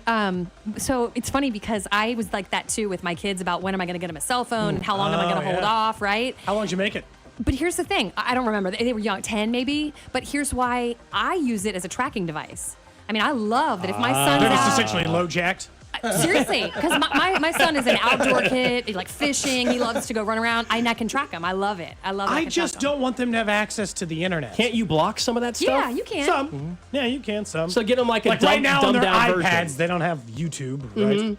No, that's what I So- want to do. Same thing. You were playing the jitterbug thing. Yeah. Do they still sell a flip phone where they have to do like the T9 texting if they want to text? I sent. That's what I want to do for my son. Our daughter's 9, and she asks, obviously, and I don't know if she's got any friends that have one, but she just people have phones, and I want a phone. Yeah. The one that I got tempted by that I sent my wife the link the other day, they sell these ones that are wireless, They charge, but they look more like home phones. They're called tin can. They only work with other kids who have the same thing. And they can pre-program like 3 or 4 emergency numbers or something? Or? Yeah, like my number. Or like, I don't care if like it was just the 1 or 2 friends you know. Because at this age, at like 9 and 7, it's like you know some of them, but you don't know the parents the same. And every parent interaction is like open up for a disaster of like, I don't know we're gonna like each other. It feels like dating in a lot of ways when you go like hang out with new parents for the first time. You're like, hope they don't suck. And like you're just in a weird situation. I know that same thing. Well, the thing about the phones too with the kids is obviously since we were all younger, the prevalence of public phones and stuff, that's all gone out the window. I mean, I didn't have a cell phone when I was a kid, but if I needed to get picked up, it's like I'm calling my parents Colette from the pool and just being like, come pick me up. It just do you accept charges? And no, he needs to be picked up from the pool. I do the same thing. Kind of thing. They just gave us like our front door was just unlocked as children. I didn't even have a house key. Just come and go as you please when I was a kid. So different. I remember getting dropped. They taught us how to rub the Worlds of Fun stamps off in each other's hands. Just leave us there for the day. Buy one admission and then just figure out how to get the rest of you in. We'll continue. We'll continue to get to know Jenny and Jagger from 106.5 The Wolf as we continue Fan Club Friday here during Cody and Gold. Plus our game predictions for Chiefs Giants. That's coming up right here on 96.5 The Fan. This is Wyatt Thompson, and you're listening to Cody and Gold, weekdays 10 to 2, right here on your home for K-State Athletics, 96.5 The Fan. Brought to you by Heartland Men's Health, the leader in men's sexual health. Thousands of men have been successfully treated for low T, ED, and more, all with discretion and compassion. Make your appointment at heartlandmenshealth.com. What's up, guys? It's Drew. Whether it's 17 games, 162 games, 82 games, whatever sport you love to follow, the athletes got to be ready when it counts. Every single time they have to perform, and you should be ready when it matters most and be more confident as well where it counts. I'm talking about Blue Chew because showing up matters during life's most exciting moments. Date nights just got longer and better for everyone. You'll have flashbacks to your glory days. It'll have you feeling fantastic. It's not just about performance either. Give her group chat something to talk about because nothing makes you more of a legend than a little Blue Chew. Blue Chew is a small chew for a big difference, stronger, harder, longer lasting, like someone gave your downstairs a pep talk and a gym membership. Discover your options at BlueChew.com and get your first month free when you use our promo code KFNZ at checkout and cover $5 for shipping. That's it. Go to BlueChew.com and get your first month free. Then you'll be ready to chew it and do it.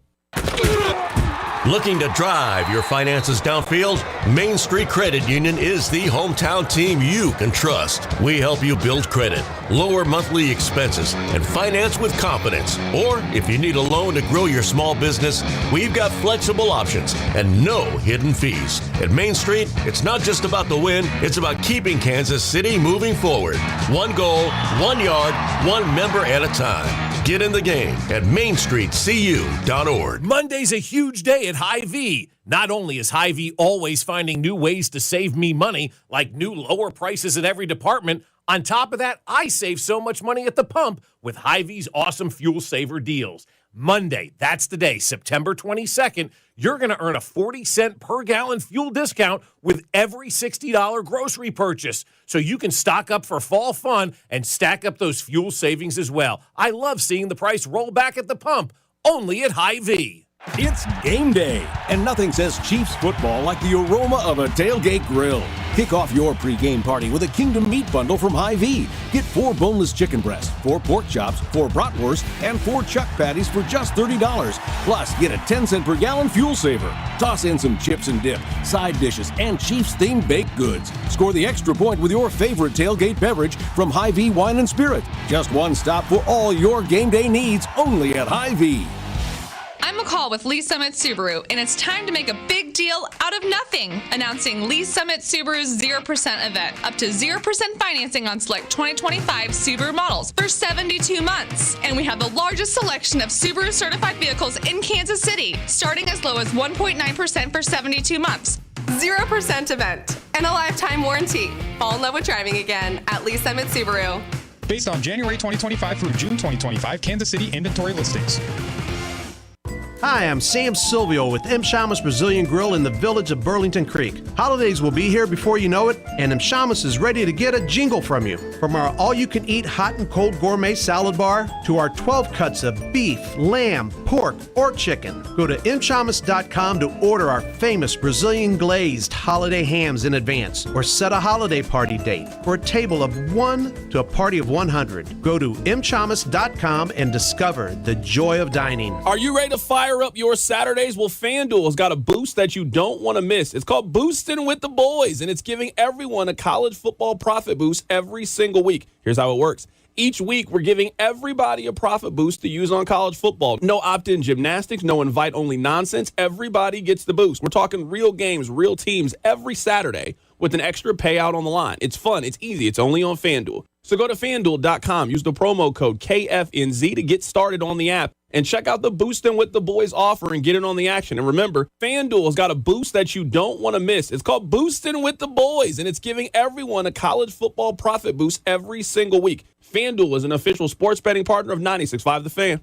21 and present in Kansas. Opt-in required. Bonus issue is non-withdrawable profit boost. Tokens restrictions apply, including any token expiration and max wager amount. See terms at sportsbook.fanduel.com. FanDuel is offering online sports wagering in Kansas under agreement with Kansas Casino LLC. Gambling problem? Get out with your best bet. Call 1-800-522-4700. Visit KSGamblingHelp.com. Inside the Huddle with Cody and Gold each day from noon till 1 on 96.5 The Fan. Inside the Huddle is brought to you by Blue Cross and Blue Shield of Kansas City. Discover the benefit of blue on the official radio partner of the Kansas City Chiefs. 96.5 The Fan.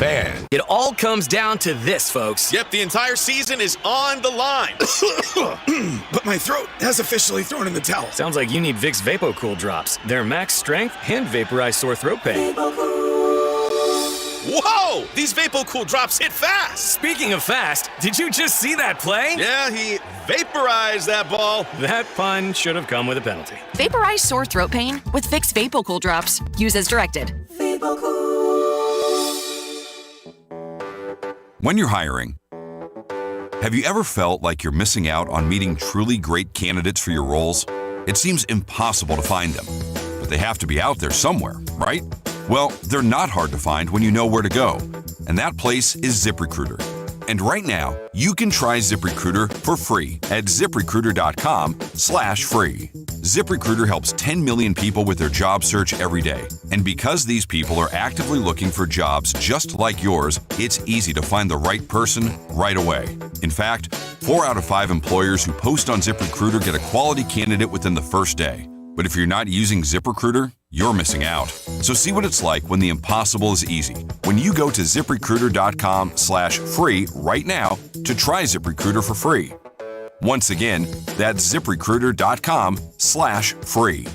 ZipRecruiter.com/free. Never miss out on great candidates with ZipRecruiter. Hey, want to hear something great? Right now at Wendy's, you can get 2 of the #1 selling bacon cheeseburger in all fast food, the JBC, plus medium fries and a medium soft drink for just $8. Want to hear something else great? Double the burger means double the bacon. Now that's a game changer. 2 of the #1 bacon cheeseburgers with fries and a drink for just $8. Gotta be Wendy's. Limited time only. U.S. price and participation may vary. Request $8 JBC meal deal to obtain discount. Individual items at regular price. If you could hear Old Spice Fiji Antiperspirant, what would it sound like? First, you'd start with Fiji Antiperspirant's amazing scent of palm trees. Add pure notes of fresh coconut and layer on 24/7 odor and sweat protection. You won't hear any dyes or parabens because with Fiji, you won't have any. So while your regular antiperspirant sounds like this, Old Spice Fiji sounds like this. Sounds like it smells amazing. The technicians you can trust with your house keys. Anthony Plumbing, Heating, Cooling, and Electric. Getting the job done right the first time protects your home, time, and budget. This summer, get $500 off a water softener and filtration combo. Schedule at AnthonyPHCE.com. You're listening to 96.5 The Fan from the Mission Plumbing, Heating, and Cooling Studios.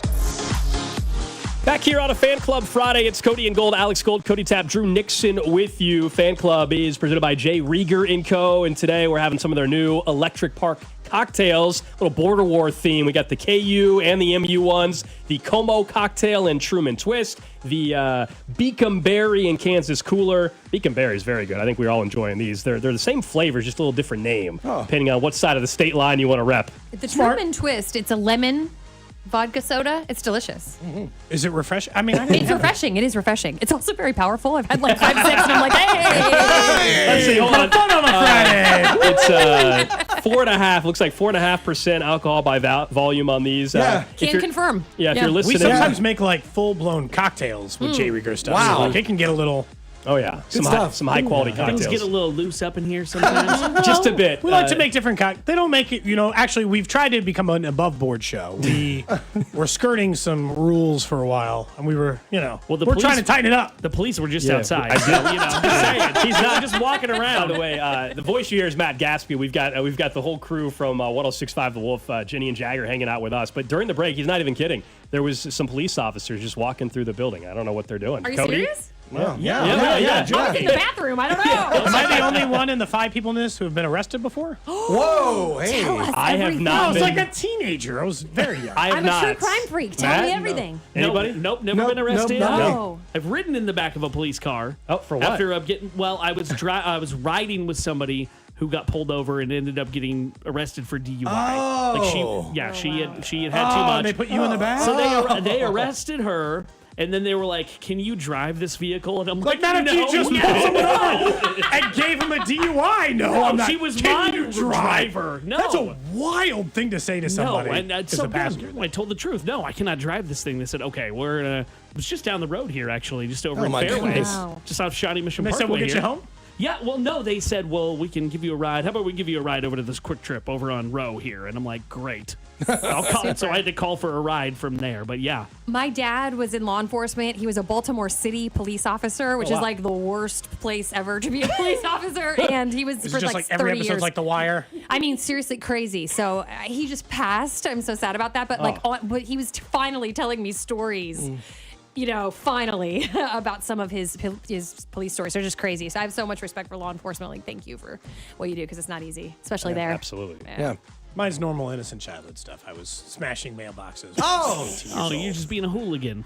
Normal.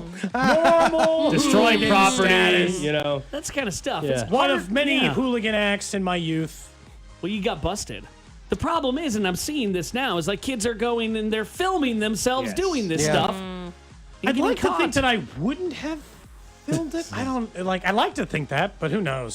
Someone might have taken a cell phone video. I didn't. Like at that age, you probably would. Cell have phones if- weren't if as that was regular a thing. and certainly not like a. I don't know. I mean, Jagger, kids were are you stupid. ever arrested? No, I was never arrested. Okay, good. Jenny, you said that like Good. you're like, you kind of. I saw that. Yeah, you looked at him like, Yeah. you know what? I think there might be a story there. Definitely no stories. No stories. Okay. Has anyone had any other run-ins with the police that didn't end in arrest? No, I mean, I've told this story on air numerous times. Enough to get it. My first full-time job in radio was in Wichita, and someone got murdered at my radio station. Whoa. I've told the story on air. The quick story, essentially, unfortunately, we had other stations in the building. On Sunday, I think one of the stations had like a paid program, church program or something. And this poor kid, because I was right out of college too. We were both the same age at the time. I think we were both 22 years old or something. And on a Sunday night, they assumed this kid was there and heard something downstairs, small locally owned station. Mm-hmm. And this kid hears something in the basement, and there was a guy, turns out to be ex-boyfriend of our front office lady at the time, and didn't think anybody would be in there. He was writing, like, threatening messages to her, trying to spook her. Oh. He didn't think anyone would be there. Unfortunately, then the guy snapped, and there was a full-blown altercation. He murdered this kid. The guy's serving, 25, 30 years in prison. And I was doing mornings there at the time. And so fortunately the night before we had a pretty good snowstorm in Wichita. So I was running a little bit late. I was also doing sales at the same, sales and the show. Right. So I would have gone downstairs to the office instead. Because I was late, I went straight to the studio. Thank goodness. Otherwise I would have been the first person to, because I'm doing the show 2 hours in, it's 8 a.m. and I saw police officers walking past the window. Gosh, that's And crazy. so that's how we found out what happened. Yeah, it was a whole thing. It was terrible. Wow, that's rough. rough. wild. Actually, I forgot. I just recently had a run-in with the police. Oh. I told you guys a little bit about it. My son threw me straight under the bus. That's right. Oh. So we have a golf cart, but it's just to like drive around the neighborhood and go. You know what I'm saying? Well, there's a quick trip. It's not that far up the road, right? And so my son had a sleepover. There's a bunch of boys, and they were all hungry. And I was just like, I didn't want to get out of bed, so I was like, well, just take the golf cart. Like, go up there to the quick trip. Well, this is now the third time that this officer has pulled him over, and he says, "My mom told me I could do it." Threw me under the bus. This officer, though, I do not know why he did not give me a ticket. He should have given me a ticket. It's the third time he disobeyed, third time, and he didn't. He was just so nice and So still no ticket. Not yet. I got a warning. I got a Find out written about the warning. fourth time. Yeah. I was about to say, there's just so many, I can't believe more youth, just general run-ins with the police. Mm-hmm. You never, were drinking underage and then the cops busted it up? Oh, yeah. I had friends that Tons happened of too. those. I mean, I remember in high school, so I was really into snowboarding when I was younger. Okay. And we'd go up to Snow Creek a lot. Sure. But sometimes you want to go get some practice in. So we would actually make a little snowboard jump in my friend's backyard. And we would go, there would be no snow. We'd go over to an ice rink and take the ice shavings from the Zamboni and load it up in the back of a pickup truck. Nice. Hey. And haul it back to the backyard. Yeah, And we you make a did. little snow jump and we'd be back there doing that. So one night we're over at our friend's house where we do it at, and it's, probably 10 p.m. and it's late. And we're loud. And so the Lenexa police show up thinking it's probably some high school party going on. And the cop walks into the backyard and he just goes, "Whoa. Whoa. I thought you guys are going to be drinking back. What is happening?" And we're like, we're hitting this rail here. We're doing some snowboarding stuff. And he's like, "This is one of the coolest things I've ever seen." That's awesome. Nice. Just keep it down, guys. You're cool. Carry on. You want to hop on a snowboard? He's like, no. I remember one time, too, in high school, I was dating this boy, and he didn't know that my dad was a cop. And so he stole the Jenny Drive sign from Jenny Drive, wherever that was in my hometown. I gave it to you. Brings it over. He's like, "Look what I got for you." I was like, "Get out of here with that." My dad's a cop. Come He on. thought he was doing something nice. He really did. He really He's did. trying to have a nice moment, you yeah, know? I know. We were just talking about stealing street signs. Because that also was a part of the youth shenanigans as a kid. Totally. Real quick update from Arrowhead. We mentioned in the noon hour that we were waiting to hear from Andy Reid to find out the playing status of Xavier Worthy for Sunday against the Giants. We're going to have to probably wait until Sunday afternoon, it looks like. Andy Reid mentioned that Xavier Worthy, they're going to, quote, see how it goes. So we're getting that. We'll find out the official injury designation later on this afternoon, Cody, but he didn't rule him out, didn't say he's playing either. We do know, though, Mike Dana, Christian Fulton did not practice, so those two players are going to be ruled out for Sunday. But I still think Worthy plays. I just don't think there's any reason to declare that he's Gamesmanship is my playing guess. because of that. Yeah, I'm assuming it's gamesmanship and that he doesn't want to reveal it. We'll see later, I guess, when the practice report comes out. If he's a full participant, he's definitely playing. If he was limited, maybe it's still 50-50. But again, last week, Worthy was advocating, to my understanding, to play. Right. They decided to sit on it a week. If nothing's changed, I'd be kind of surprised if he didn't play on Sunday. They're also desperate. They are. They have to win. Yeah, it's a must-win game on Sunday. You can't get to 0-3. We went through the numbers earlier. Only 3% of teams that, or fewer than 3% of teams that start 0-3 make the postseason. So it is a must-win for them. I think the designation will be interesting only because last week, as you said, Friday afternoon, he was doubtful. And then he was ruled out Saturday afternoon or Saturday morning. Yeah. So is he listed as questionable or is he not even listed as that when this comes out around, 2:30, 3 My o'clock? guess is questionable. And then they'll call it a game time decision, and just as long as after practice today, they probably don't want to say for sure, too, because if he is weirdly sore or whatever stuff comes out of it, they'll push him down the road a little bit. I think he's going to play. I think he's going to play, and he'll be at 70% of a normal workload. And then by next week against Baltimore, they'll get him in full version of it. So will you guys be locked into the game? I know you mentioned your husband will be. Is this for us? Obviously, my whole Sunday is I love the NFL Red Zone, and I'll sit there all Sunday. I don't have any kids, so I just got to worry about myself. So I'll camp and sit on the couch for 8 hours. You guys, are you going to be locked in Sunday night at all for the Giants-Chiefs game? The challenge for me now is getting used to doing mornings. Now, these guys have done mornings before. Yeah. It's my first time doing a morning show, so for me, it's am I going to be able to fall asleep? Because I'm going to want to watch the game a while, So it's tough for me. I'm getting used to the hours, I assume it's like having a kid. It's like accepted reality if you start getting up at 4 a.m. It just becomes your life. I'm working on it. Tell you what, though, Sunday night football is a late That's night. late. When It you is come late. in, I mean, you're wrapping things up, especially if it's something that was really exciting, and you kind of like let Yeah. your nerves kind of calm down a little bit. Yeah. So you can relax and go At to least sleep. it's not Eastern time, which would be really tough for us. At least it's still 7 o'clock start time. 1 a.m. is the end of the game or something like that. Yeah. And see, here's where I am with it. I have all the cute outfits, like all the cute merch, right? I have so many Chiefs items in my closet. It's not even funny. So I will be like looking good for game day, ready for game day. It'll be on. I'll watch a little bit. You know what I mean? It's like a social thing for you. It's a social thing. Oh, and I people just, are here. Great. Yeah, and like I love the vibes of like it's football season. For sure. You know what I mean? Oh, everything, fall weather, all of it comes together. It's a great time of the year, and you can sense the energy. You guys see it, of course, in the town when the Chiefs are doing well. That's why it's weird that they're 0-2. We haven't been in this territory in a while in Kansas City since 2014. Actually, I think was the last time for that. We were earlier in the week discussing the new restaurant, obviously, that opened up in town, 1587 Prime. Now, are any of you lucky enough to have gotten a reservation? No, we talked about it a lot on our show too. So we were looking at the menu and we were trying to map it out. I tried the day they opened up reservations to get in there. I thought I was going to get one because I had a point where you had to enter your credit card to reserve and everything. Really? And then it timed out on me. And so I think I'm going to have to wait a couple more months. But is this something that you're wanting to go to? I would love to go, but did you see how much the steaks are? Well, it's kind of what you I don't know. It's expected, kind of like right? high-end steakhouse prices. The highest price for a steak was $345. I mean, I'm not getting that. That's for the tomahawk. That's you could just get a fillet for like 50 or 60 bucks. There you go. The fillet is definitely the move there. I noticed we were laughing. They have the ketchup flight. Yes, yes. I like it. All the fanciest ketchups. But like we were looking at, they had a receipt online. It would show you how much it would cost to get, because the drinks are $20 each and the ketchup flight and whatever. And I think, my God, you spend $500 and you just poop it out the next day. Like that seems like a complete waste. What a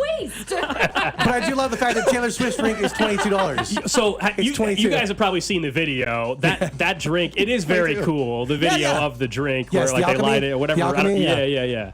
So that looks neat. It's one of those I want to experience it once. Am I going to be going there very often? No, I mean it is very expensive. Special occasion. Yeah, something like that. There you do. Are you guys foodies? Anybody like I dining? love foodies. Yeah, I'm all about it. That's probably what it is. Like I like it for the experience part. I waste my money on all kinds of stuff. I think it'd be Might fun. as well yeah. enjoy an evening out in a nice meal. I mean, I want to go just because of the hype of it all. And I did notice that you can get a burger, which I still think this is high for a burger and fries or whatever, but it was like $38. The big red burger, I think, is what it is. That's right. Yeah, That's right. $50.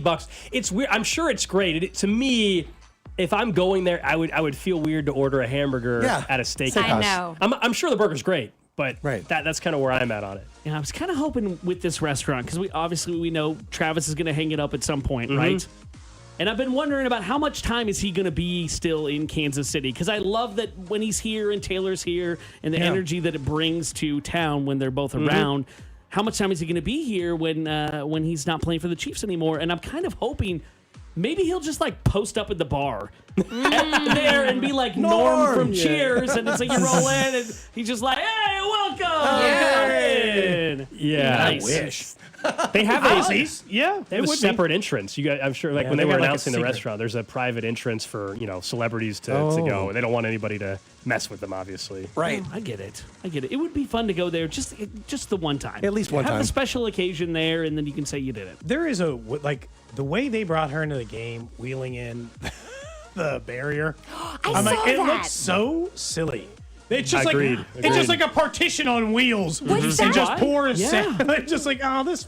I hate that you have to do this. But wait, was that truly because of the state of our country I and don't some know. things that I know happened? there was speculation about Yeah. that and that she had been receiving some threats. But Yes. To this I point, don't she know. just walked in normal up until that That's moment. what I mean. I think I Yeah. honestly think it had something to do with safety. I really do. I want to think that anyway. Unfortunately, I think that might have contributed to that decision.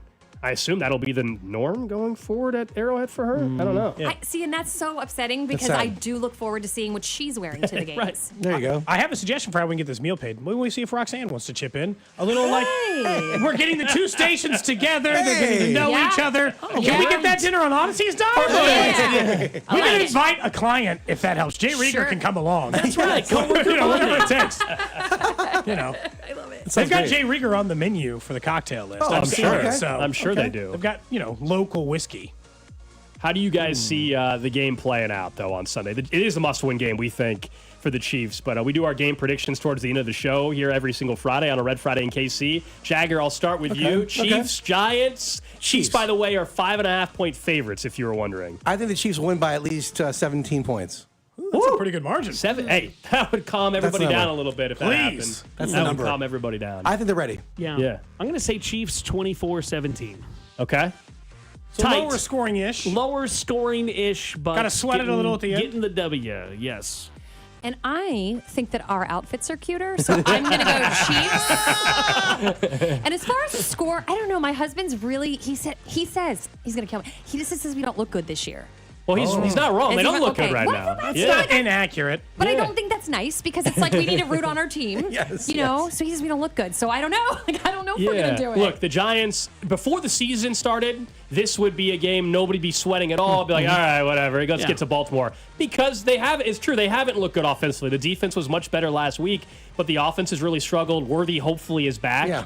Rice is still suspended. I mean, this offense is going to be tough to watch for another month, I think. Yeah. So this would normally be a no-brainer game. I don't think it's a coin flip, but it's not like it would on Monday if we walked in and the Chiefs lost to the Giants. Yeah.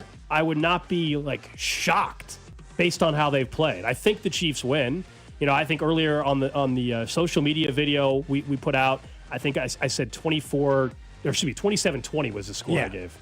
Look, in the end, I looked up all the numbers, and we did, right? For every team that started 0-2 after losing the Super Bowls, the teams with good quarterbacks win.